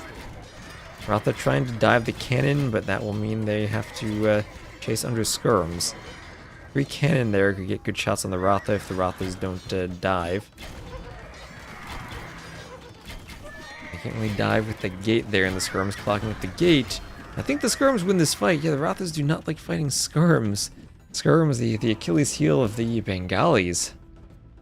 That's going to be 1, 2, 3, 4 castles up here on the hill. All the resources there, but maybe not enough to hold it. And yeah, oh, okay, there you go. Wean Dinchester, 200 pops. So 200 pops space for each. It's about filling it now, and 190 to 156 population. And there we go, 2-man saw, Bombard Tower, Supremacy, all coming in for the Spanish. And once again, 3 Bombard Cannons could go down to the Rathas. Skirms there are going to fend off quite a few Rathas.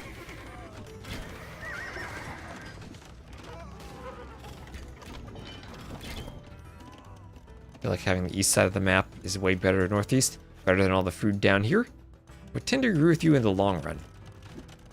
Here's pikes, masonry, and husbandry. Pikes will make these guys attack faster. What effect does that actually have? The attack reload time, I think, that gets... Yeah, attack reload time, that gets decreased.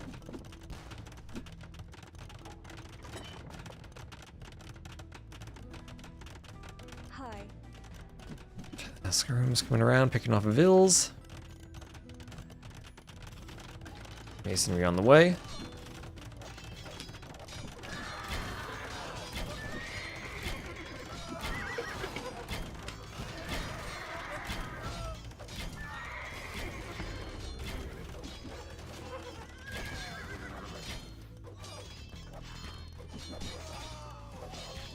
The Skirms still being chased by the Rathas. Rathas chasing them down.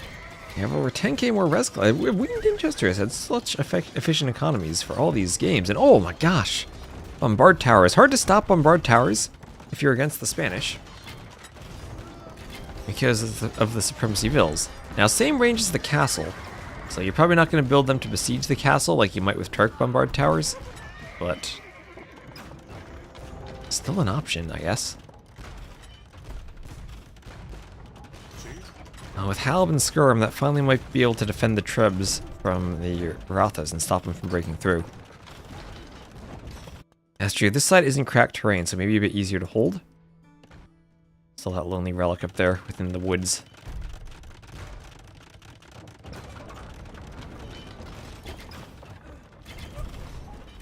Now GGOut will try to trub down some of these towers, but an act of utility with the bombard cannons there to destroy the Trebs so readily. And now Halb Skirm fighting the Rothas here, which has to be an efficient fight for the Skirms.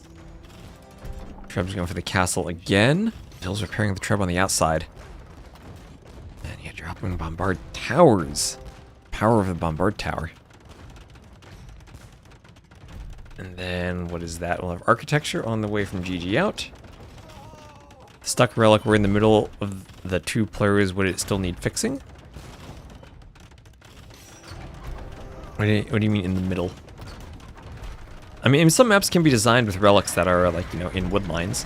Like Black Forest has that, and we're fine with it. But for this map, we kind of want it to be fair, I think. So the Roth is trying to dive the Skirms underneath Bombard Towers. Treb's having opportunities to attack the castle in the meanwhile. Roth is kind of breaking through. They will destroy Treb. That's going to be at the cost of a lot of Rothas.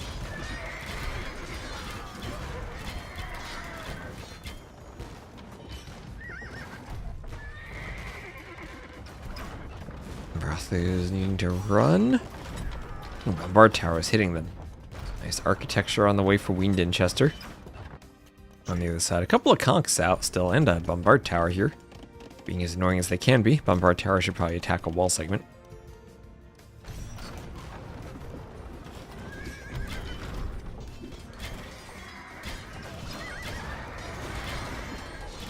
I'm just going for the tower. That'll be another dead tower.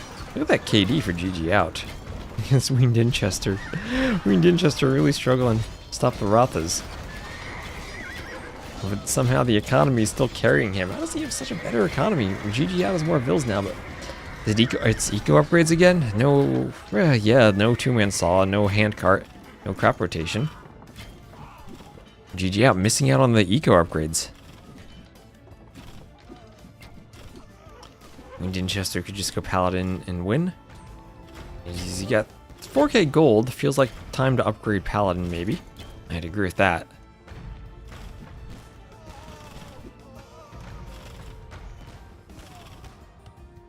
And here come the Rothas. Cannons have to run back. Skirms hitting the Rothas. Towers trying to get shots in too. Skirms destroying Rothas.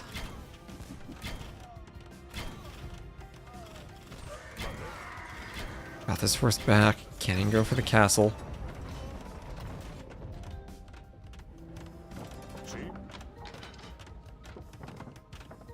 Okay, score is still really close here.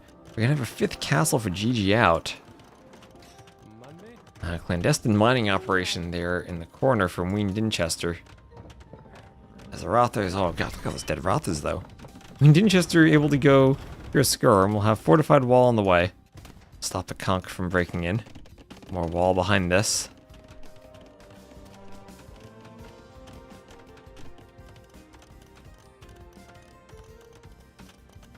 Hoardings on the way and blast furnace on the way there for Wean Dinchester. Let's coming forward, mining some gold. Needs to get that castle up. There is fortified wall. Beautiful fortified walls. Cannon still attacking this castle. This castle's been prepared forever. Siege engineers on the way. That'll give GGOut a good advantage in the siege fights as the scores flip back and forth. I do wonder, does this become a gold game? Let's see, oh gosh, we might be need to get into TTL soon. This set's dragged on for a long time. These are all really late games. Guess that should be expected though for Stronghold Frenzy. His blast furnace.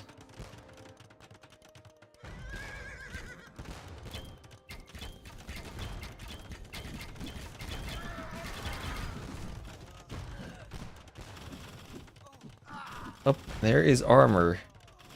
Maybe on the way to that paladin. People suggested. We got 20k more res collected. Despite being down, I mean, GGOut opening a huge score lead here. How do Rothas even do against paladins? There's Cavalier, there's the next armor. And he will need one more armor, then he will need paladin. And maybe he'll be able to push it. Needs maybe a few more farmers. Also doing light cav.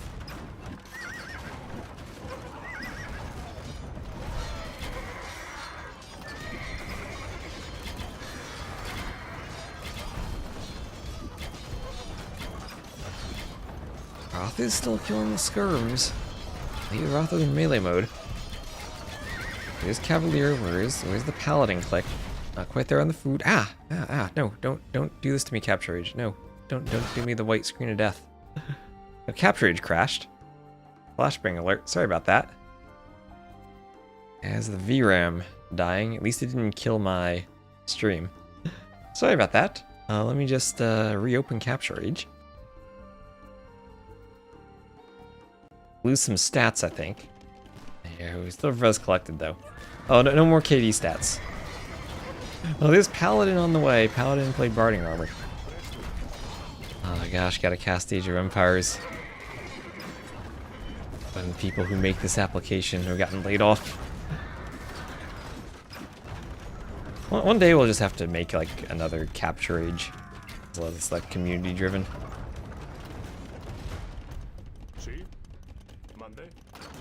No option but to upgrade to a 5090 so that I'll have more VRAM. My 5080 isn't enough. 5080 isn't enough.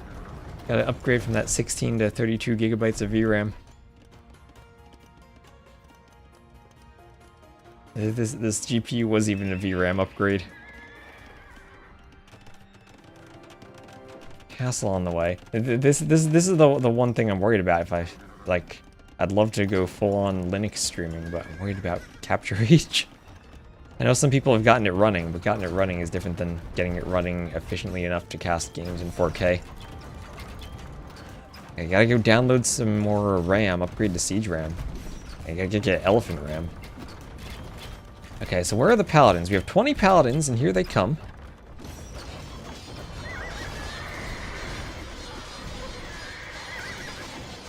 Are they winning? They're winning this fight hard against the Rothans. Look at them go. Oh man. I mean, Dinchester needed this earlier. He's got 3k gold, but no more Vills collecting gold. Paladin plus Scurum. The answer to Roth is Halbs to deal with the light cab. Halbs coming forward against the Rothas, and all of a sudden this fight is turning. More bombard cannons going down. He's losing siege. As long as he spends gold on the Paladins. Oh yeah, look at him go. Look at them go. Maybe GGOut needed elephant archers. Probably would have been better against the Paladins, at least tankier. And now, finally, with this cleared, maybe, just maybe, Wean Dinchester can get the trebs he needs to clear the castles. Paladin switch working. And still a few tiles of gold out here that Wean Dinchester might be able to go and take. That's what you wanted to see, that's what we got.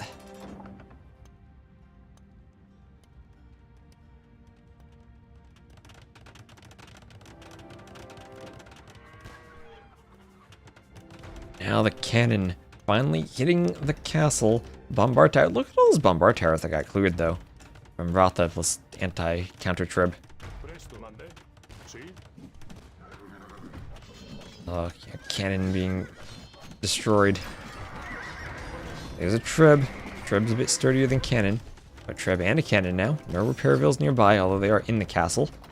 Another round of Rotha is being prepared. 200 pop for each of them. Only 8 paladins? Oh no, wait, only 2 paladins.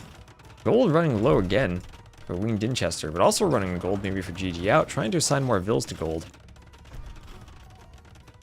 This castle goes down and suddenly that's more gold access for Wean Dinchester. That means more paladins. Wean Dinchester selling 1500 wood for gold, trying to re-queue a few more paladins. We don't run your paladins into the castle. Trying to run them against the repair vills. Stop the repair is maybe worth it if he picks off a few vills. Make sure that this castle goes down. That's still 19 repair vills. One more over there if he wants to come over. 3 trebs. Ooh, they're downhill. But this is going to be a lot scarier for repairing the castle. He's not going to do it. He's not going to do it. He's going to give it up. He has the stone to make another castle. Do you repair or do you do another one? I guess you have to repair. Use permissions. Well, I've seen people have claimed they've gotten it working. I've not attempted it myself. But okay, one more charge from Rothas. Light Cav going for the Trebs, but Halbs are there to defend. Halbs pushing the Light Cav back. Now the Rothas against Bombard Towers and Skirms. And GGOut. Not much gold left for replacing this army if it goes down. Dinchester might just be able to do it and hold on with more res. Look at me, he's still 30k. Wait, no, 20k res collected ahead. That's going to give him a lot more gold. And able to push this fight, even with the Treb there, even under a castle. That's 20 Repairavilles. Only 2 Trebs, so the castle for now will stay up. We're like kept moving forward for GGOut. Those are so tanky even against the skirms.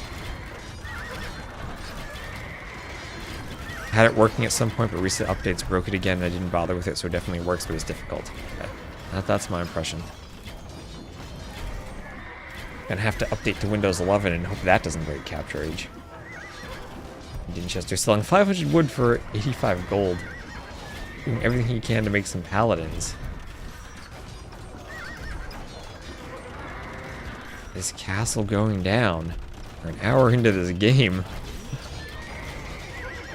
Is there Mahayana? There's no Mahayana for GGOut. Oh my gosh, he needs his eco upgrades. No Mahayana, no two-man saw, no crop rotation. Okay, that's gonna hurt him in the long run. We've had all the techs Dinchester needs researched. The extended support thing. Isn't that something that's like it's free if you're in Europe? Because they have like proper laws that make that thing free, but not in the US. Maybe I'm wrong about that. That's just what I've read, but you know, don't trust what you read.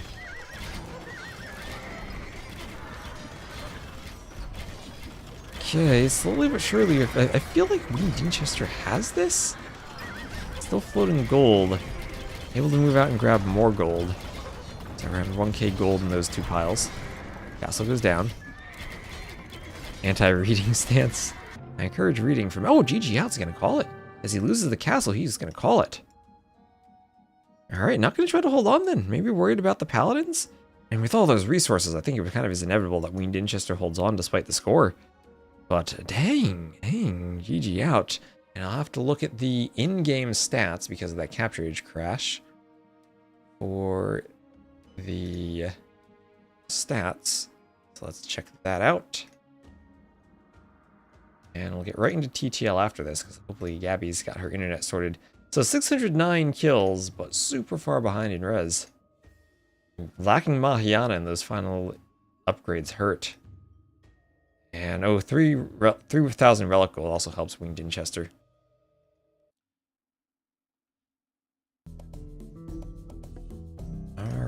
Alright.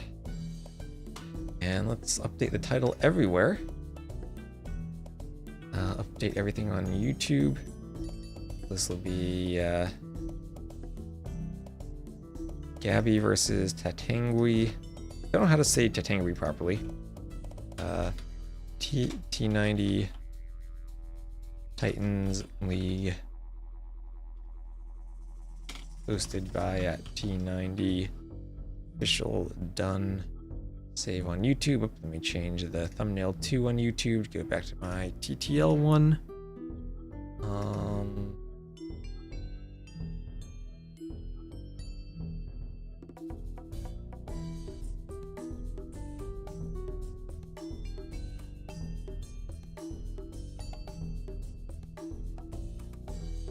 Alright, and update my title on Twitch.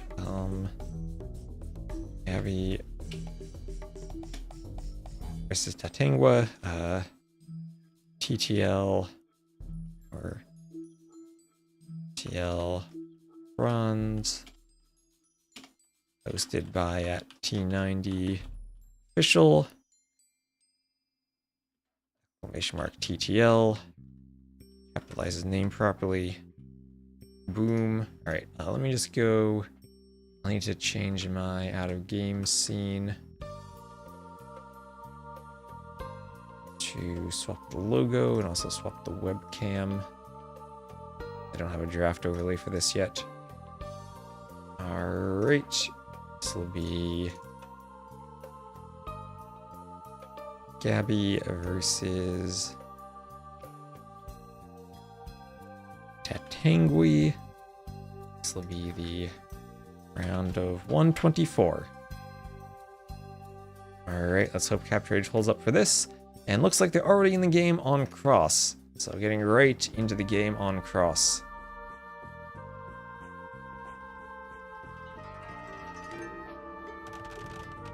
Alright, it is purple versus blue. So I'll just put Tatengue in the red. So Tatengue will be to the west playing as the red Wu, Gabi to the east as the blue Japanese. We're going to see Wu versus Japanese a lot on this map.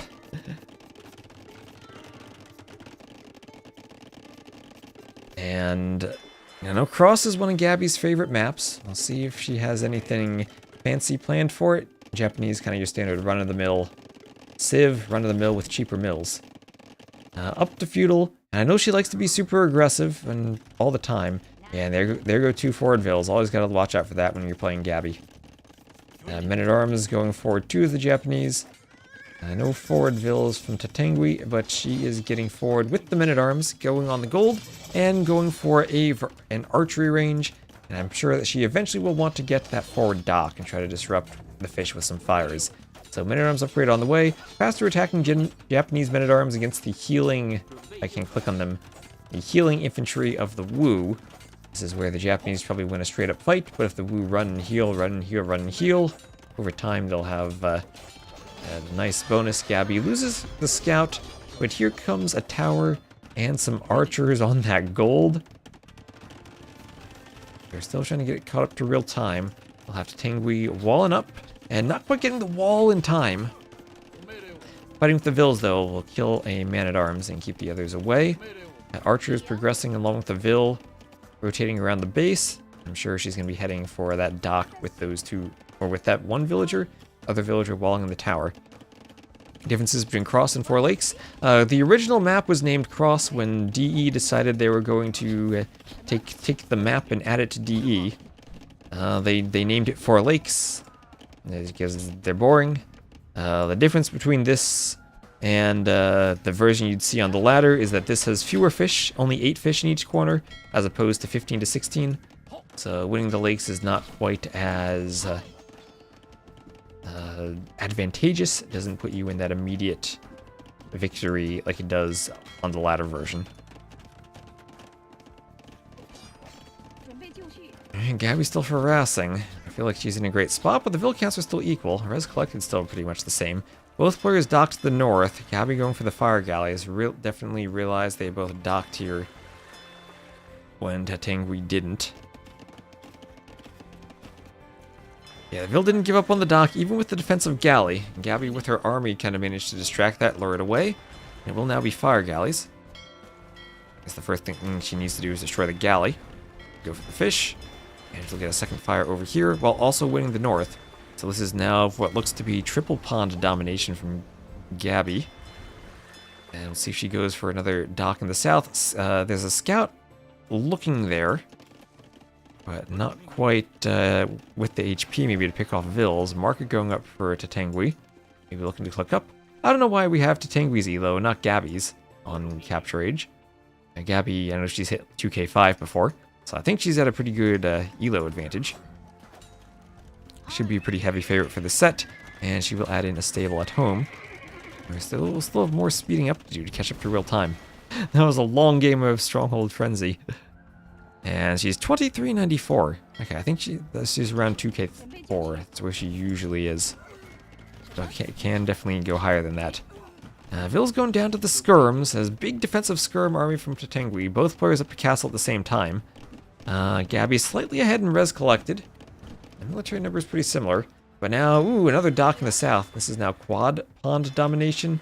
Gabi with an outpost. We'll see Tatengue trying to sneak a dock into the corner. Did we hit live time already? We did hit live time. There we go. There we go. Fishing ship still fishing over here. Little building the dock in the corner. Fire is going against the dock in the north. Okay, so Gabi not winning the north cleanly. And she will do scale barding armor. Does she have a stable? I guess she does double stable knights. Okay, double stable knights. Probably don't want to go archer units against potential Jin swordsmen. And she does see the double barracks. So that does clue her into the Jin swordsman. Attempted TC on the gold from Tatengue, trying to secure that. But that will maybe slow down the ability to make monks if you're spending the wood on the TC. Monks being needed to defend against the knights. This is a pretty good monk civ here.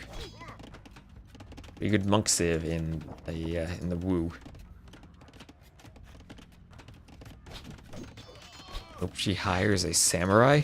One of those zoomy boys. Okay, Archer's getting in on the TC Foundation, picking off a couple of vills. Knight's there to deal with the swordsmen. And the skirms, though, jumping her feudal age army. Didn't bother upgrading it, though. She probably won't care too much about losing it. Knight's able to jump on the skirms quite well, too. TC should go up, but not after a ton of vills go down. And oh, the early pressure from the Knight switch paying off for Gabi.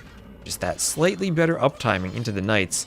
And what's she? That's now 15 to 1 eco KD, and the skirm's also going to be picked off. This is looking really good for her.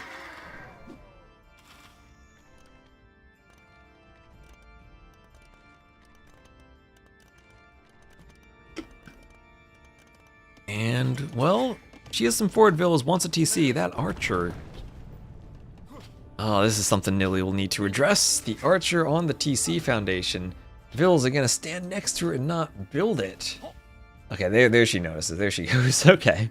Whew. So stable on the. Imagine that Archer has to destroy the mining camp before the TC starts. So forward TC for Tatengue. That's not gonna go up. You did manage to clear Gabi mostly off of her back pond. Double docks there, but she still is fishing somehow.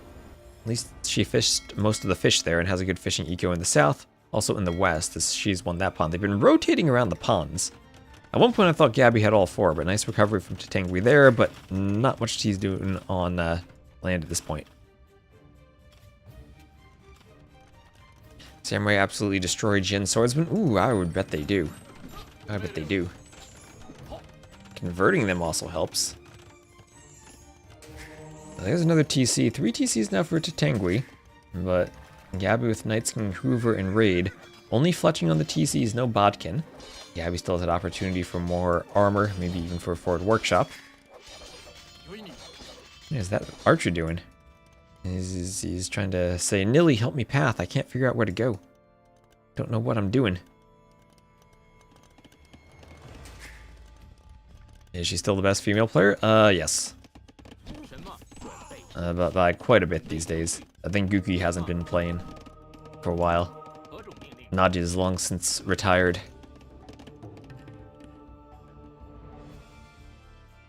Love this aggressive TC and random monastery great cats. Who's second? That's a good question.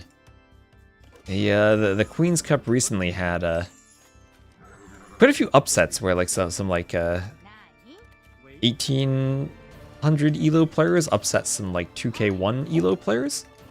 So I don't know if we have a really good answer to that. Yeah, Luna plays second, but she also upset a player who is much higher elo. And let's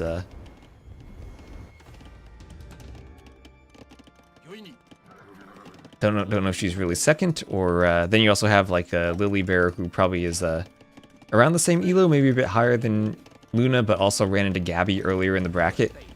So always kind of hard to tell in that type of like single elimination, even double elimination stages. And you know, a lot of tournaments have like specific maps, so they're very affected by practice, which can make them a different setting than a ladder or a ranked game. So it kind of depends on what you're looking to judge people by. Yeah, that's what I'm saying. Like Mika or Ning, if they're like, you know, really in shape, probably I'd still favor them even over, you know, Luna, even though she did better in the tournament.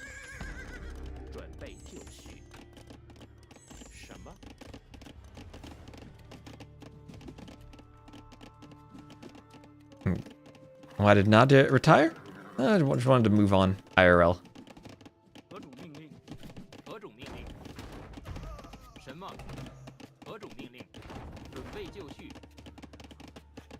Sanctity on the way for Gabi.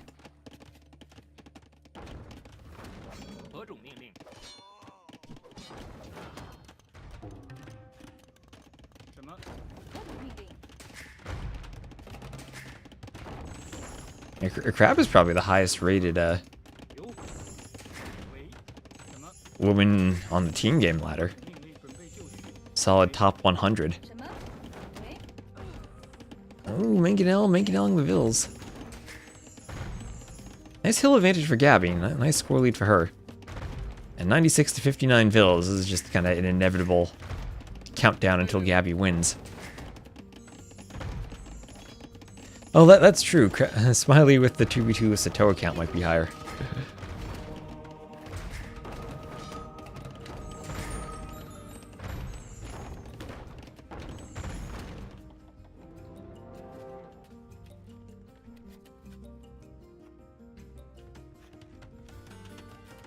Castle going up here for Gabi. Elite Castle dropping that TC. And Mangonel is trading shots on the hill, but with the hill advantage, Gabi will survive. And Tatengue will there call the GG. And Gabi goes up 1-0. So Gabi on cross is definitely a beast. And it'll probably be her strongest map throughout TTL. Not to say she won't be strong on other maps, but I know she particularly likes cross. And well done from her, winning with the Japanese. What's Roxy's team game elo? That's a good question. I know she was playing with Hera and Leary a bit when they needed elo for cartographers, but I don't think they play particularly many games. And Daniela, hello Danny. I know Roxy is like decent 1v1 too. I think she's... Last I checked, it was years ago. She was like 1700 and has probably improved since then. Is Nilly doing a second rerun? Nilly's just rerunning over and over.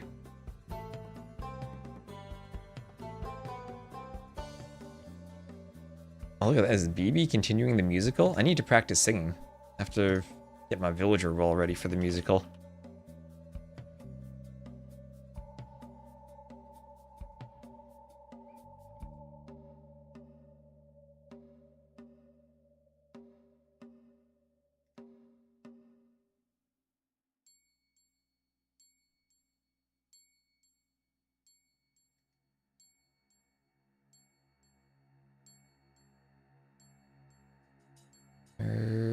Alright, where are we?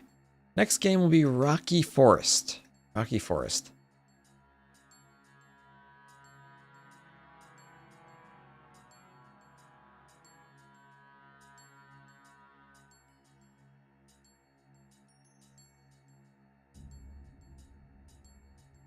So Rocky Forest. And remember, this was originally supposed to be played yesterday, but Gabi had internet issues, so they were able to reschedule for today.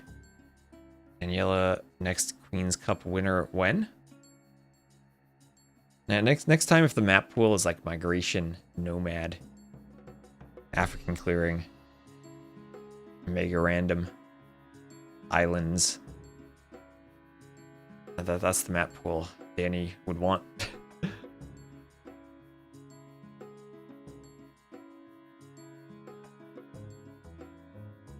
So Rocky Forest, and I'll give you the civs. Civs will be Inca for Gabi, and Armenians for Tatengue. All in Hulks. Oh yeah. Did you play with the new water balance? I saw Lewis and Sato playing it. Friends wanted me to play in QC, but I didn't think there is a QC if I don't host it. And Akarinkun, thank you very much for the follow. You're inching us closer to 14k. Yeah, 13,919 or 13,920, depending if my counter updated or not. Thank you very much for the follow. Thanks for stopping by the stream.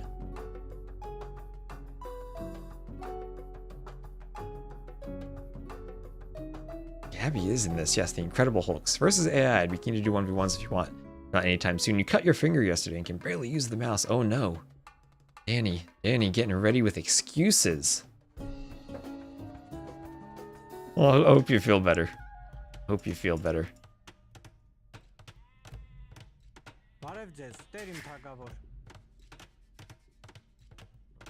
So we'll have Tatengue as the red Armenians to the west and Gabi as the blue Inca to the east.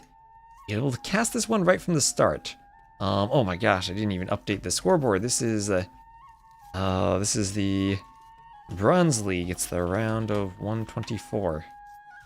For TTL 5 bronze. There we go. Still had Stronghold Frenzy up there.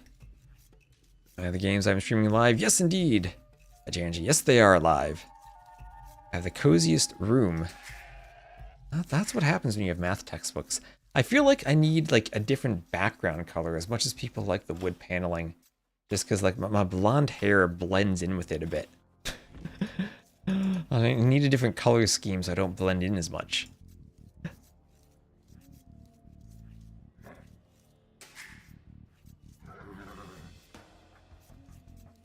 Am I going to cast after this match? I don't know. I think this might be my last set for today. We've been streaming for about 5 hours. And I need to, as I said, I'd love to run to the local pharmacy and grab some, like, some Visine or some eye drops before my eyes dry out for tomorrow. And Googlefeed TV, thank you very much for using your Prime sub. More subs for the cozy room. Thank you very much. I hope y'all are having a cozy time here. If you watch on YouTube, you can see the cozy room in 4K. Is it Teutonic Knight outfit? I do have a Teutonic Knight outfit I've worn before on stream. This Halloween I'm gonna have a chicken cosplay. And Galantic, thank you very much for the follow. And shoppers. What is shoppers? The pharmacy near me, I checked, it closes at 10. I guess I could go to the Walmart that's open till 11. Boom on the way. How's the chicken coming along? Well, the chicken is just I ordered a costume on Amazon.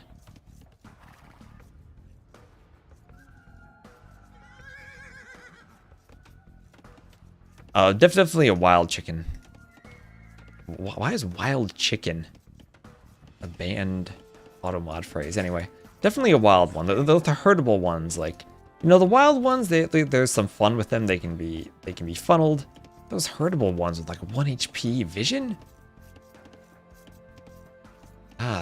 No. Just no. Anyway, what's the Gabi doing? She's coming forward with her eagle. Might be able to lame a couple of sheep. Yeah, I just updated this map today to make sure that players are guaranteed to have a nice ibex spawn kind of towards the front of this area. Hopefully the map works out a bit more consistently now. Some militias, they are coming forward. Remember, this is the map where you cannot wall your wood line. I do wonder if Armenians ever would have room to do double mule carts and a couple of palisades to make sure they're walled in. Gabi's 2k4. Yeah, her high has been 2k5. She's apparently 2394 at the moment.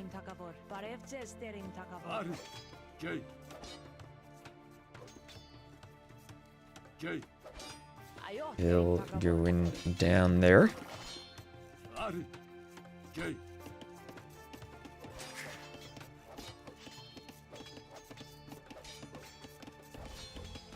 Exists in Ontario and out here in Nova Scotia. I don't think this exists in USA or in the USA. I think we'll have different chains. So loom there for Tatengue, recognizing the militia are forward and wanting to make sure that no vills are harmed. The mule cart will come back for the straggler trees, and feudal age will be on the way. Okay, so moving down to the other wood line. Drush definitely less effective against the mule cart. Maybe the houses need to be constructed within range of the TC so the militias can't destroy them. This house will be vulnerable, but maybe it could be repaired.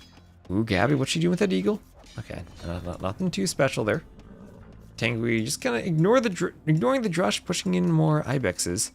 Gabi has a nice lumber camp over here, as safe as she possibly can make it. In the back. And, ooh, the militia are going to come forward and disrupt the ibex push. Oh no, killing the poor ibex.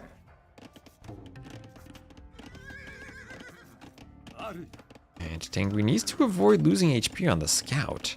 Trying to disrupt the militia so they don't come to the mule cart, but here they are. In the wood line. And doesn't need to fight the vills, just needs to distract them a bit, cause some idle time. And only 2 militia, so she's not adding anything else, just staying on 2 militia. I have seen the Aztecs go for the old school 5 militia drush on this map, and has worked out pretty well. I think at least do have their military units 10% food discount in the Dark Age. And oh no, Tatengue putting down the archery range, and got a tiny bit idle on the scout while moving there. Militias do get a hit there, and Gabi will be up to feudal now. And maybe an option to add in more militias and go for men-at-arms on the way up. Could also just go straight for the archery range. And yeah, there we go. An extra militia being queued. That's the 1 in the top left is there. That's the number queued. The 2 in the bottom is the number currently present. So militia queued, coming out, and 4th on the way. He's mining gold, and we'll just be pumping those militias.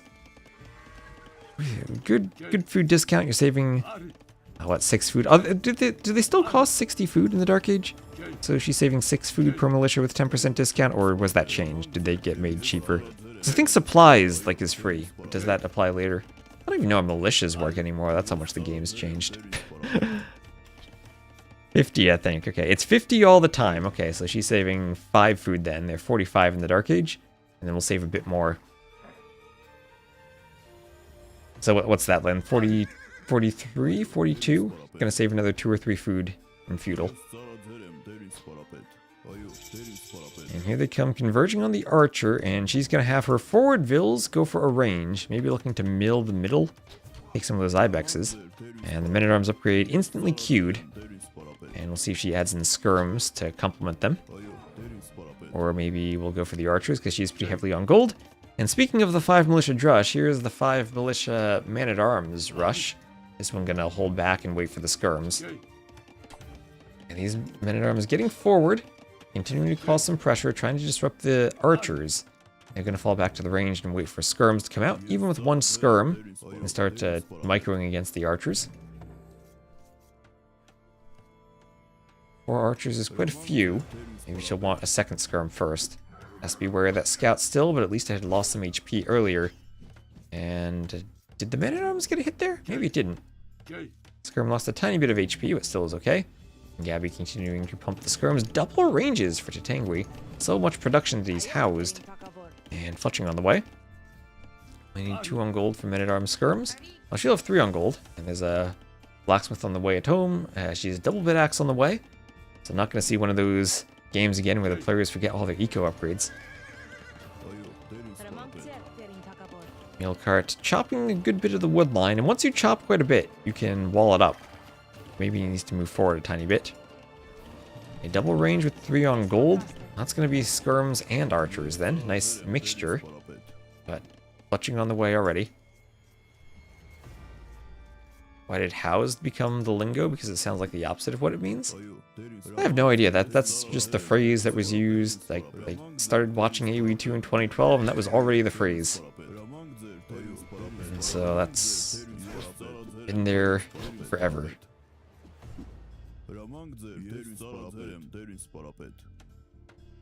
That would have been, I mean, that probably was existing as phrasing from the time files still were exchanged on floppy disks in the late 90s, early aughts.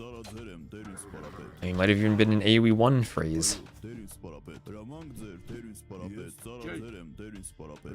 And I don't think I'm capable of analyzing the evolution of words that long ago.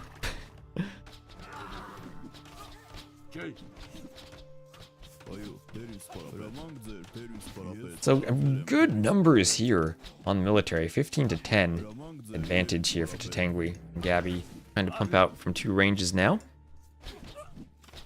That 1 HP scout being so just annoying and dodging arrows and absorbing fire. And okay, Tatengue with a brief score lead. Scores flipping back and forth and back and forth. This is the downside of having 2 ranges forward. That if you start losing and the army jumps you, you're not going to have reinforcements. Arms go down. You do have the closer reinforcement distance. But right now, this is a much larger army for Tatengue, and Gabi has to be careful that she doesn't get her army out of position here. I wonder if she'd even consider a tower. Oh, there goes the scout. Okay, finally it's the scout. Maybe even considering adding a couple more eagles at home. Help out against the skirms. Just get the numbers up, and she does not have the numbers right now. Much larger army for Tatengue, despite all that disruption from the drush. Flammable, inflammable. Ooh, Tatengue gonna back up here. Maybe not confident enough in the micro in the fight, because the numbers are there to take the fight. Gabi being really aggressive. 10 archers, 9 skirms against 10 skirms, 3 archers? You do armor here and push, I think. Trying to go castle faster might be a mistake because that gives Gabi time to amass eagles.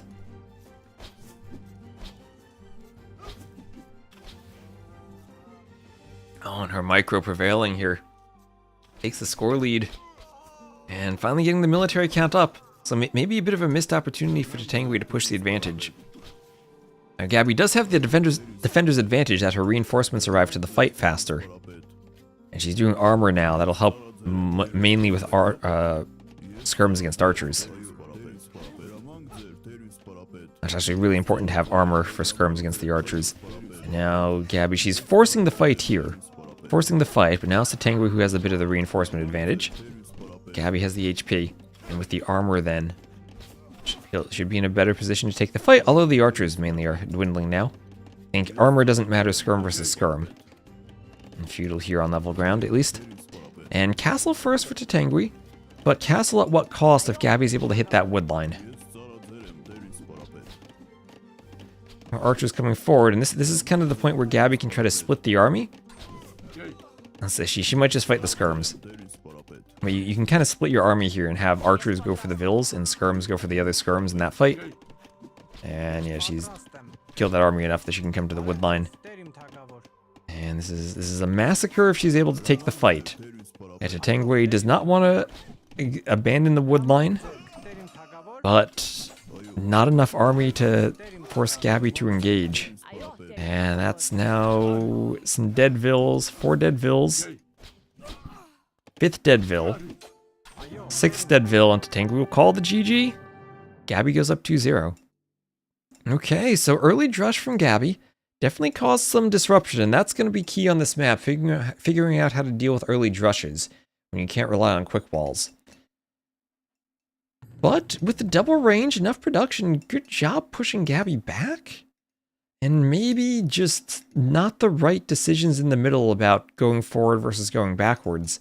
I feel like when Tatengue had the army lead, had an opportunity maybe to claim the middle of the map, force better fights. Maybe Gabi just had the better army micro for the archer fight though. GG.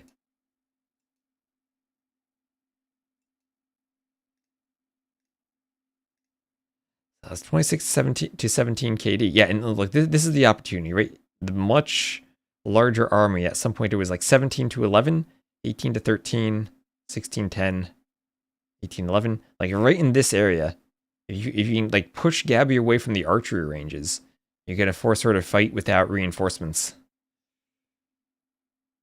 But kind of a tricky situation too. Ecos were always really close. Tatengue even slightly ahead.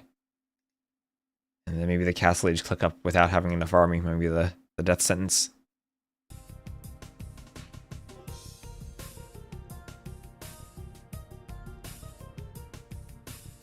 Alright, so that's 2-0 for Gabi.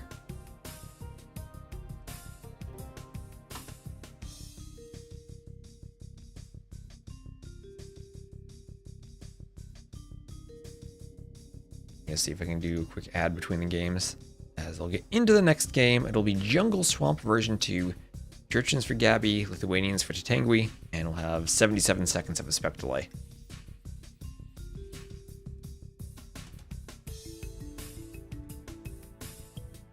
My good old coffee that I had finished about 4 hours ago. I know I really need to get a haircut too. It's been a while since I had one.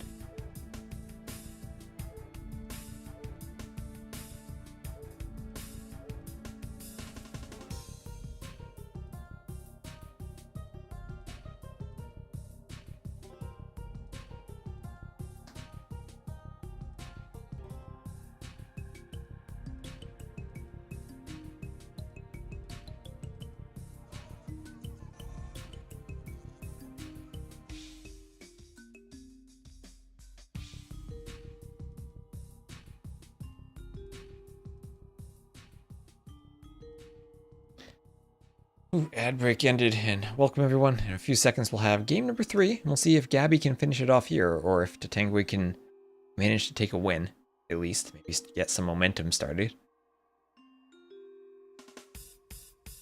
Ugh. Had a 5-hour stream today, so a decent chunk of streaming.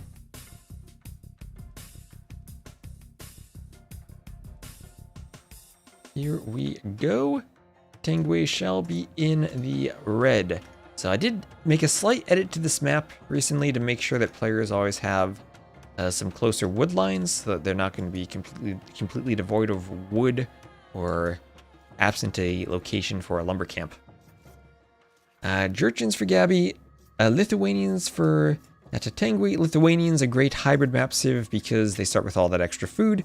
They can do an early lumber camp and go for an early dock.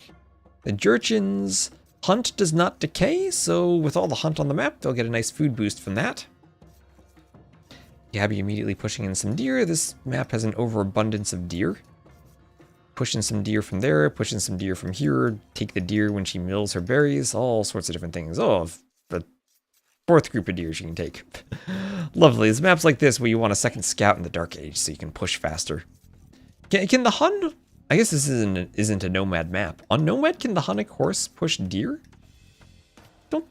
Never actually thought about that. I don't know. Deer pushed into the TC. Is it only hunt that doesn't decay? Is it turtles too? Hunted and livestock animals. So your turkeys on this map, your reskinned sheep, your reskinned cows will not decay.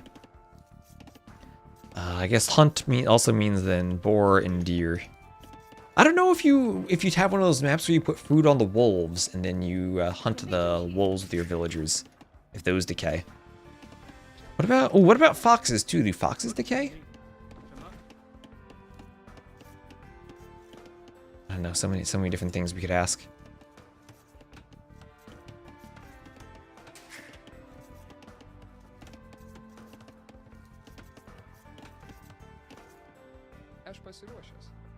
Yeah, and here's that forward bill from Tatengue. I'll immediately go for the dock. Vills can take the shorefish, or take the deep fish here. Good opportunity for them to do that. Bill heading out to take the javelina.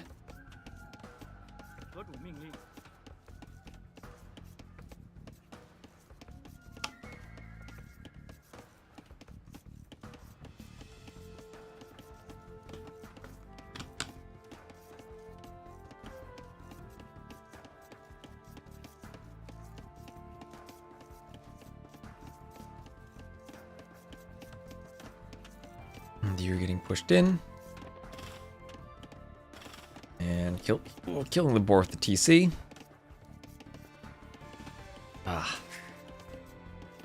Never gonna look at that and think, why is this a change? We're never gonna look at that and not think, why is it a change they made? So, Tatengue, forgetting about the bill slightly, takes a hit as he wants to push the deer.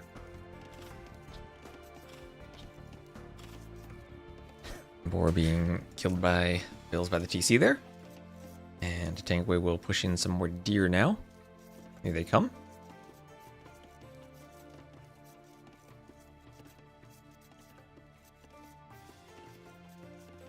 And deer getting pushed. And pushed away, pushed in. Pushed in whatever path it takes. So having the pond, nice big advantage with the fishing ships. See more res collected, and I think that'll only increase. Gabi trying to wall herself in. So many deer. Can you fast castle with the Jurchens in this map? Is that too ambitious? There's the mill forward there. There's another deer she's trying to push in. You can take the deer simply by the mill. I'm gonna die a whole many deer out here. At least they won't decay, and she can just hunt them and take them. Push in all the deer and save them for later, I guess. There's Loom. Okay, not going to be any type of fast castle shenanigans like FC Fire Lancers. We'll just be up to feudal. Could immediately go for a fast dock and try to take the water, knowing she's up faster, as she didn't go for the early dock. And going to go for a second lumber camp? Second lumber camp by the looks of it. Okay. Might preclude the ability to do a dock then if you're spending the wood on the lumber camp. Probably more wood in the long run. But in the immediate future, if you want a dock, probably not going to be able to afford that and a barracks, especially with the extra walls she's adding. And that is just going to give a free 3 fishing ships to Tatengue if she doesn't try to contest that. Could, I guess, contest with scouts, though, if you're opening scouts or maybe land units. See, on gold, if he wants maybe a mining camp too and then a dock, we're running out of time to do the dock. Maybe just long distance mining, not gonna go for the mining camp, so committing to the gold. And kind of far away to go for an archer opening, but could also be effective. Hard to wall out on this map. No walls at all for Tatengue. So anything that comes in from Gabi will get right into the base. And about a 10-second difference in uptiming. So Gabi could maybe take a scout fight here. She notices that scout running away. Good awkward hills in the middle. And in this valley crater of a shorefish pond, so you can get some hill bonuses in your fish in your ship fights. And there's the barracks for Gabi. Maybe a bit late going up. She won't get her second building immediately. Still taking more of these deer. Still a ton of hunt under the TC, so no need for any farms. And, ooh, Tatengue running into the TC. Not enough vills under the TC to kill it, though. Sheep also not stolen somehow. And archery range on the way, so she is opening straight archers. Probably will be archers with 3 on gold, rather than skirms. No ships being added in. Tatengue scouted there's no dock. Wouldn't mind seeing one galley just to make sure the scout doesn't harass the fishing ships. I guess for this deep fish in the middle, they're fishing off of the shallows anyway.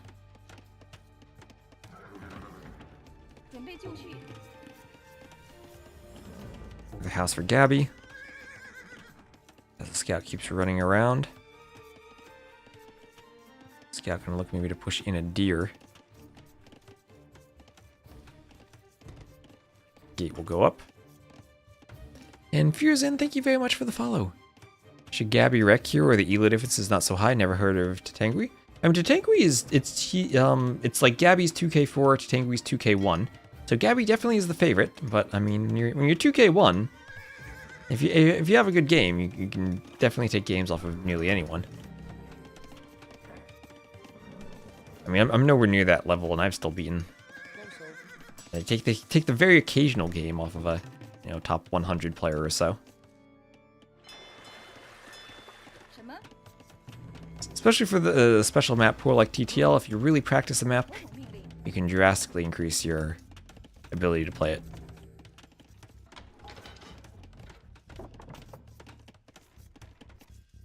And still the fishing eco.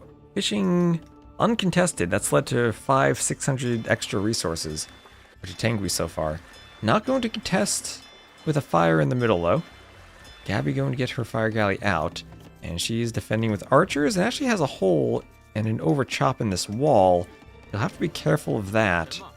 For archers out. And the scouts are going to be tempted to pick vills here. Yes, they're in. As a weak scout, and Gabi has a hole. She's an overchop. She will wall the scouts in, though. And that means no more reinforcements. So, nice reaction from her. And all in all, maybe a bad thing to go in if the vills can fight this now. Fox's do decay? Yeah, it's 31 gold. I meant Fox's decaying if you're the Jurchins, right? Because they have the non-decaying hunt bonus. Or non-decay that applies to the livestock, too. I don't know if that applies to Fox's. It's usually 31 gold from 1 vill, and 34 gold from 3 vills. Those are the numbers I saw. So, well, there's a vill kill.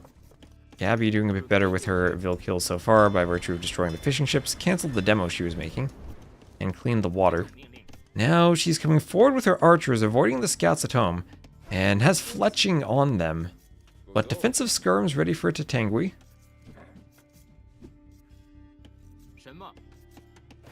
And with a market in the back by the gold. So continuing to do some damage in the inside.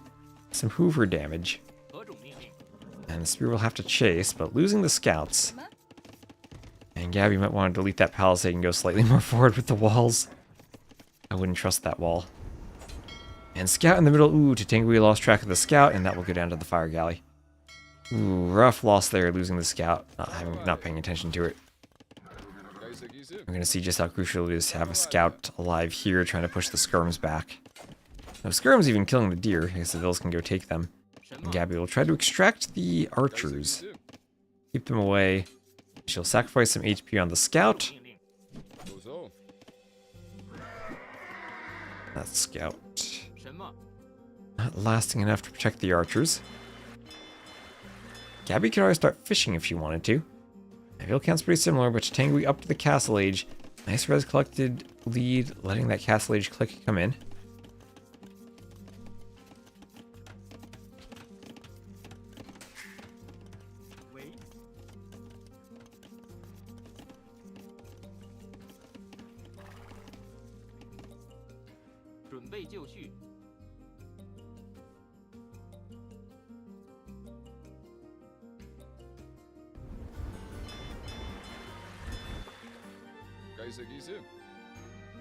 And now here's a scout, fresh scout from Gabi, but if she is investing into her stable and scouts, that is going to slow down her castle age timing. So it's an investment into one scout to kill skirms. Now she has to go up. Does she have a market? No market.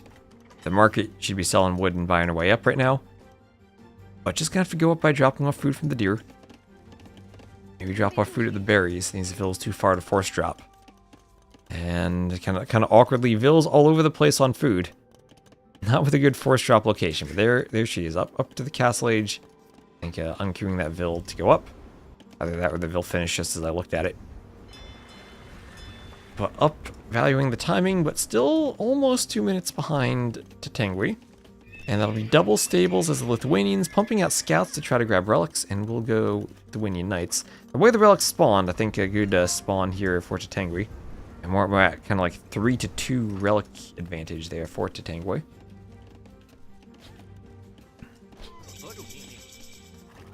Archers hitting scouts. Hitting vills on the inside. It's the best of 5? Yes, a best of 5. Love this. All the TTL sets will be best of 5s for the first rounds. His bloodline's on the way for Gabi.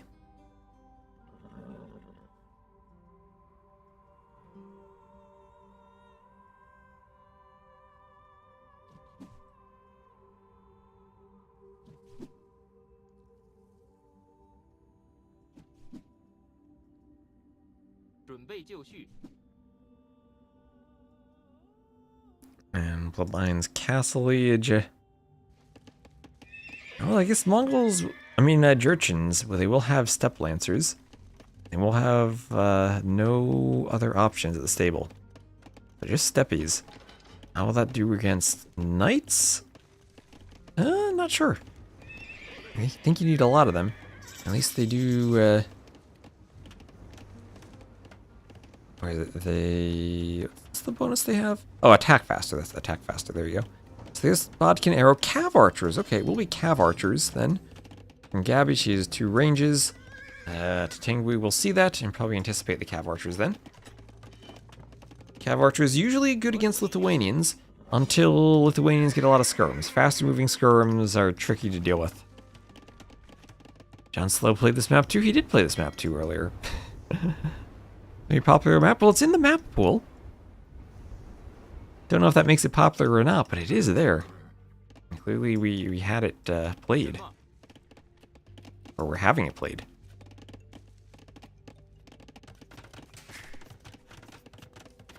So 1, 2, 3 TCs for Tatengue. 3 TC Tatengue. That's a lot of T's in that sentence. And the second TC for Gabi. And still needs to establish the third. Has the stone left over, but not there on wood. Going 3 range Cav Archers. So spending a lot of wood early on.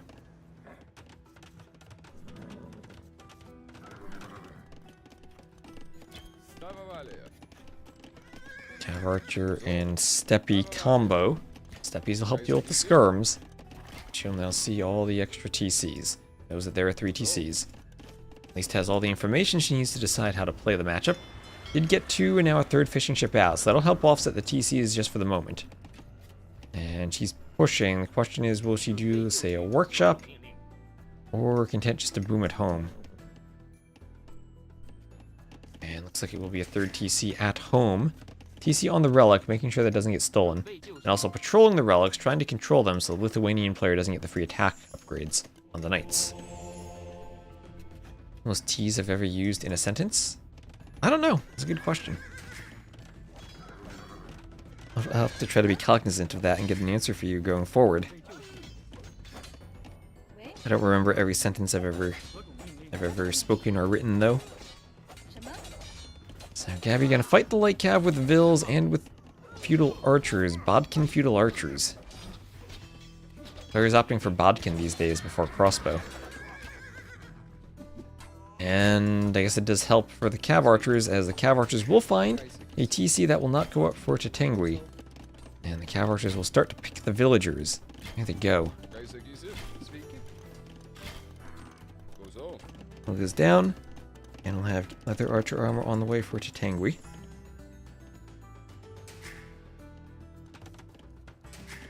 There's a TC on the way for Gabi at the front. So down by 6 Vils, or down by actually 9 Vils. 3 fishing ships trying to make up for that. Wheelbarrow for either player, and she's just doing horse collar now. Had seeded 6 farms, but we'll do horse collar before any further ones. She didn't want to make Grenadier, so 4th TC for Tatengue. 4th TC. Hill count still equal. Gabi is the better KD. Ooh, can she be walled out on the side? No, not the cav archers. They can't be walled. But they can be skirmed away. And there's Tatengue with the skirms. A couple of monks pursuing. Monastery going up here for Gabi at the front. Starting to think about collecting relics herself. The knights hoovering around for Tatengue. Bills have to be careful out there. She'll be going for a 4th TC. Okay, does she know about the 4th TC? She does. So she sees the TC numbers and doesn't want to fall behind in Vils. But it will be a 5th TC. 5 TCs for Tatengue. Alright, 5 TC booming. In a 1v1 map, there's a lot of cav archers. If the cav archers figure that TC out, can do some damage. But doesn't look like they'll be forward. Maybe they will be forward. Okay, they're so close to seeing the Vils and the TC, and they see it. Oh, they see it, and she's going to deny it. Probably doubt TC right there. That's 1, 2, 3, 4, 5, 6, 7 dead villagers, and all of a sudden it's a 14 to 6 KD. There are a couple of knights though raiding Gabi's woodline, so intent on microing the cav archers, she may not have noticed the knights microing on her own villagers too. And down they go. We'll have a few Vils on the inside of that TC. A knight will take some TC arrows there. Knights at least do a +1. Gabi at least does have +2 then.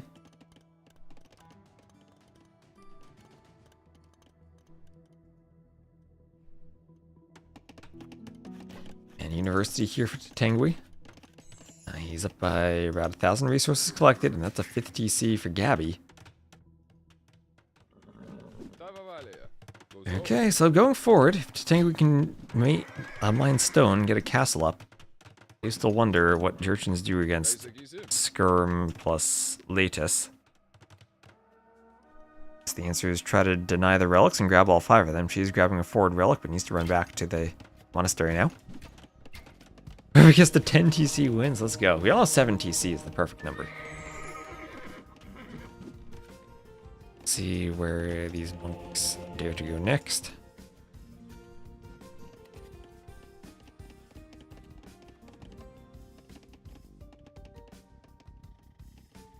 You can tell I'm getting tired casting this much.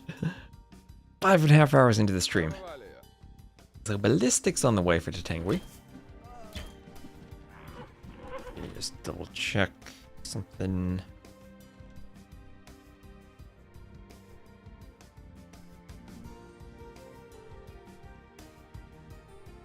Right. Archer's still hoovering around. I'll have light cav on the way. Ballistics on the way for Tatengue.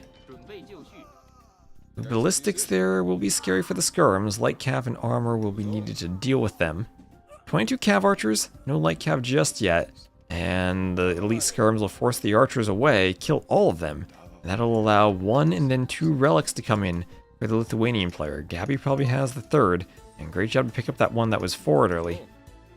But that's now going to be Lithuanians with 2 relics. Well, at least equal Blast Furnace and Imp, and his Imp is on the way. We'll have that forward castle for Tatengue, who still is up now 2k resources. Better KD for Gabi, and her score may be a bit inflated from having won the water. Has some fish traps out. Another stable will look to do more light cav. And maybe even stay full light cav with this many stables. And stay in the castle age. There is a castle, though, for Tatengue.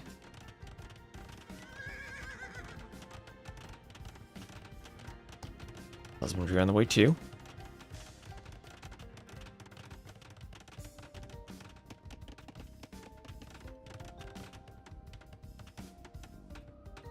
In terms of vills, that's 91 to 100. Gabi's still slightly behind.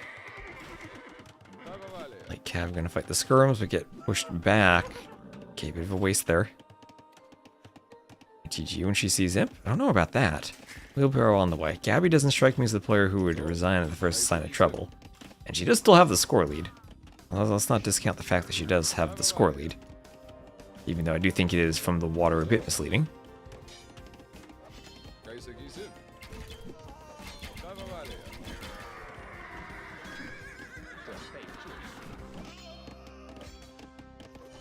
There's handcart.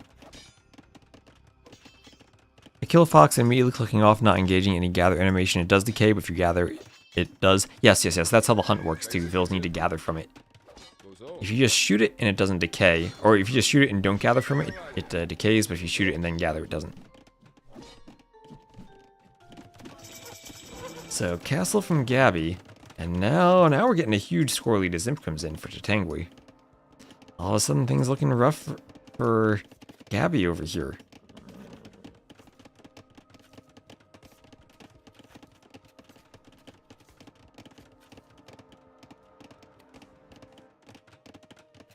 Okay, selling stone.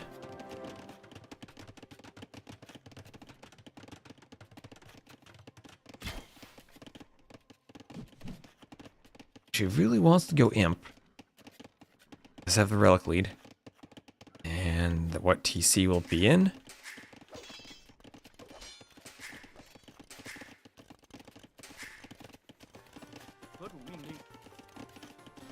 There's Imp. Okay, what TC? The forwardmost TC. Ooh, don't know about that. Trying to counter raid with some cav archers. Still significantly more res collected. For Tatengue. Plenty of wood for lots of farms. She'll click soon. Yeah, well, she has added lots of farms and been up to Imp. And cart. On the way for Gabi too is this castle. Castle redeciding on the locations to Tatengue. And Gabi will need to get enough resources to push out army to punish this. Or at least to push this back.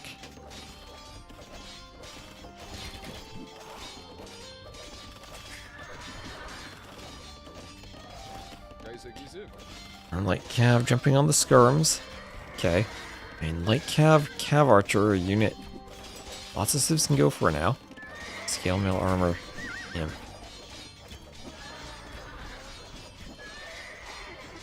Oh my gosh, I'm right. This is the Imp TC. This is the Imp TC. No. Gabi was in the forward TC the whole time. No. Oh, well, that's GG right there. That's GG right there. There's a point for Tatengue. Oh, she's not giving up. No, she's putting in the back TC. That it was the I called it. Don't put Imp in that TC right at the start. There was no siege. I wasn't even paying attention to that. I didn't think Cavalier would do it, but they did. Oh no, Fire Lance is coming out for Gabi, but that's Imp denied. We're gonna have a game number 4. Tatengue gonna start looking for a reverse sweep. Guys played Barding and Conscription. Winged Hussars. The Winged Hussars shall arrive.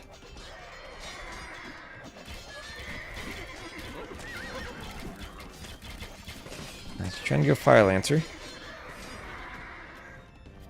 Or forward Imp TC strikes again. Now she does. How does she get a Vil here? What are those outposts doing? She's outpost rushing.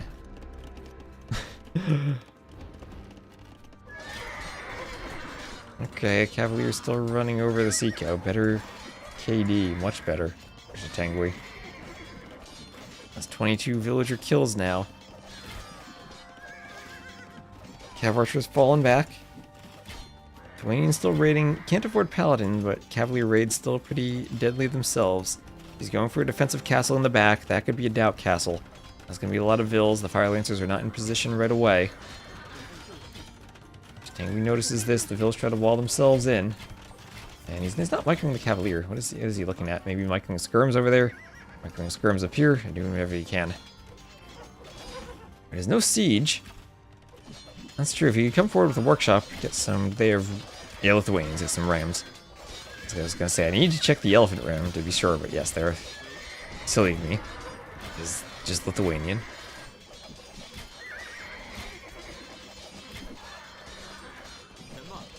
There's skirms. There's Gabi Imp, finally. Forging on the way, but now she's down by almost 3k score. 15 vills. Cavalier's still running everywhere. She doesn't have any rage, she just has outposts forward. As a clandestine sneak villager trying to blend in.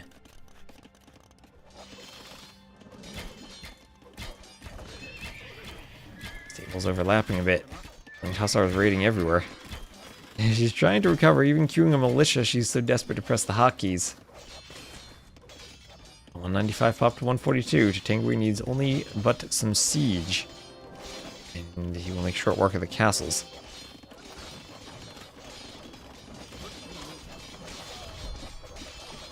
Some units going over to defend the Trebs, more Trebs coming forward. And this castle... First, Jurchens have a nice castle. They have a nice castle. I'd probably put this on an A tier design, definitely. Now, I've been critical of some of the new castles, but this is a pretty one. Can fishing ship still get gold off of a gold mine if it's right on the coast, or did that get patched? Oh, I have no idea. I would assume no. I don't think I've heard of that bug before. Although maybe I have and just forgot about it. That does actually sound slightly familiar. Let's see, another castle down here. Gabi trying to hold with light cav.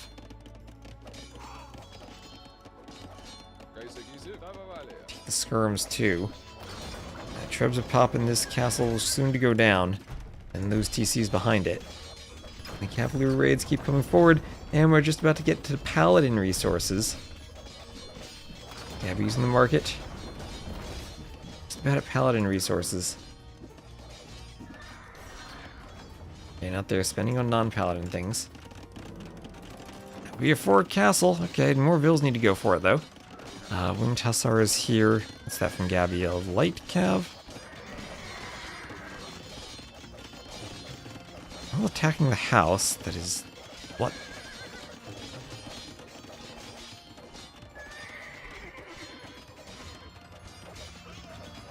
Okay, light cav going down. Vills going down too. The Winged Hussar is on the TC. The TC at 80%. More vills going down. Gabi has to send more to try to get it up. Of spears. Spears going down to Winged Hussars. And where are the next round of vills for that castle? They're nowhere to be seen. We're going to have tower shields. What does tower shields do for the Lithuanians? It is +2 skirmisher line and spear line pierce armor. So TCs won't even deal with the spears all that well. More raids picking Gabi apart. Elite Fire Lancer on the way. We're at 5k score, ACCM territory, and Tatengue is trying to do another forward castle. Breaking through at the front as the Trebs go for the next castle. Yeah, I think we're going to have a game number 4. I should take those relics. Oh, yes. Tatengue should. Definitely, indeed, especially as Lithuanians.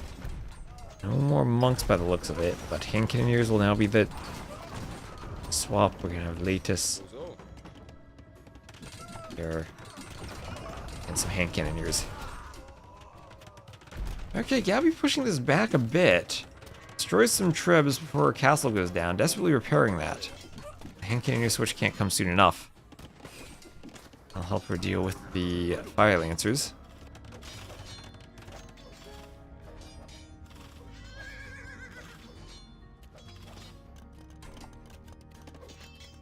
And Hussar is raiding the stone.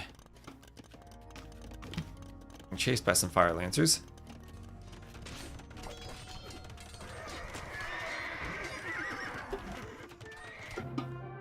Gonna stabilize the castle. That's gonna be it. GG from Gabi. And that forward imp TC maybe would have lost anyway, but that did nothing to help. Oh man, never put imp in your forward TC. Always pick your TC. Don't use select all TCs to do imp. And we're gonna keep going. All right, I was thinking maybe we'd finally close up the stream, but nah, we're 5.5 hours isn't enough. Gonna need to go 6 hours. Pharmacy closing time for me is getting closer and closer. Gotta run my errands tonight. But Tatengue gonna try for a reverse sweep.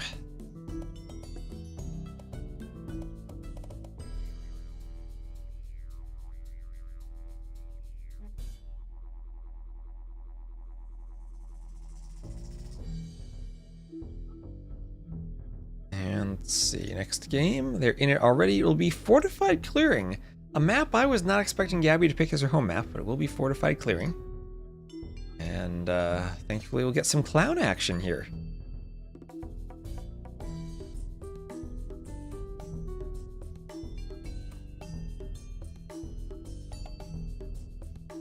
Get some clown action.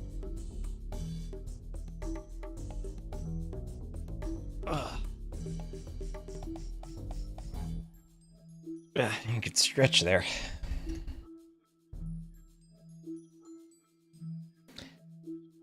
When I get to stream another hour or so, I know.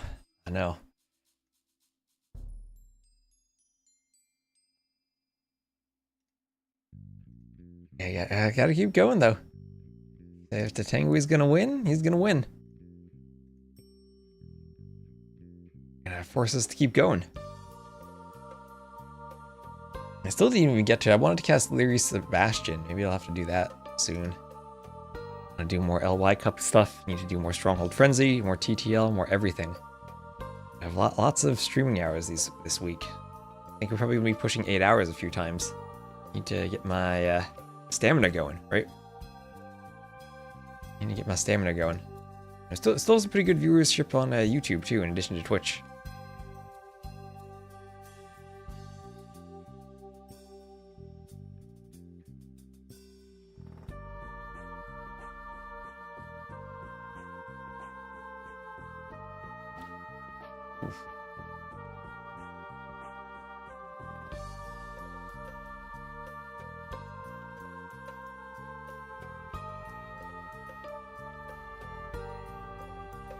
And here we are.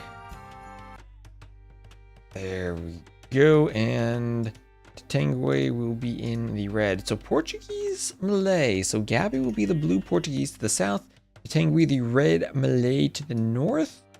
And good closed map civs here. Don't know which I favorite. They're both really good in different ways. Malay can be absolutely insane with their up timings and also good unit compositions.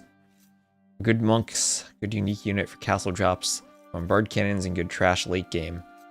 Variety of ways you can play them. Could go for the feudal boom, go straight to FC. Go monk rush, could fight for relics with light cav.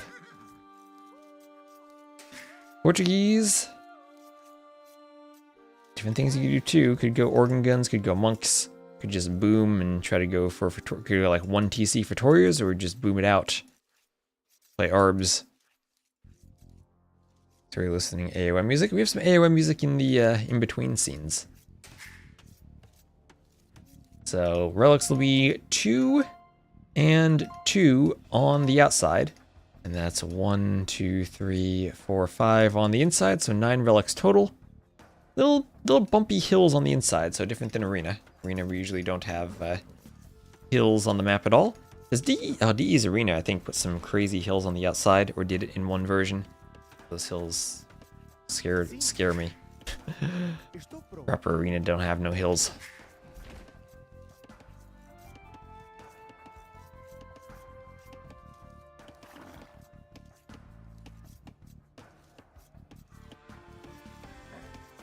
Gabi looking to push in deer, maybe lure in a boar. There we have a boar. Time to be lured in.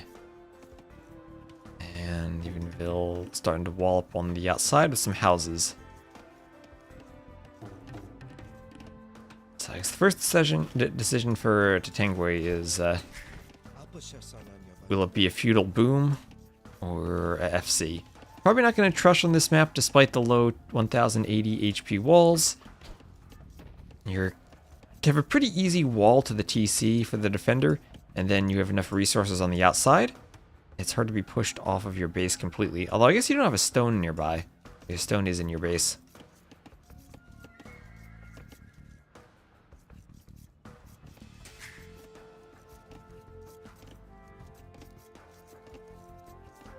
Deer being pushed here from Tatengue. Getting pushed in. So both players pushing the deer. And Tatengue even pushing deer in preference to grabbing the sheep. Still scouting with his own sheep. I always get nervous about that. I want to grab them up and make sure they don't get lamed. But always you do need the deer under your TC at good timings. So there's a trade-off, and if you can be greedy and it works, then you're good, right? Greed that works puts you in better spots than greed that doesn't, or not being greedy at all. So that's why people do it. And some big walls on the side from Gabi, and deciding, oh, I'm going to walk forward and see if there are better places to wall. And deciding, nope, there aren't. So I'll just wall here.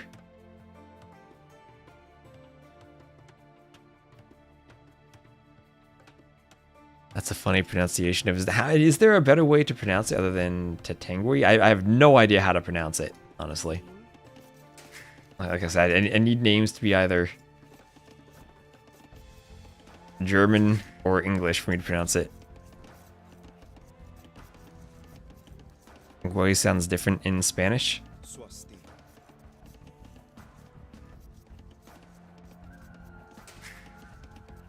Alright. Spanish names I definitely need help with.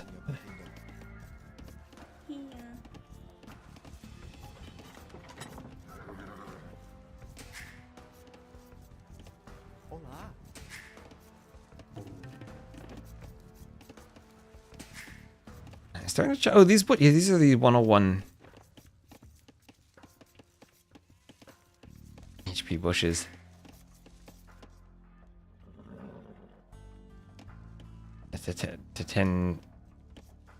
Tatengue? Could be Tatengue? Tatengue? Okay. There we go. Okay, so Tatengue.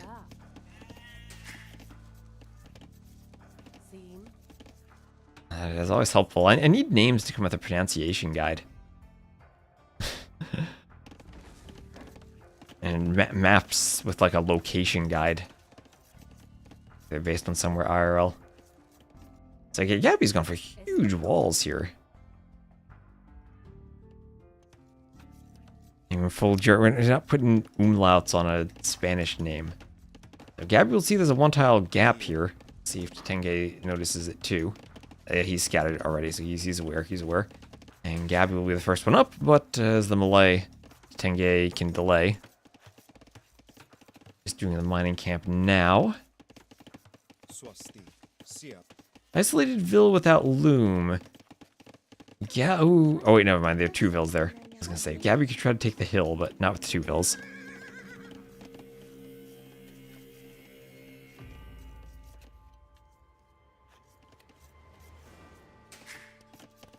A feudal here for Gabi, adding the barracks. So 24 pop up. All the walling time, gotta be careful going up quickly. If you sometimes don't have the eco that you usually would.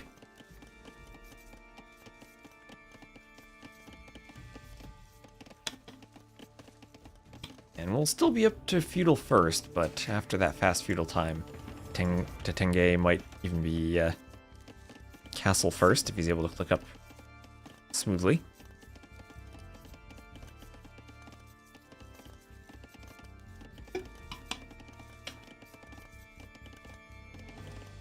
No stone, so no organ guns.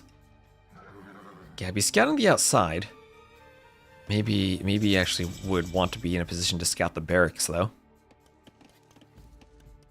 Scouting for walls over there maybe, but I think the barracks is the important thing to scout.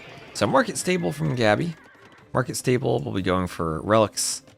Sadly not going to go heavy on gold and go for the monk push.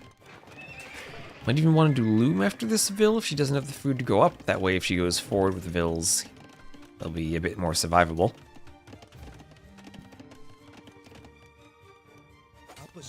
And ooh, Vil goes down. Gabi gets a hit on the blacksmith Vil.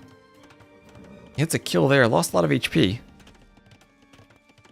That'll help make up for some of that melee uptime and Gabi selling stone, buying food. And doing Loom. Yeah, that's what I thought. Doing Loom when she wasn't able to click up fast enough. Move Vils off the berries.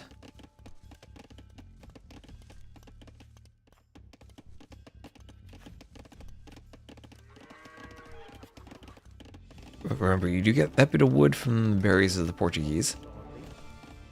And Horse Collar on the way, where she'll be doing more farms. Horse Collar clicked before Double Bit Axe because she wants to seed farms for food. And she will need food not just for scouts, but also for Double Bit Axe. You do Double Bit Axe first, and you're still delaying your farms, you won't have the food. So this is where Horse Collar is going to really pay off. See, she immediately adds 3 more farms. Castle Age still on the way.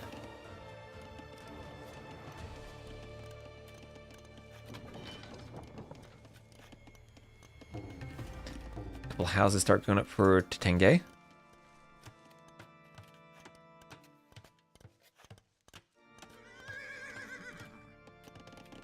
So spear for Gabi.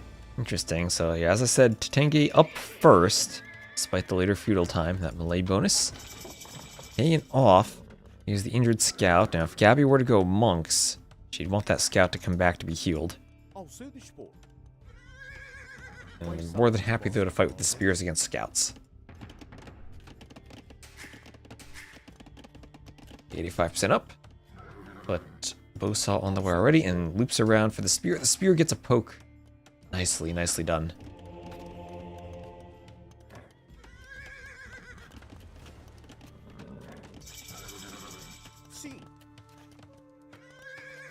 Gabi up to castle. Spear will keep running around. He has Bowsaw on the way. Bowsaw finished.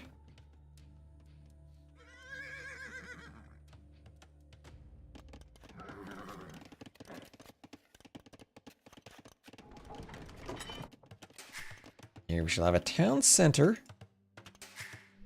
Center for Gabi. A couple of scouts on the outside, hoovering a bit.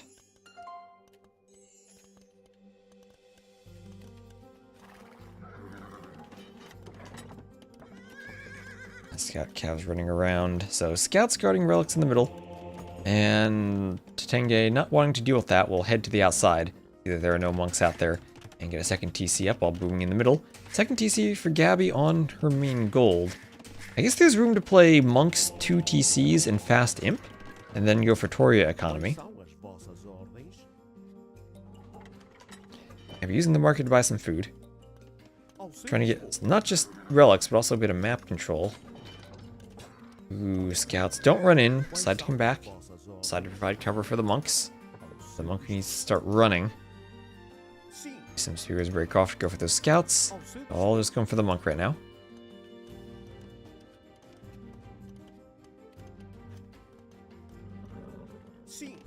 Okay, that'll be your relic in for Gabi. Relic on the outside should be secured, no problem for Tatengue.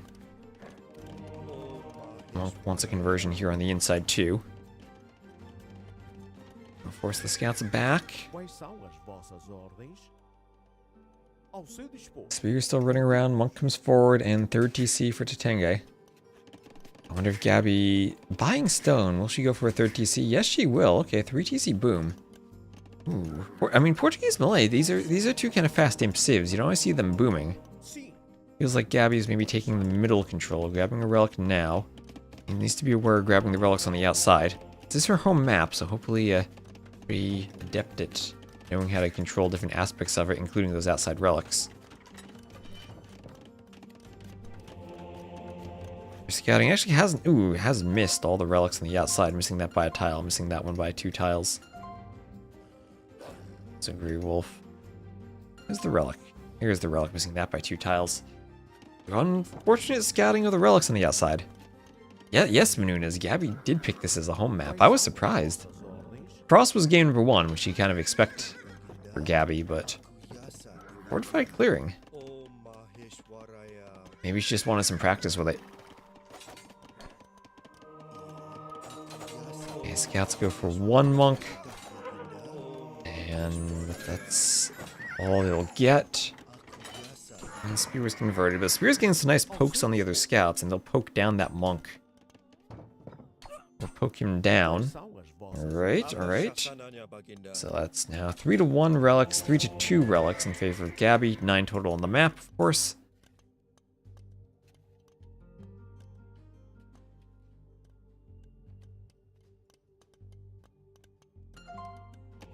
And Sanctity on the way for Gabi. Still the score lead over Tatengue, and Vilcount dead even. A bit more idle time for Tatengue, going for those 3 TCs earlier. While also trying to fight for relics. Gabi with the scout on the outside, we'll probably see 1 relic is taken. Still does not have vision of that other outside relic for herself, unfortunately. And the monk, she has another relic. That would be her 4th where she'd get it in. Should be pretty close to getting it in regardless of what happens here. Spear is there still to guard the monk. Yeah, a real map. Love the snows. Trying to keep the scout behind the spears. Scout goes down. There were 2 really low HP scouts there. Must be a forced engagement. Ooh, the split. The split. She's not taking the bait. Look on the inside. Can convert and provide some cover. So there we go on the outside. Ooh, now, is Gabi paying attention? Yes, she is. She's going to try to convert the forward Vil. Even better than the monk. Gabi buying stone. Does she want a 4th TC then if she's buying stone? 10 on stone. So odd to buy when also having 10 on stone. That monk stopped converting. Okay, that's a broken thing on this patch. Should not have stopped converting when the Vil was in line of sight. And Tatengue will try to wall up with stone wall. Not gonna work if the monk goes there. Gonna hope that, oh no, he sees that that is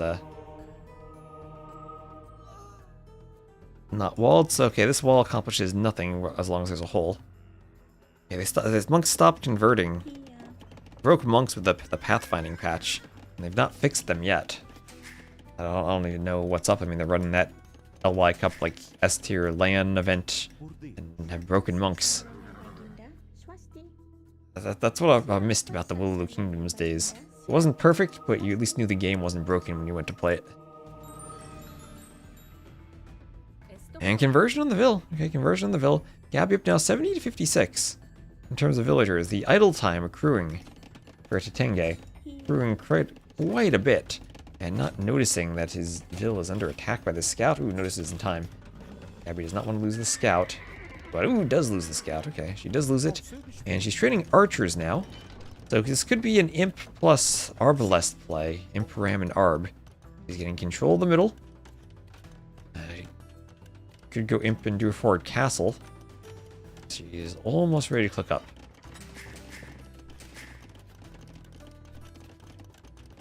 One more round of Vils. Maybe stall out on the Vils for a moment, buy your way up. Needs the second building. Only has the monastery, though. And yeah, there she goes. Finishing the university. Okay, after the university, buying food, she'll go up. That's what she's doing. Things take so long to fix. Yep, crispy bacon. I miss the scripter days when they'd be fixed instantly. That's why we use the spectator dashboard. Happy Leaves is very responsive with fixes. So there is Imp. Forward range from Gabi, but chemistry already on the way. That Imp was so fast for the melee, I didn't even notice it. Score lead for Tatengue. And still melee. Remember, very good arena civ. And Vil here for Tatengue. Going for a house. Did look like she fought a wolf and then ran into a male Vil. Gabi still scouted that relic. Ooh, she still hasn't scouted the relic despite the outpost. Outpost Vil in the middle. Maybe could have hit a scout or two there. But handcart, town watch, bodkin on the way. Clutching an Imperial Age. Forward castle here from Gabi. Portuguese do, of course, have great bombard cannons with siege engineers. If she wanted to do a workshop.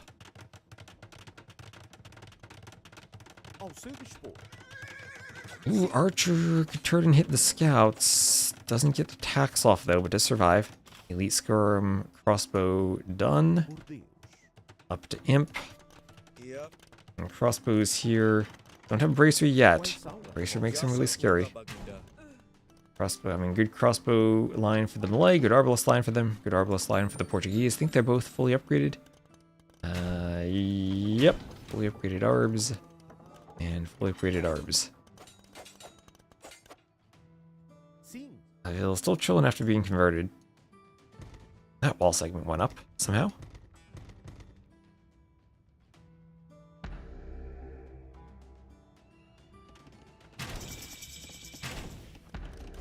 And what was that? Crossbow's taking out an outpost. Scout's taking out an outpost. Some William Wallace campaign gameplay here. So padded archer armor on the way, a couple of organs. And we need to see Trebs, I think. Trebs can go for the monastery first.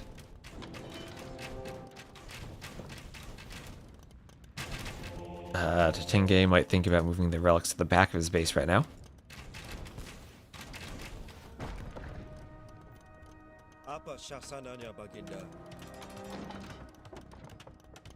There's an organ as a cannon comes forward.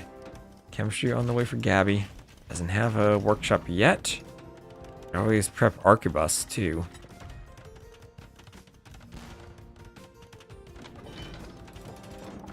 Go for the castle. Slight score lead for Tatengue, but Gabi up by... Ooh, well over 20 vills. 25 plus vills. And we'll need to turn that into an eco lead. And then somehow an army lead afterwards. Ooh, Wolf going for the vill. Wolf going for the vill. She survives, though.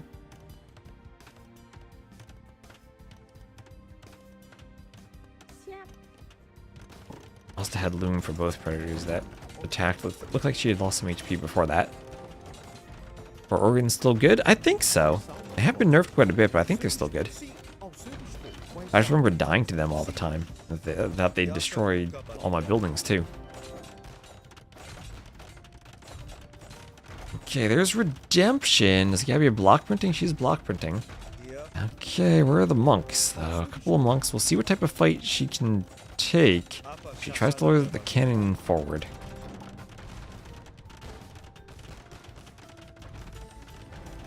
Going for the castle. Getting the crossbows, forcing the crossbows to dance a bit.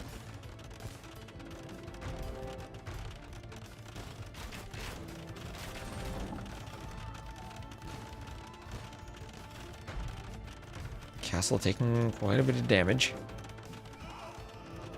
Defensive castle from Tatengue. Gabi, ooh, she has an archery range. She has a sneak range. Outpost over here in the corner. Tatengue has not scouted that yet. Okay, so she needs to wait. Ooh, this might be revealing it too early.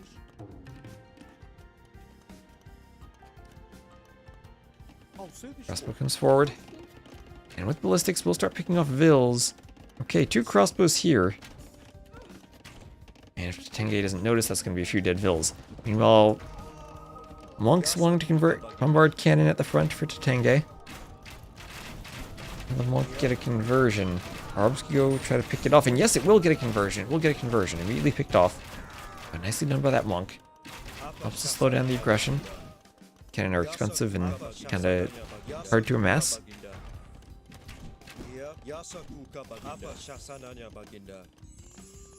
And ring archer armor on the way.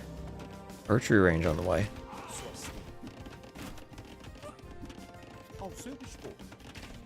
Ooh, Gabi with a slight score lead still. 4-3 relic advantage. Did someone notice the relic that was over here? Someone did. Don't know where, though. Relic also on this side. At least Gabi is aware of that. Tatengue isn't.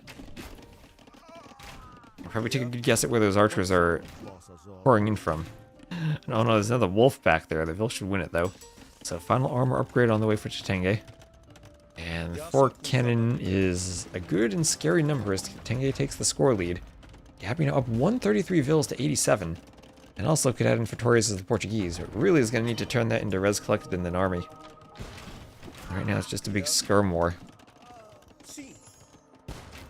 You probably want to see from her even more than ranges might be more bombard cannon. At least she does have 2 workshops. 2 workshops should be producing them pretty quickly. Good splashes though on the crossbows. Gabi gonna need to get some similar micro too.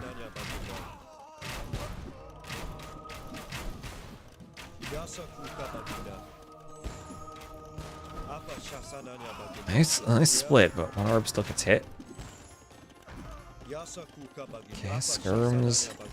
Still pushing. Cannon force back on the right. We'll have another castle here from Tatengue. Gabi at least has skirms that will scout that. What are skirms doing here? I don't know. What they're there. They're there. It's been walled off. Has to be skirms from here that went there. Crossbows on the way. There they go. I'm just gonna get into the base and disrupt the wood line. I try to be annoying. So, middle of the map, double castle from Gabi. We double castle of Trebs. Does she have Inquisition?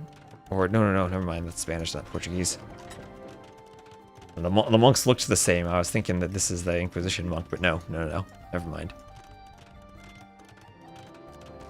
It is yeah, no arquebus.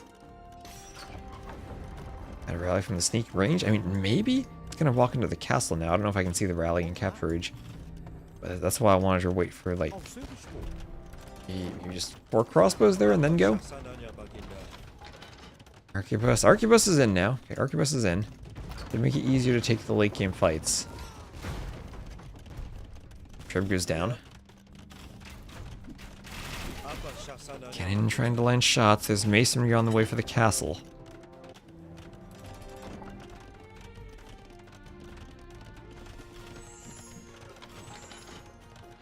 That's a lot of cannon for both players now. Getting up to 6+. 4 more on the way for Gabi. She's going to start besieging that F tier castle.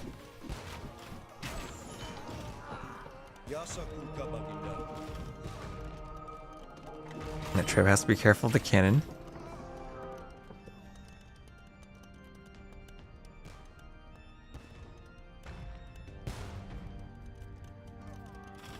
Okay, cannon shot down. Is Red doing it? I don't know. Hello, lame monk. I think it would be better to go straight bombard cannon here instead of the addition of monks for Gabi. I mean, maybe. Monks are really important in keeping bombard cannons away, though. Hard thing about the monks is you can't get near the cannon to start a conversion because of the skirms, arbs, and castle. We Trevor the answer from farther away. Oh gosh, can these cannon get a splash on the army? They can! Finally some hits on the army numbers. And now Gabi pulling ahead. Pulling ahead a bit on the side. The sneak range not really doing anything. The Vil was cleared there. Oh my gosh, this army, 4 units! 4 units in a row trying to run off the edge of the map. Oh, that's hilarious. Let's go. More cannon shots here. Ooh, getting some nice cannon shots. Is Gabi on that army? Okay, things starting to go her way now. Monks can start converting there if they have monk juice. They do have monk juice. There she goes. This is what she needed. That cannon picked off. Things are squishy now. I don't know. And then also the Trebs can go for the monastery. Elephant swap now from the Malay. That opens up arbs though again from the Portuguese. Gabi at 200 pop shouldn't have problems dealing with that. Does not even have a Fatoria. So being pretty efficient with the Vils.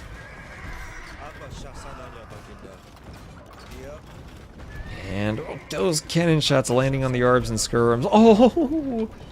Oh, the micro failing to Tatengue for the moment. The castle goes down. All of a sudden, he's taking a horrible bunch of fights in a row.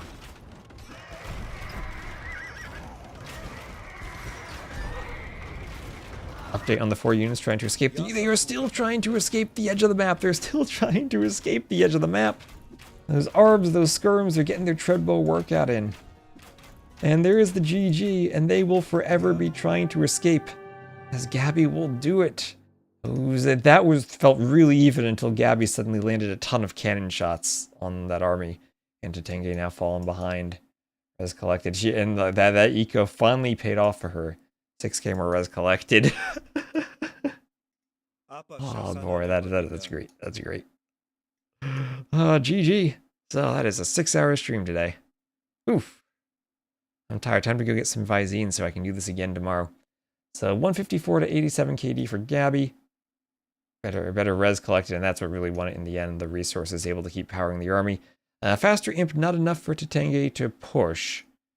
And GG. Malay light cav. Malay light cav, and honestly, running off the edge of the map. Gotta be fighting. Can't have your units running off the edge. So battle elephant switch attempted. Malay light cav. Kind of a move of desperation at the end. No one grabbed that relic either. So GG from Gabi. And we'll be back on tomorrow. We'll have more Stronghold Frenzy and more TTL and maybe some Rex from the LY Cup. I mean, why did my webcam turn off? What did that turn off on the scene? I've noticed that a couple times when I'm swapping scenes. I probably have some weird hotkey set up. Ooh, alright, so thank you all for watching. We'll end this on YouTube and raid someone on Twitch. And I'll see you tomorrow, probably starting around 17 to 19 GMT, unless there's a Stronghold Frenzy match. I don't know if she'll face FedEx or Yupe. Oh boy.